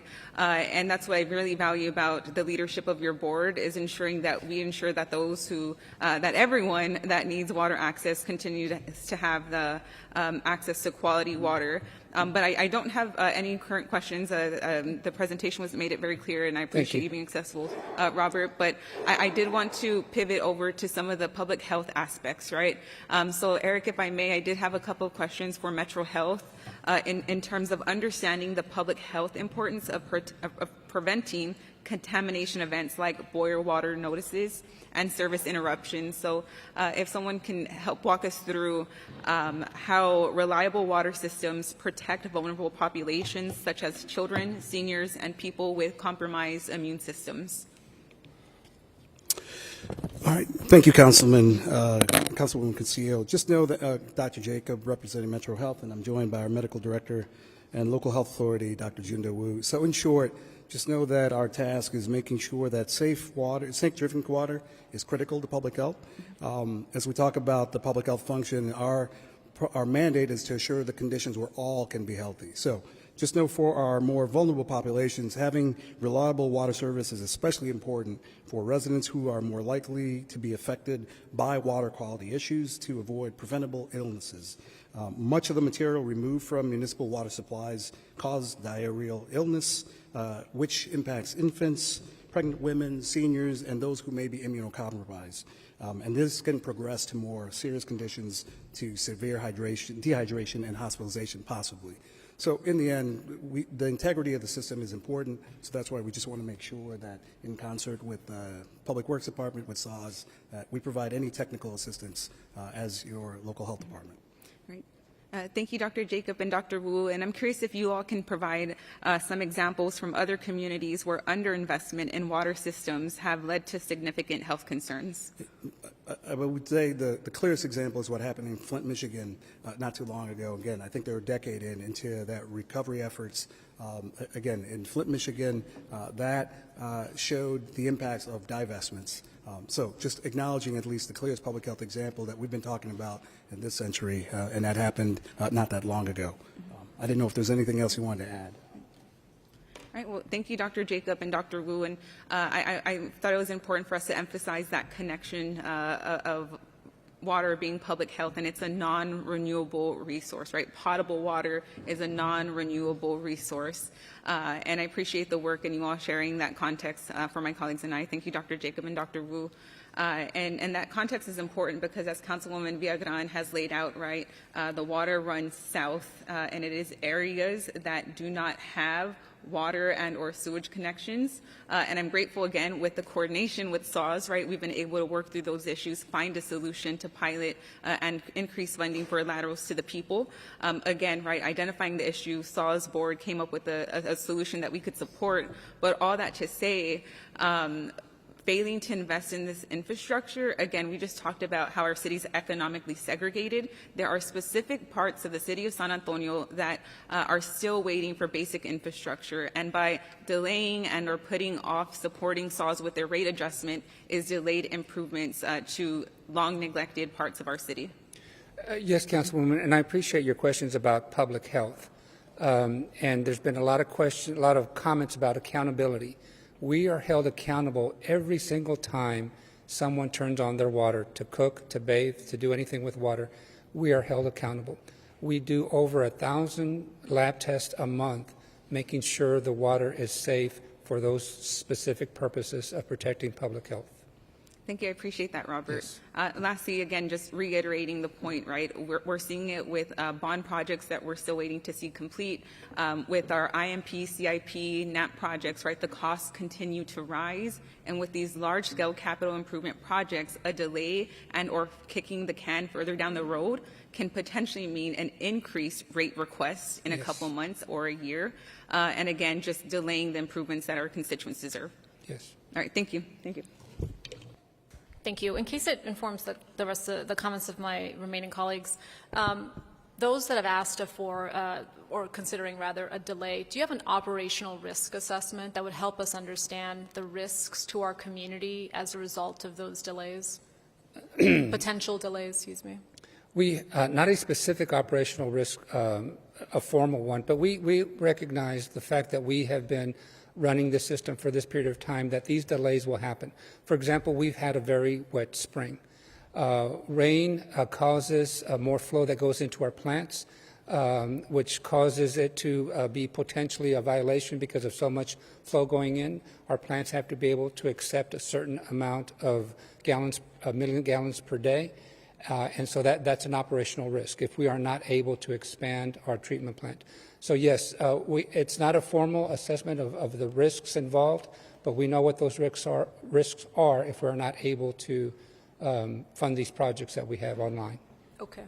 Thank you for clarifying that, because if there was a risk assessment that was done, you would provide it. Oh, definitely. But it sounds like there are some folks on this dais that are contemplating a delay absent an understanding of the operational risks to our community, which exacerbate potentially some of the public health risks just identified by Dr. Jacob. Yeah, correct? You're absolutely so correct. So asking for a delay and not understanding the operational risk is where we're at? Okay. Yes, it's very, we're treading on where we don't want to go. We want to be able to take care of our system. We've identified the projects that will keep us in compliance, the projects that will continue to allow us to grow, the projects that we need to invest in because it costs more to continue to maintain them than to actually improve them and rehabilitate them. Yeah, thank you. I just wanted to make the point because it really parallels, what we just discussed with the budget, which was, again, that was a numbers exercise, but we have yet to understand the true impacts of some of those cuts. Similarly here, folks are contemplating a delay without understanding the impacts of what a delay would mean beyond the cost, okay? Do you want to add something? Yes, go ahead, Chair. Mayor, can I add something? Because over the past 6 years, the board has been reviewing all of the master plans for all of the systems at SAWS. And so from that standpoint, we are very aware and feel obligated, now that we know the condition and the assessment for our water, wastewater infrastructure. And we know the worst first, and that was the basis for the direction to staff to create this program, because we are aware that much of the infrastructure is ready for replacement. And so just the risk factor of knowing that information and not being proactive in putting a program before the council to replace this equipment is in and of itself not accountable or transparent. And so I just wanted to add the fact that for the past 6 years, the board present and the board prior has been evaluating all of these master plans for the various systems, treatment, production, distribution, as well as the development of the water development plan. And I want to thank Councilwoman Castillo for recognizing that, because there was a great deal of work that went into that. It was delayed a bit because we wanted to incorporate the board target of the 50% reduction of non-revenue water loss in that plan. And so it bears sharing with the council the effort that the board took to create this equitable plan focusing on worst first. But there is operational risk knowing that what's in that those master plans and not acting on them. Councilmember Galvan. Thank you, Mayor. Thank you, Robert, for the presentation today, and to the SAWS team for the constant conversations we've had over the past several weeks and months as well. I appreciate all the follow-ups that you and the team have provided me over this week and the past several weeks as well, and some of the questions that I've raised both here on the dais and then following up after through communications with my residents. You know, rate increases are never something that I take lightly. I've been skeptical about this one since the beginning. When we first kind of came to council talking about the budget needs for SAWS overall, kind of questioning about some of the rate structure and things like that, and went through those pieces with you all very diligently. Residents across the district voiced their understanding of the critical need when the SAWS representatives would come out to the neighborhood meetings or HOA meetings, understanding the cost that's associated with it. But wanted to also understand too, right, how SAWS is looking to reduce the impact to ratepayers as much as possible, right? They asked things around how do large commercial industrial customers compare to residential? How can more conservation programs help all ratepayers reduce their water use effectively and more comfortably too, thereby reducing costs and strain to SAWS? How is SAWS taking into account data center growth and water demand? How is SAWS working to address street repair concerns for their line work? And how can folks on fixed incomes or working families shoulder this rate request? Since then, again, asked those questions, and SAWS has answered. A few years ago, right, SAWS changed their rate structure and impact fee policies to ensure that those who use more water pay more. Point blank simple. Those developing on the edges of our city pay more for that infrastructure too, understanding that's going to require new infrastructure out there in places that are undeveloped. SAWS Conservation Plan, which I'm very grateful to see Councilmember Castillo brought that big old book out, and I said, oh, I know that that cover, because it's a critical part of it, right? These aren't things that are just sprouting up out of nowhere. These are things that y'all have been working on year after year after year. And part of the Conservation Plan specifically looks, right, through 2075, focusing on reducing the system-wide water demand to 87 gallons per capita per day. And as of last year, they are already at 111 gallons per capita per day. And they're committed to doing more direct outreach to residents, committed to making sure that we're working through the policy work that even the city of San Antonio has to work on through our land use policies and development codes as well. And I know that's will be a big conversation later next year. Similarly, right, looking at the Uplift program, constantly looking at ways to make it more affordable for the folks who can at least afford a rate increase. And again, I've showed today, right, the targeted pilot program in many of our districts to figure out how we can make sure that the folks who are not seen within this program are enrolled as quickly as possible, and folks who are just outside those edges, how can they can still find support somewhere, whether it's through conservation programs or other kind of means. On data centers, I appreciate slide 6 being shown today, but of course all the conversation we had prior to this in our own conversation about the City Council consideration request that my office put forward, along with some of the conversations we had in March, talking about, of course, all the work you'll do over the rest of the summer, some things that will be coming back to us, all the key things that our residents, my residents in particular, have been asking about related to rate and fee structure, contamination, the evaporative cooling issues there, and then, of course, the use of the recycled water system, which has a lot of capital needs still, but regardless, looking at ways to continue to show us how we're going to be able to get there one day, whether it's for data centers or beyond, large industrial or large water users in our city. Of course, continue to work with Coastal Public Works staff to address some of those logistical issues that Art talked about and other council members have talked about too when it comes to the pipe work and, of course, post-construction quality assurances and many other pieces there. And so given all those answers that SAWS provided and given the kind of back and forth we had about what's the kind of longevity for this work, the timeline for it all, I feel comfortable moving forward with these critical investments, the expansion of the Uplift program to ensure our most vulnerable residents will not be impacted by this rate increase, and continue to address all these issues that we just talked about today and, of course, through my comments too. And I trust that work will continue as SAWS returns to brief this council over the next several years as we have those kind of regular meetings. I do want to note, right, I know there's skepticism, right, from many of my colleagues, and I And so questions about, how the operations will go, how we can make sure this is all taking place, and et cetera. And I don't think that should go unnoticed, right? I don't think it has by Sal's leadership. Making sure that we're addressing these things are really critical to give us confidence to continue working very well with y'all. Of course, we're always going to try to work well to support a public utility. I believe we have to. But I just want to make clear, right, I think those among us who are looking for some more critical actions to take place and next steps to take place prior to committing to this rate increase shouldn't be pushed aside as not looking forward some kind of answers here. Should address these kind of long-term issues they've seen in their communities. That's what I've raised with these ones, right? There's just some key concerns I've always heard, whether I was working as a staff member in a different district or while as council person here, as a neighbor association leader as well. These are things that continuously have come up, and so it's just critical to get those things addressed. So I'm inclined, naturally, I think, as a kind of a gut reaction, to support a delay. I understand the risk, and I'm trying to make sure that I'm cognizant of that through this conversation today, but I still think it's fair for our council colleagues to kind of get those answers they're seeking in some way, but eager to hear the rest of the council conversation today and just sharing my perspective on it. Thank you, Mayor. I want to clarify that because you said you understand the risks, but they haven't done an operational risk assessment. So which risks are you talking about?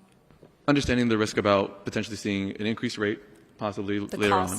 The cost overall. Understanding, of course, the delay in their projects and the kind of capital investment they'll need to make regardless.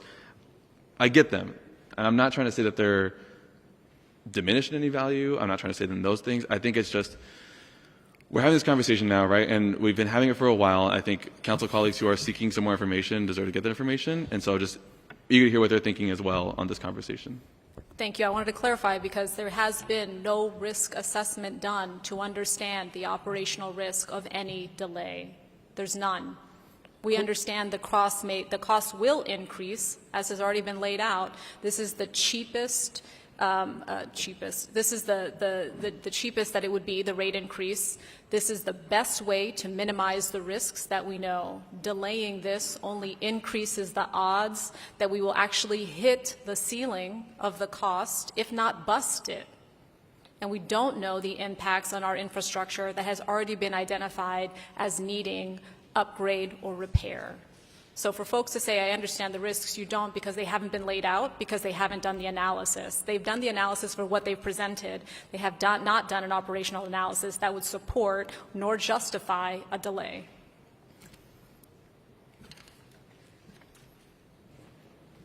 The Uplift program.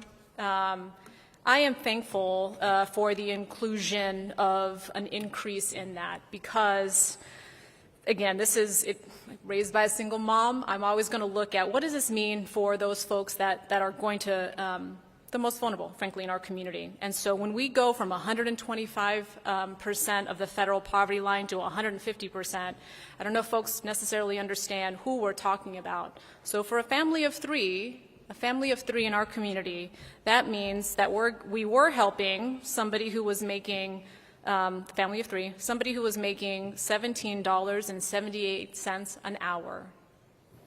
We are now, as a result of going to 150% of the federal poverty line, we're going to be helping somebody, a mom and two kids, who was making $21.34 an hour. That's who we're helping, the most vulnerable. We should not delay this. Can we also maybe, Robert or somebody else on your team that can speak to the distribution of our current Uplift customers as well as where we would most likely see an increase based on raising the upper limits of who we would be helping? Yes, Mayor. We have a heat map, excuse me, a heat map that shows where these families live. But as we know our city, as you know our city, and every council member knows their city, they're concentrated in the core of the city, District 5, District 3, District 2. They're concentrated there, 4 and 6. And that's not to say there's not families in District 7, 8, 9, and 10. They're throughout the city, but that's where they're concentrated, in the inner city. Great. Thank you. Councilmember Munguia. Thank you, Mayor. Robert, I just want to say thank you to the conversations that we've had. Thank you to coming to the town hall that I invited you to do. I know that there were some tough questions, and some of our residents can be little prickly sometimes about it, but I do appreciate you standing up there, answering the tough questions. Not everybody's prepared to do that, and I do appreciate that very much. Thank you. And I think we've had some very productive conversations, you and I. I think you understand the needs and concerns I've expressed to you, and some of the problems that I feel that have been long-standing issues that require some solutions for. And so I appreciate, I'm glad we're having a large conversation today about South Side and other East Side and West Side parts of town that have seen underdevelopment. But I do want to recognize, especially with the Bear Met situation and other things my colleagues have pointed out, when it comes to the septic systems and the wells, it's not necessarily SAWS that's building out the pipe work to take people off of that. And I think that is a problem. And I understand that is a cost issue, and that's going to be something that we talk about later. But I do want folks to understand that we're making people who live there or people who are building out communities and commercial development, that they have to pay for that. And I think it's a little different. I've never been a developer, so I don't know the world where I can't say that I do. But I can imagine that 20, 30 years ago, when there were other parts of our city that were booming, the framework, the existing network of piping wasn't quite the gap system we have with Bear Met. We all know that situation. We all know the gaps that exist there, probably because these were large tracts of land at some point that didn't require laterals all the way down the street. But that's a cost that's being put onto the private sector and by small individuals. And I've shared examples with the council about individuals, small businesses and residents that are being asked to foot the bill for that. And I think that is a travesty when we talk about development on the South Side and what we're trying to do over there. And I think there are some other issues that we talked about that, require some more due diligence to take a look at. And I do think, and I have faith that you and the board can work on that and provide solutions. I do think with a little bit more time, I will feel more comfortable with that. But I do thank you for all that you've done. And I would actually like to ask Jalynn to come up for a little bit too.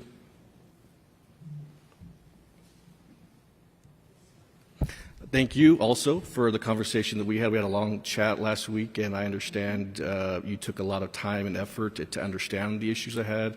You've given me some responses to that. You do have a very good reputation in the city, and people do trust your leadership, and I do as well as the board chair. Thank you. And I think y'all have done some amazing work under your tenure there and with the board.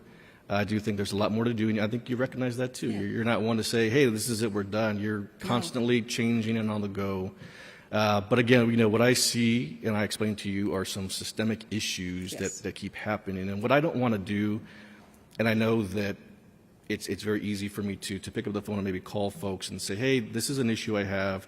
Can you address it? And then it could get addressed.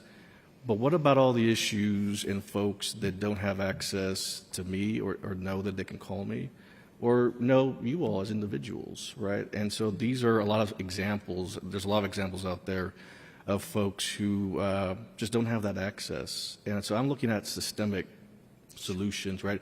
Well beyond anybody who's here. I mean, in 20 years, none of us will be in this room, hopefully. But that's what I'm kind of looking for. I want to be here, but I may not be. Well, doing yes, this, yes. We'll all be on Earth, but not in this room, hopefully. But I do think with a little extra additional time that we talked about, we can really get there. And I think my concerns can be addressed in a really good way that I'm looking for. So I do appreciate that. I also appreciate my former boss who's here, Dr. Rocha Garcia. She's always been very helpful and took my calls and my concerns too. And she sat here and she understands these issues too and what's kind of going on through the development of things. So I just didn't know if you wanted to add something. Well, I appreciate your comments, and thank you for the comments regarding my tenure as well. It's very well appreciated. I say often, I'm not a native, but I really am committed to this community, so thank you. I too share your concerns, and I look forward to an opportunity to right some of the poor management decisions by Bear Met historically, and quite frankly, some of the strategic decisions that the City Water Board made not to invest in the south side of San Antonio. I'm aware of that history. But I will tell you, to delay for a couple of months is not going to bring that solution forward. I am committed, and I'm sure my colleagues share my concern about the overall, our current philosophy of development paying for itself. And we are excited about what's happening on the south side of San Antonio. When I was here, I led the effort to get Texas A&M in our community. I thought it would be great for San Antonio to be the only city in the state of Texas with both flagship institutions in our community. So lots of work to get done. That will be a heavy lift. I don't want to stand behind that, but I am ready to roll up our sleeves, work with our stakeholders. If it requires us to go back and engage a rate consultant to help us determine how we would look at that, I'm willing to do that. In addition, though, we're going to need your help because it will require us to work with the city-appointed Capital Improvements Committee to look at how we structure impact fees. Absolutely. So that's why I was saying it's not a couple of month or a couple of week deal. Right. It's going to take some time to work through it, and if it means we're going to work on that in the right now and begin that process, I'm all in. Absolutely. And I think some hard, concrete planning efforts that reassure us of those timelines are going to be helpful. And I've seen this happen every time. There's important infrastructure that needs to be funded. I get that. I understand this program.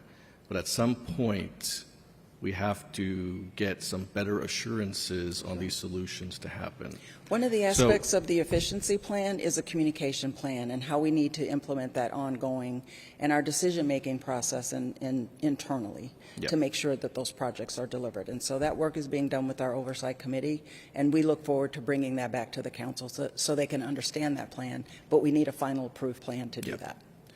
I appreciate that. Well, so with that discussion, Mayor, at this point, I move to continue this item to an A session in October for the council to consider a potential SAWS rate adjustment for 2027 and 2028 with necessary briefings and the requested plans for City Council before that meeting on the requested items discussed and provided.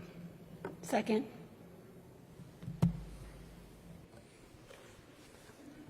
There's a motion and a second to continue the item to October. As was just mentioned by the chair, however, the things that you've asked for, Councilman, are probably not going to be addressed, as she just said. Secondly, we also don't have an operational risk assessment that helps us understand the risks of delaying, and further delaying this only increases the costs of these potential projects. So those are the challenges that we would knowingly face as a result of continuing this item. For those that are just returning, there's a motion and a second to continue the item until October. Please sign in if you'd like to speak. Oh, okay. Councilwoman Viagran. So I understand that there was a list. I have not seen the list. I am, as chair of, I'm speaking as chair of Economic Workforce and Development. Councilwoman, you might want to elaborate on the list. The list that went, okay, let me start this way. Robert, was a list sent to you regarding what they'd like to see, and you or Jaylyn can answer? Yes, last night Councilman Kaur sent me a list of some items that she wanted addressed. Okay, I have not seen that list. Okay, then I did not get it. It's not in my email. So I have a problem with delaying for a list that was made by council members, but we do not have the list of who the council members were, and I'm concerned about, of course, protocol and the appearance of a walking quorum possibly on this issue if we don't have that. So I will not be supporting this list because I will not be supporting a delay because it's shrouded in too many questions for myself. Who was part of it?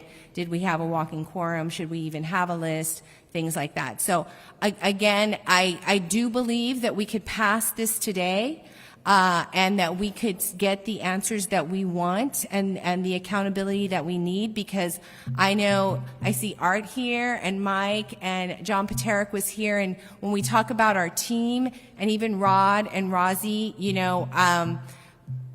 My belief is that they will be the shot callers on as anything we move forward in these projects, and keep a very good eye on this to make sure that any memo of understanding, anything is kept on track. So I will not be supporting a delay. I do not see that a delay. From what I'm hearing, a delay will not change at least 3 votes on this dais because of the 3 no's that I'm certain of that have expressed that. They're not going to get the changes that they want. So I would like to move forward and not do the delay. Thank you.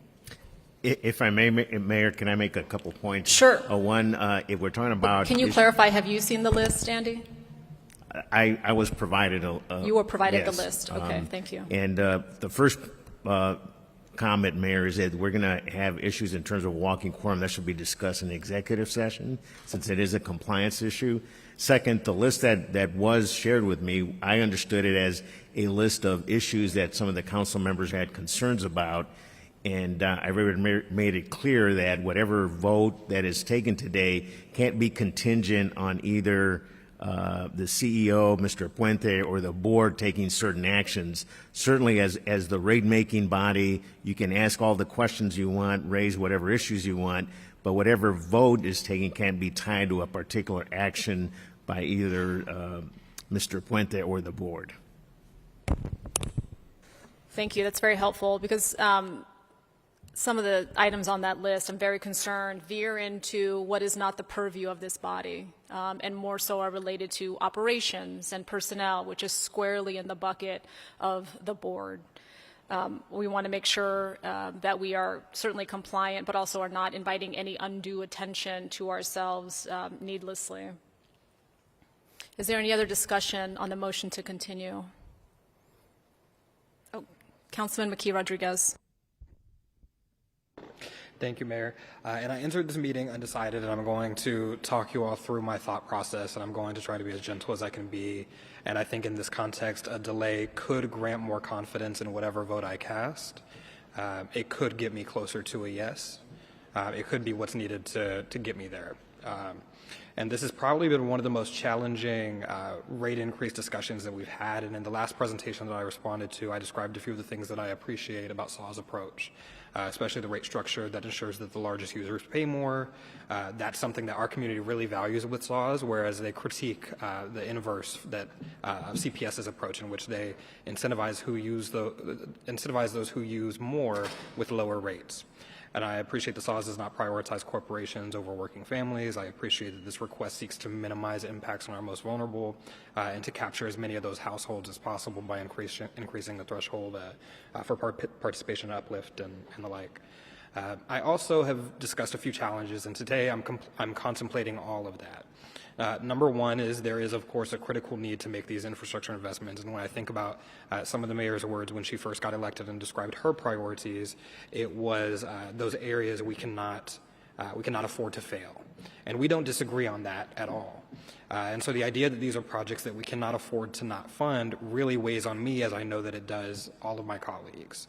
We just had this discussion around a property tax rate increase, and we're balancing that discussion on top of this one, on top of any other, anything else impacting quality of life or the affordability of our residents. And I understand a delay may make these projects more expensive and may necessitate a higher increase in the future. What exactly that number is to be determined. To that point, I do have a few challenges with how we got here. So we're talking about infrastructure that at a recent meeting you said and have said that if it could fail in the immediate future, and that makes me really concerned about the long-term planning efforts of SAWS. And just a few years ago, and this has been brought up too, right, is it was a rate decrease was proposed, and I asked, hey, does this make sense? There's nowhere that you could utilize these funds or mitigate a future rate increase. And are you just going to come back for an increase later? And the response that I got was, it's always possible that we can come back for a rate increase. And it was not stated that we were going to need money for capital investments that were do or die within a matter of a few years. And that leads me to believe that you either as an organization did not know that you needed to make these major capital investments, or that your long-term planning did not meet my expectations. And so either one of those to me is unacceptable, and I'll allow you to respond to that after I'm done. But there's also been a number of major projects that our community relied on and were excited for that were delayed because SAWS didn't know where their infrastructure was, or because SAWS otherwise coordinated poorly with the city and the contractor. And I understand anytime there's multiple parties involved, the onus does not fall squarely on one entity. But businesses were closed, and they closed in the slowest, most painful way possible, and that represents dozens and hundreds of jobs lost, people who were ultimately impacted by a lack of accountability in public institutions, and that led to an erosion of trust in both SAWS and major city projects that should be a net positive for our community that we ask them to support with eagerness and excitement. And every single time that SAWS was asked and is asked about a major issue, it's always someone else's fault. And so the city led efforts to create an MOU to address those issues with SAWS related to our projects, or that led to those efforts. But every conflict to that point is a finger-pointing blame game. And I think back to one of my first major interactions with you, Robert, via email, where I shared my concerns regarding water shutoffs in apartment complexes where residents paid their rent, paid their utilities, and the apartment management neglected to use that money that was paid to them to pay their bill. And the response was to punish the residents and shut off their water, or to threaten that. And they could not cook, they could not bathe, they could not brush their teeth. And so when I emailed this concern to you asking for a change, I would describe your response at the time as snippy, and it made me incredibly angry at the time. And largely because, to me, your response neglected the impacts that the shutoffs or even the threat of a shutoff had on the residents. And it was not the only approach that SAWS could have made, but it was the most convenient, though one of the most inhumane. And so we as a council had to take action, again, to address that approach. And then you look at Grayson Heights and the water leaks there, you look at leaks across the city, and it was always someone else's fault. Never SAWS's. And so there's never anything that SAWS can do. And so if I were to compare that with any department head in our city, if I reached out to them with a concern that has even 2 degrees of separation from their direct purview, they would never say it's not their responsibility, that it's somebody else. They would work on a solution, identify partners, and address the issue. And that's not the case with SAWS, and that is incredibly frustrating. And we've since had conversations, and I do believe the tone of your responses has changed, and you've internalized my feedback. I do believe that. But a part of me feels that it's all been in service to earning my vote for a rate increase. And so why is it now, when trust is wilted, that there are plans to improve? Now all of our questions can be answered, and there's a plan to address our issues, and it's at this point when a rate increase is needed. It's not at any other point over the past several years when concerns have been raised. But on this topic, and we've discussed trust and the desire for each of us as individuals to trust you and to trust one another. And I want to get there, and I know that we'll both work to get there, and we will be fine. But on this topic, multiple things can be true. It can be true that you've navigated SAWS through challenging times and led the utility well, and I don't want to neglect that. You could be the best leader that SAWS will ever have in its history, and so I don't want to neglect that. That's possible. It can also be true that something is wrong here and that there are balls being dropped along the way and something needs fixing. And I don't know what that is. It may also be true that the rate increase is needed to do the work our community needs and expects of you, expects of all of you, and expects of all of us. And it is also true that there has been a gap that has gotten us to the point where without a rate increase, our infrastructure can fail. Gotten us to the point where the location of SAWS infrastructure is casually guessed and leads to businesses shutting down, people losing jobs, and the trust in our ability to deliver much needed infrastructure improvement eroded. Gotten us to the point where a large contingent of our council, or a sizable one at least, is contemplating not supporting this increase that you need, much to the detriment of our city. And so there's still a question of whether or not we believe these projects will be done well. If done, we've talked about projects that our community needs and are excited for that have not been done well, have not been done timely. What is to say that the projects that you need and that the projects that are a priority, that are of utmost importance and significance, how do we know that those are going to be done well? Because we don't have that trust right now. And when we as a body rubber stamp a request without addressing those deeply troubling issues, we disappoint our community and the people who place their trust in us. And someone needs to atone for that. And so I had to ask myself if there is a point where I could confidently support a rate increase. And the answer is yes. Many of my colleagues have tremendously points made here today are clear. This is a public health issue. That is an area that I don't neglect. This is something that our residents are counting on us for and counting on us to do and to make this difficult decision.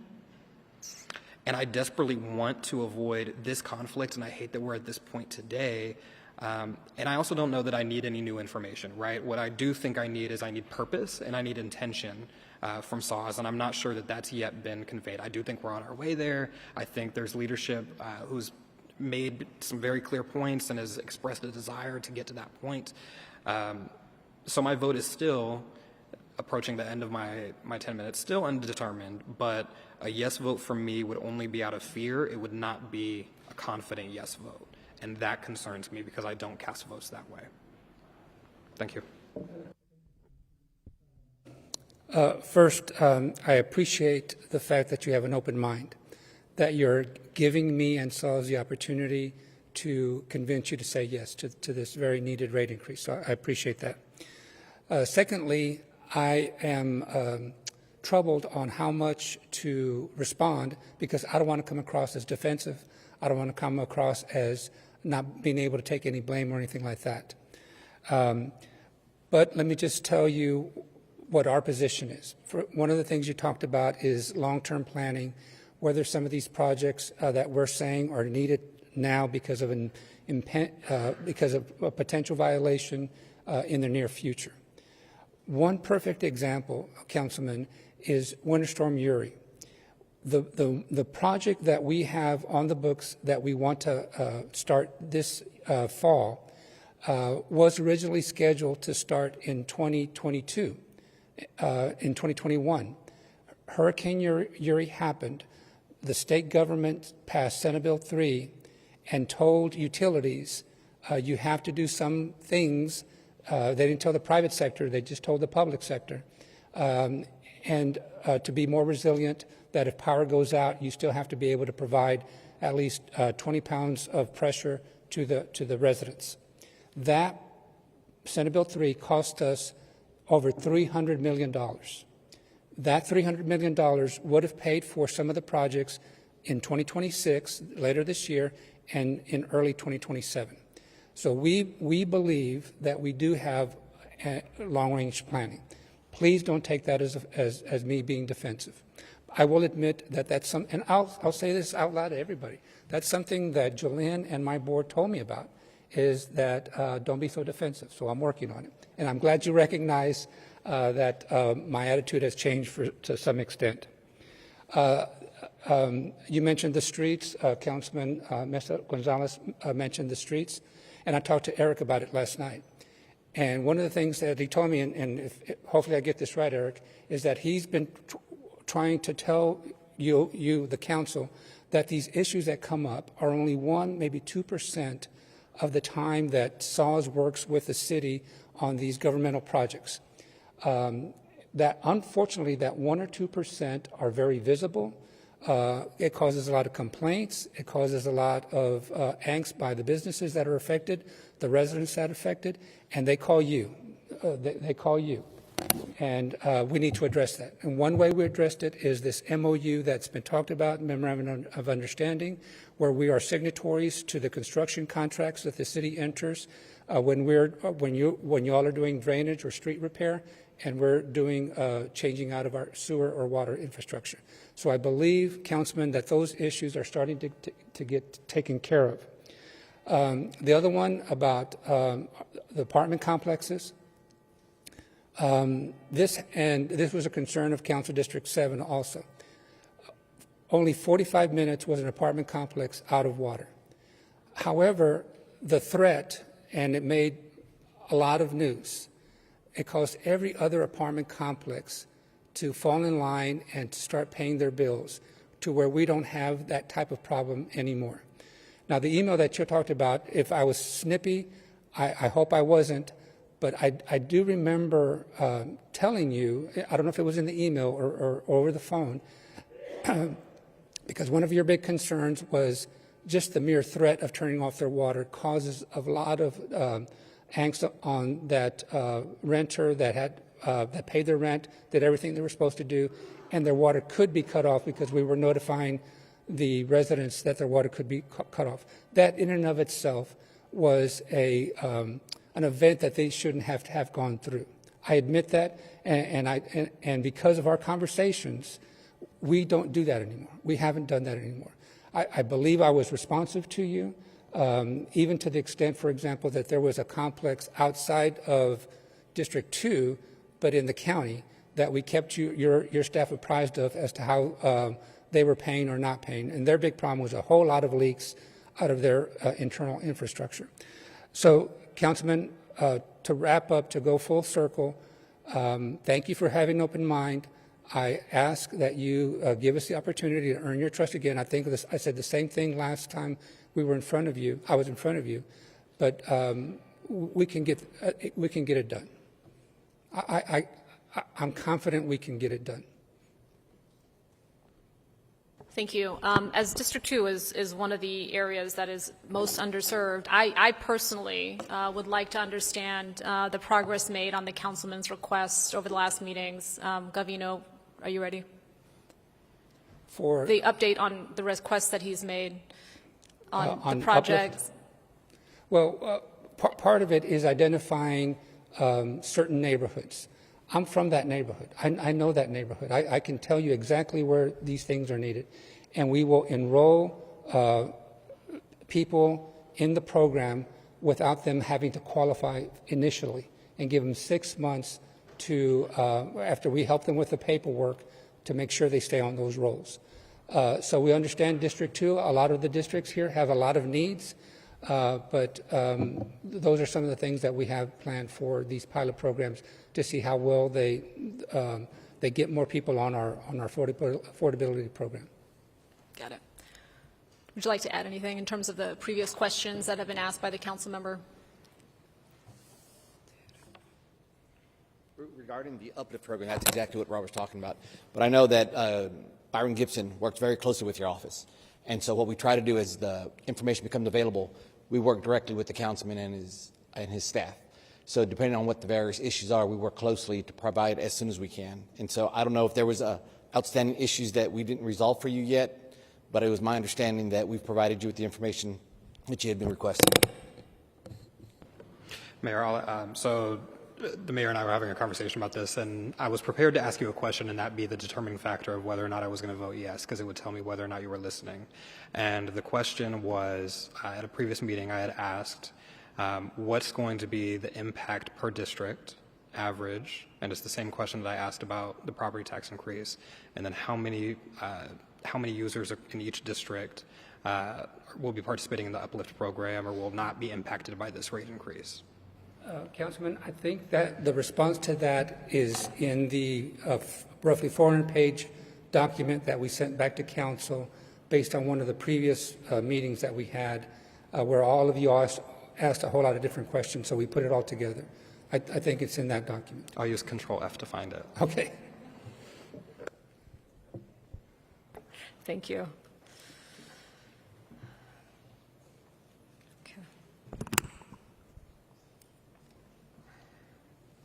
Councilmember Spears.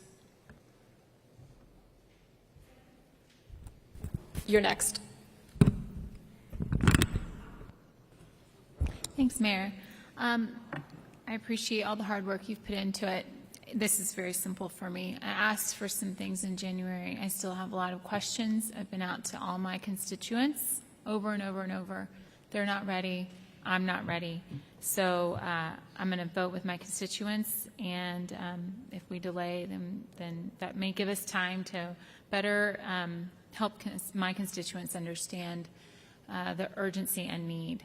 I do believe we need to make some improvements, but I just have to represent my constituents here. So thank you. Councilmember Kaur. Thank you, Mayor, for the opportunity to speak. The Brain to Drain tour was super helpful when I got a chance to go. Thank you guys for the team for helping me set that up. And the video start is awesome.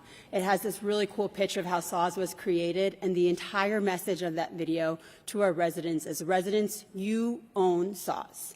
You are the owners, you are the ratepayers, you get to tell us exactly what and how to do.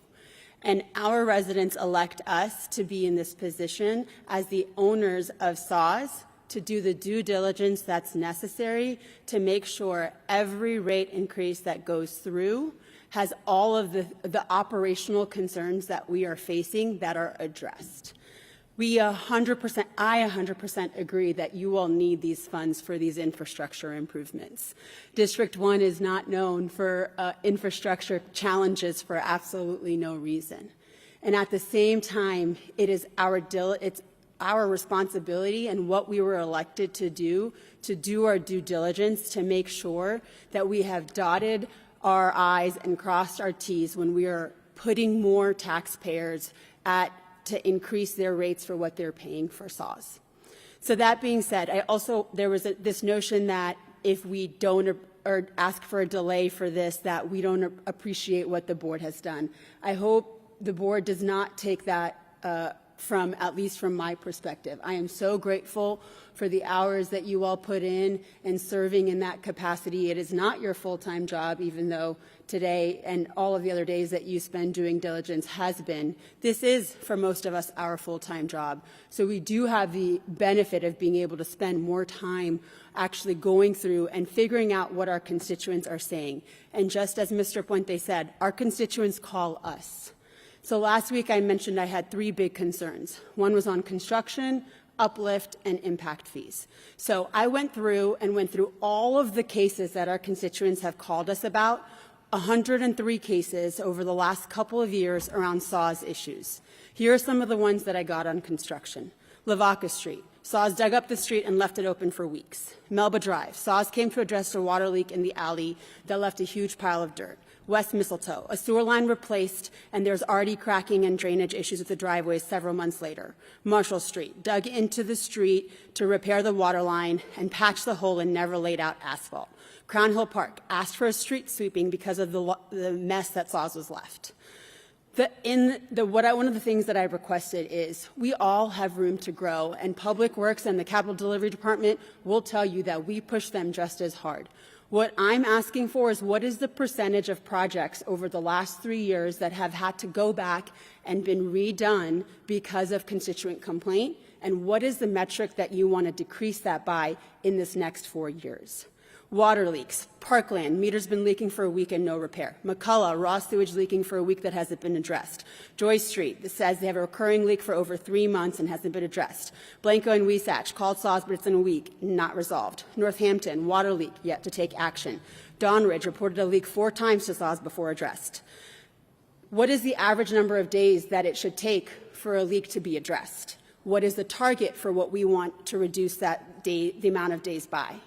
From communications perspective when it comes to construction. East Park, SAWS cut out water without notice on Thanksgiving Day.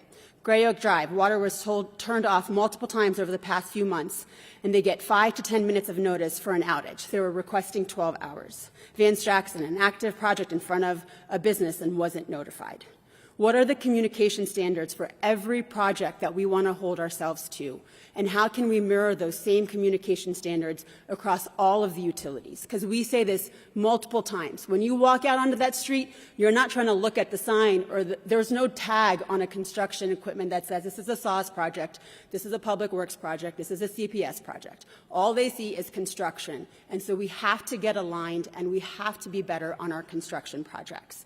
These represent real operational challenges that need to be addressed, and this doesn't take into consideration big bond projects that Mr. Puente, you mentioned. We've had some major issues with some big bond projects, some of which we still haven't even reconciled.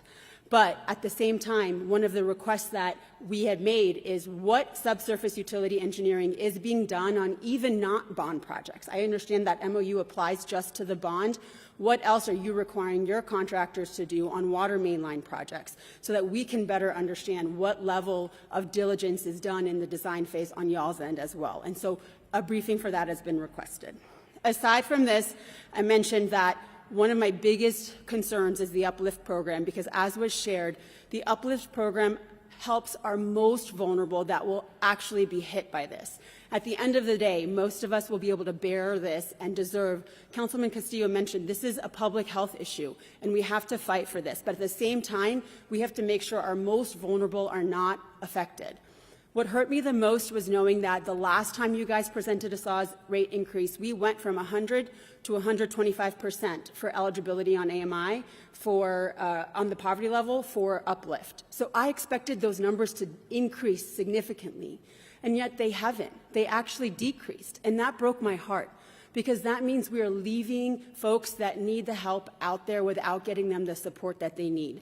So in the letter, you presented the pilot program, which I'm excited about and yet a little nervous, because what if we get someone on the pilot program, they adjust their water bill for 6 months, they're not able to provide documentation, and then we cut them off, and now they're having to increase their rates again, and they've only budgeted for so much. So I'm curious to see how we can explore that pilot program, but we'll like to riff off what that looks like so we don't unintentionally affect people in a negative way. I'd also like to see what the target enrollment is at the end of this, whatever term that you come to for us for the next 2 years. So by end of fiscal year 28, we are going to get, right now we're at 10% enrollment for uplift of eligible customers based on the census.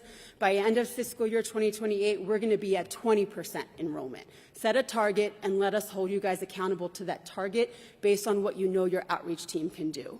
And then the last thing we talked about is developer impact fees, because one of the biggest issues that we just discussed in the trial budget earlier was affordable housing. We have to figure out together, and I know Jillian just mentioned, in partnership with our Capital Advisory Committee, we need to figure out how do we better address impact fees. Because yes, it was mentioned that some of the outer areas pay a little bit more for those. When you look at and break it down, I asked you guys to give me a breakdown of what the difference would be for a 20-unit complex versus a 70-unit complex versus one home. And because of the way water lines work and the way the impact fees are set up, it doesn't proportionally change. So a project that's 20 units, the whole budget is so small, is so much smaller than one that's larger. We have to figure out a way to say, we're going to decrease your impact fees because we know we want you to make your your 20-unit complex affordable.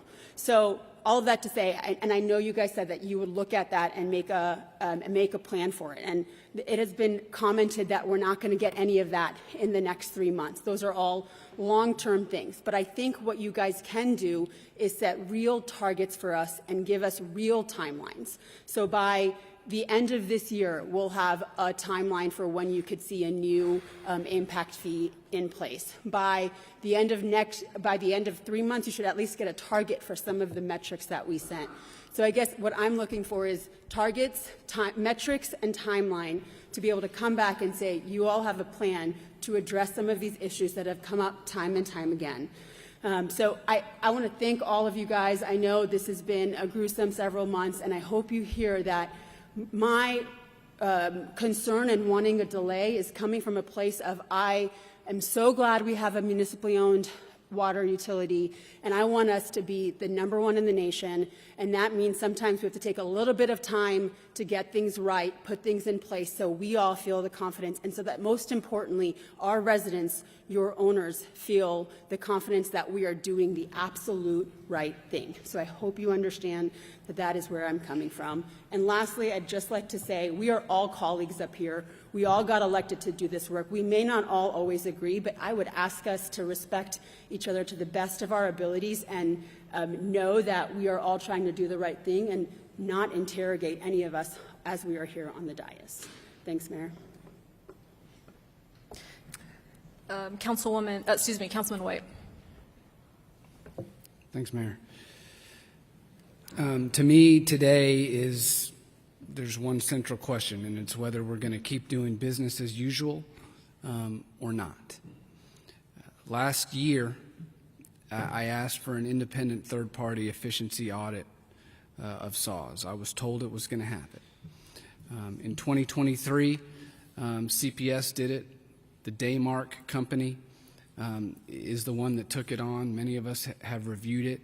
And since that time, while CPS certainly not perfect, I think we would all agree that the strides that have been taken by that utility have moved it in a positive, forward-looking direction.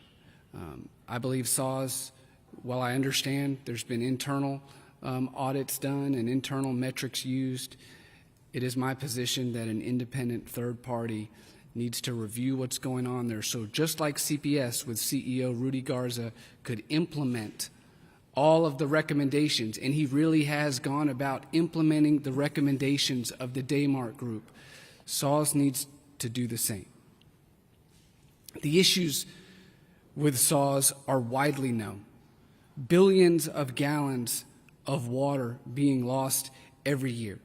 It's water that then SAWS can't sell, and it's water, frankly, that also is damaging our streets and costing our city money. We've had issues with SAWS in the development community. We've had the disconnection issues, battles with council, lack of accountability on joint projects. You know, that MOU that was referenced earlier really was a result of what we felt was a lack of accountability on SAWS, on the joint city SAWS projects taking place around the city. And it took what, 9 months, I think, to get a simple MOU in place. And a lot of that resulted from that Municipal Utilities Committee meeting, Robert, that I know you remember, where we had that back and forth, where when you took the podium, you essentially said that day that on all joint CPS, when all joint SAWS and city projects, when delays were caused, you pointed the finger at the city. And Ben Gorzel was there and had to jump in at that moment, and we had a back and forth on it. And what my point was that day is it doesn't matter if it's the city or if it's the SAWS. The citizens in San Antonio just see one city government. And they don't care why the delays are happening. They just care that they can't get out of their driveways because the work is dragging on and on and on outside of their homes. But I appreciated you and I sitting down after that and talking through it, because I think on that day, what we realized is we both want the same thing. And from there, I think, and I want to say publicly, you have always been available and accessible to me, and any issue that I've called you with, you've tried to fix.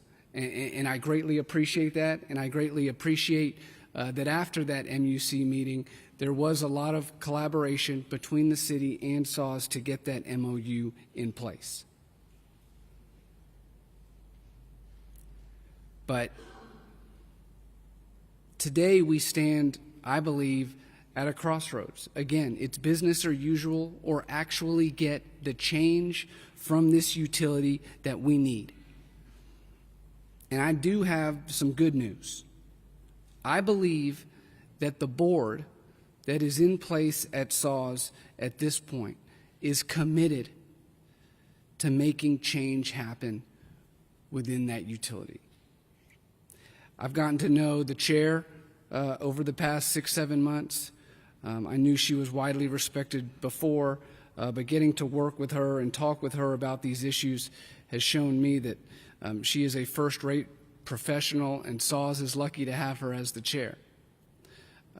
The councilwoman, Dr. Rocha, who I was lucky enough to get to serve with, you being there, along with Greg Mann, Ed, and then some of the others that I don't know, but I just only know by reputation. I believe the SAWS board is in a really good position to demand change and to move the utility in a positive direction.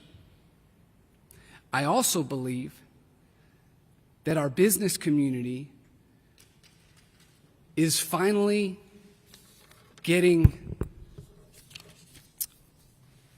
I guess, up to speed on the issues that City Council has known exists with SAWS or has existed for quite some time.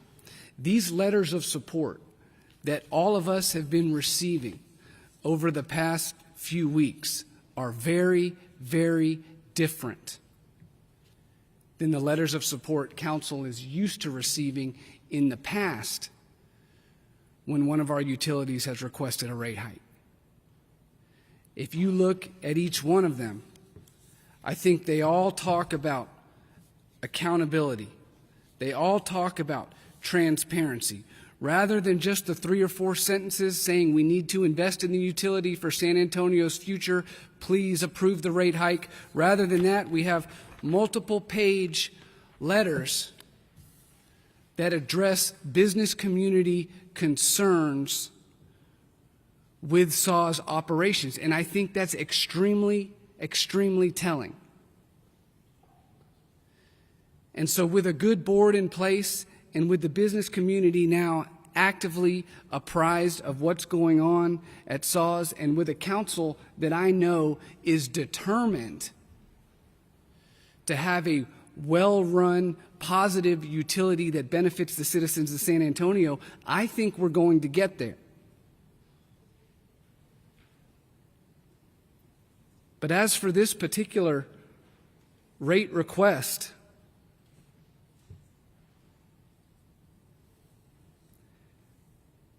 I don't believe the evidence is there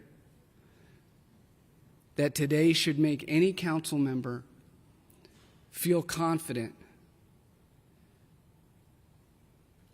that the numbers have been crunched as they should have, that the money SAWS has spent in the past has been wisely spent, or that the revenue generated by a potential rate increase will be wisely spent in the future.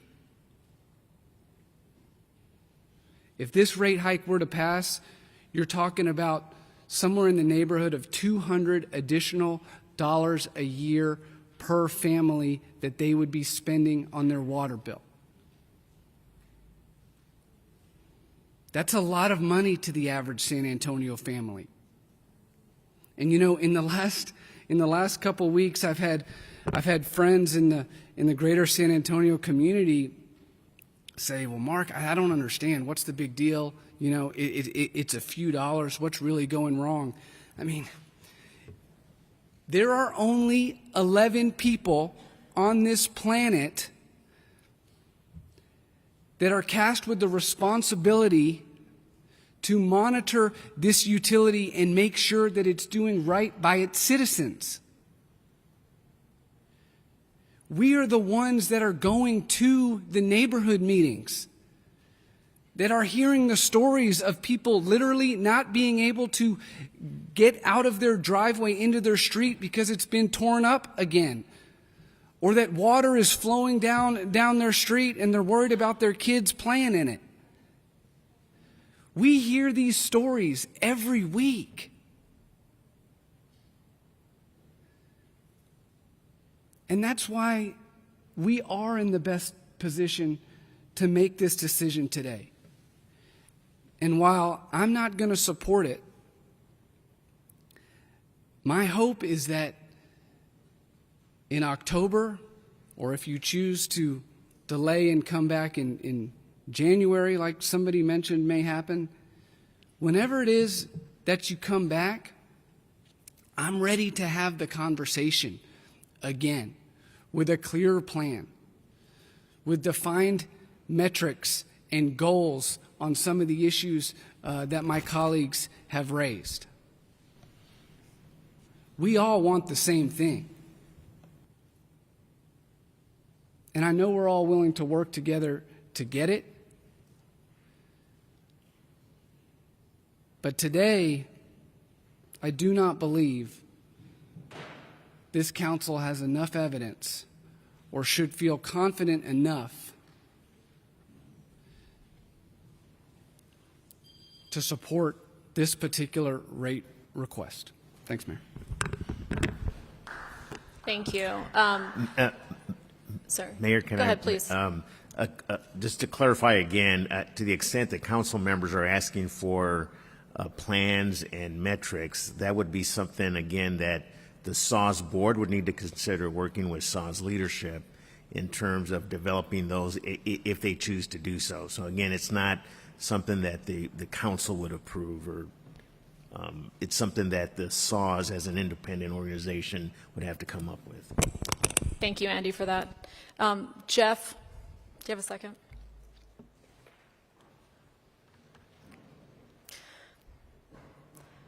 Jeff is our public utilities analyst. Jeff, remind us how long you've been doing this? 25 years. 25 years, okay. And you crunched the numbers and validated, checked the homework of SAW, is that right?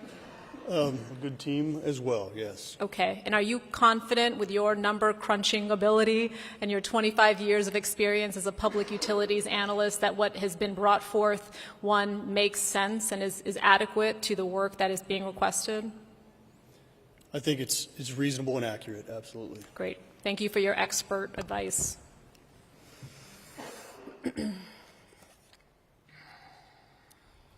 Councilwoman Mesa Gonzalez. Thank you. Just some clarifying questions. I don't know if this is for Andy.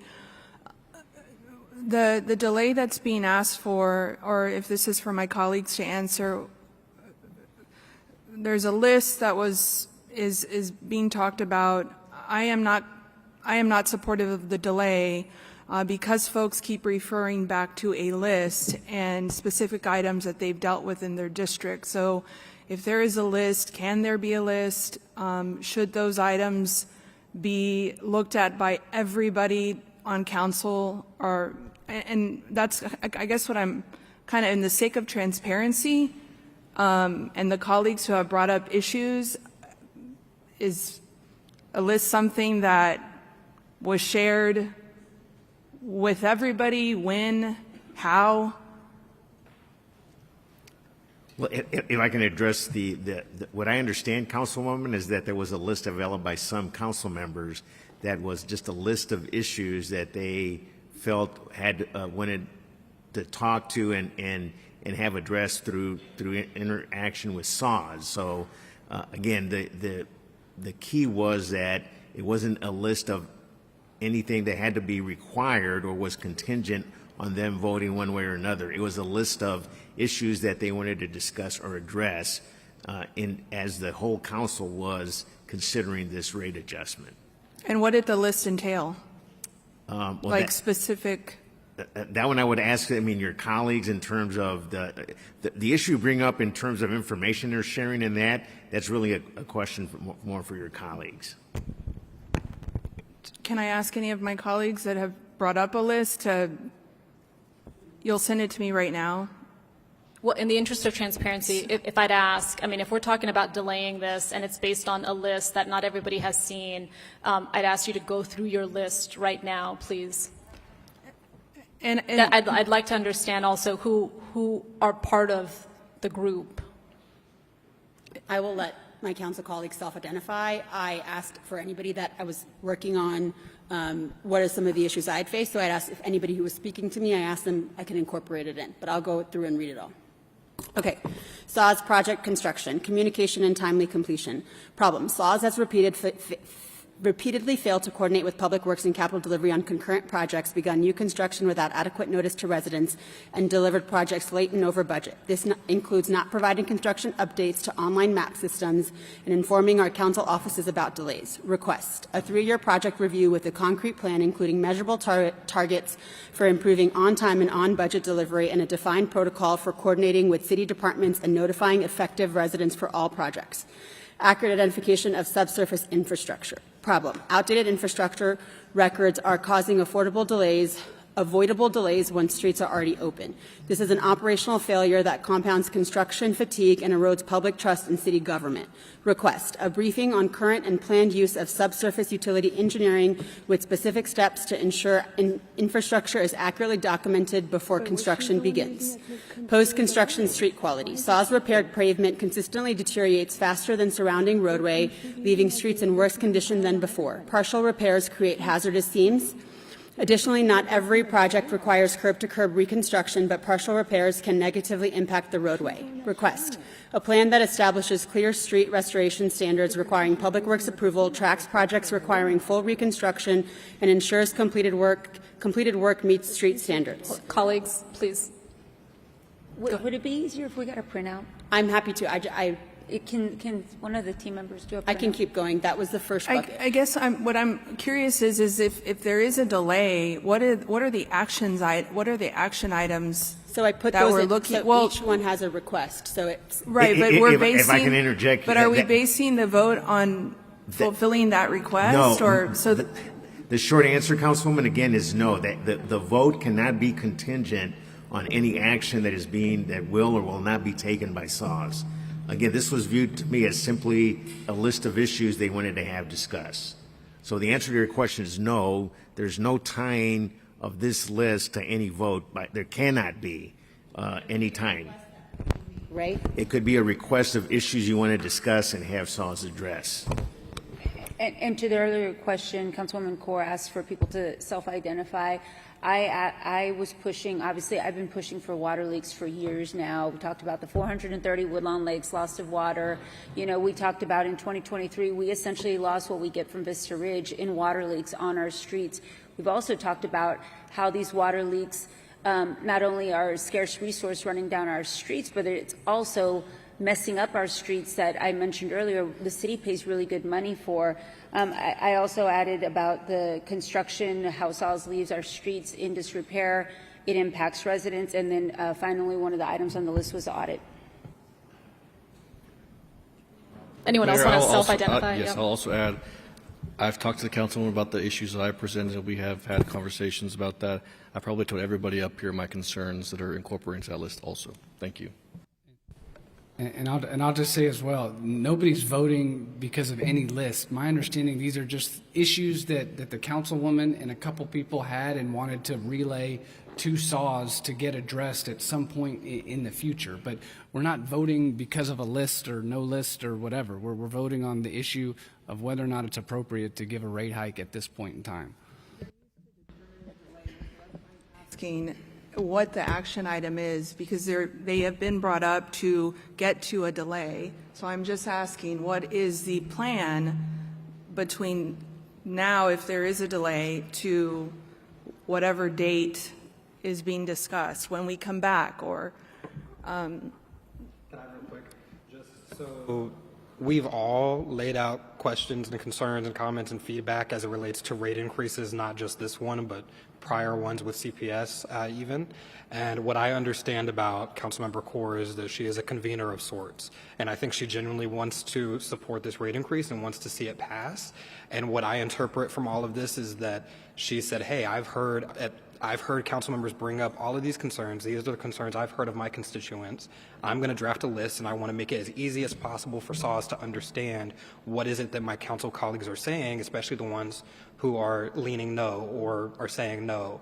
And so I saw the list this morning, and I agree with a lot of it. It's not my vote is not contingent upon you addressing and solving all of it, but I think that what I imagine you want is feedback from any of us who are considering voting no or leaning yes is, hey, what is it that you want to see of SAWS? What is it about our vision, our leadership, our plan? What is it that y'all want to see as a body that owns SAWS? And so I think that's the spirit of the list. I don't think anybody's vote is contingent upon it, and I want to clarify that. I also don't know that many people were contributors to the list outside of what was said indirectly. But thank you, Mayor. Mayor, I'd like to call the question to the current motion. Second. There's a call to question, which would end debate on the motion to continue this item to October. I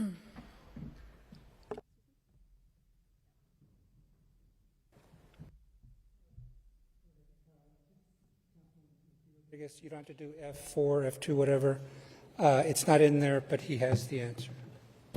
I was talking to your staff. We don't have the information, the question you asked. We're trying to research it, but I was just talking to Frankie from your staff, so we're going to work to try to find exactly what you were asking. But from the information we have, approximately 57% of your district would fall within that 125 of poverty. So we would work with you and your staff to then better identify what's going to be the penetration rate, and then how many people do we expect to then sign up on the uplift at 125, and then however this vote goes to 150. So we'll work with your staff to identify the exact question, and then we'll try to get that detail for you. Thank you. I appreciate it. Thank you, Gavino.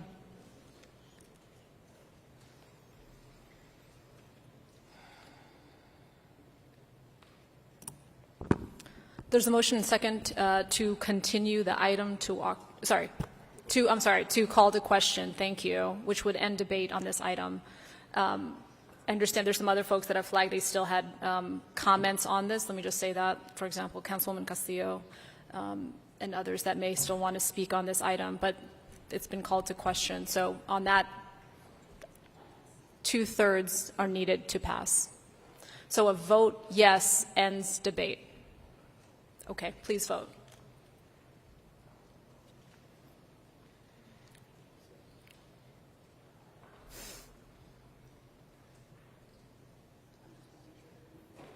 Sure.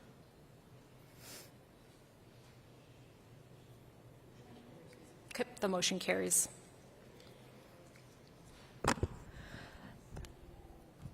Okay, so we are going to now go back to the motion that was made to continue the item to October, upon which we can still discuss.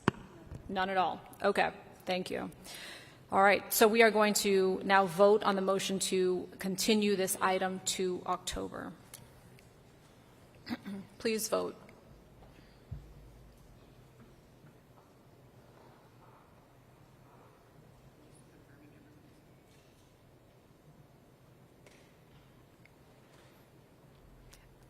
The motion carries.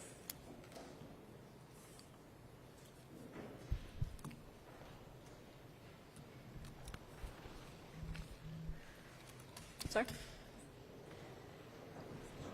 Do we? I don't think we do.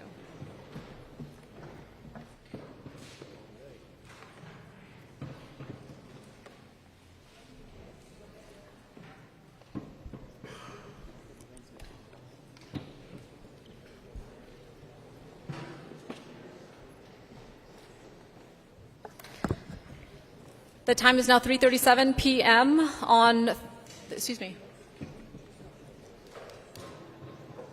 No, we're going to exec. The time is now 3:37 p.m. on Thursday, June 18th, 2026. The City Council of the City of San Antonio will now meet in executive session to consult with the City Attorney's Office pursuant to Chapter 551 of the Texas Government Code and to deliberate or discuss the following items: economic development negotiations pursuant to Section 551.087, the purchase, exchange, lease, or value of real property pursuant to Section 551.072, and legal issues related to litigation involving the city, emergency preparedness, and collective bargaining, all pursuant to Section 551.071.